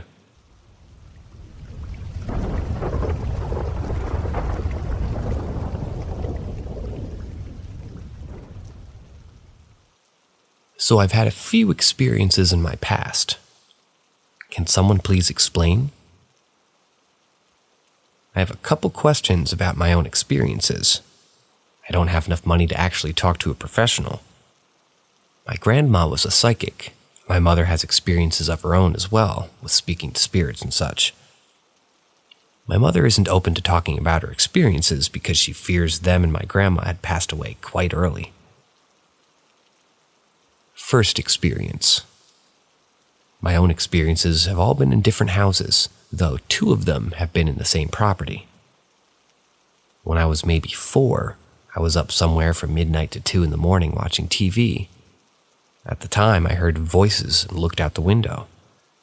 There were some soft talking sounds and 3 yellowish-white floating orbs passing the window. I immediately ran to my room at the time and spoke to my grandma in the morning. She had told me that they were guardian angels protecting me. Second experience. I was in 5th grade when 2 of my grandparents passed away. One was the psychic. This was in 2016. I moved into that same house in 2020. I was sleeping on the couch in the room where my grandpa had his old library that we took out. I was drifting off to sleep when, clear as day, I heard, "She's going under." It wasn't someone's voice I remembered, and it sounded as though it was maybe the next room over. My parents were across the house, and at the time, it wasn't a good place for my mental health. Third experience. Later that year, after I had left the negative household, I was living with my mom. I was writing in my room when a tall figure with black hair had appeared.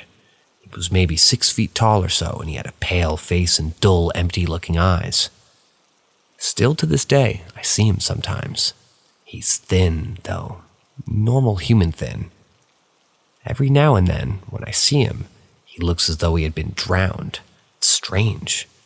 He's silent, but it's almost like he's watching over me in some ways. Possibly just watching me. I feel a weird unease around him, though. Strangely comfortable. I've had other experiences of hearing deceased family members' voices when I'm really depressed, though that's more comforting than anything.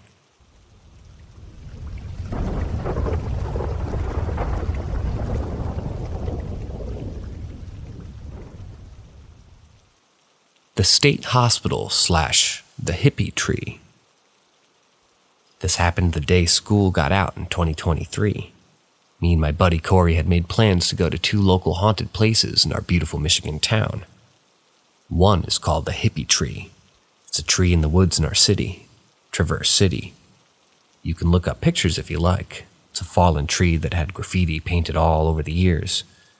There's been many suicides, and it's alleged that it's haunted. Despite its story, it's actually really cool. Google describes it as a nexus for the unquiet spirits of those that once inhabited the hospital. Number 2 is the state hospital itself. It's nothing special, just a local abandoned hospital. Pretty sure it's been a few things, but the last time it was a mental hospital. Anyways, if you want to see what it looks like, just search up Traverse City State Hospital. To start the story, we were in Corey's basement, and it was around 9 p.m. when we went to the hippie tree to hang out and smoke the stuff we bought. After about 15 minutes of just chilling at the tree, the sun was setting, and we started our walk from the hippie tree to the hospital, which is probably about 5 minutes. During our walk, Corey kept saying that he felt something, like we weren't alone, and he never lost that feeling that whole time. Nothing really happened at the hospital, so I'll skip through that and move on to when we got back to Corey's house. We were in his basement watching Simpsons and getting high off our asses, when out of the corner of the dark room we both saw a face peer out from the stairwell. I have no idea what to make of this, but Corey believes that we brought a spirit back from the hippie tree that night.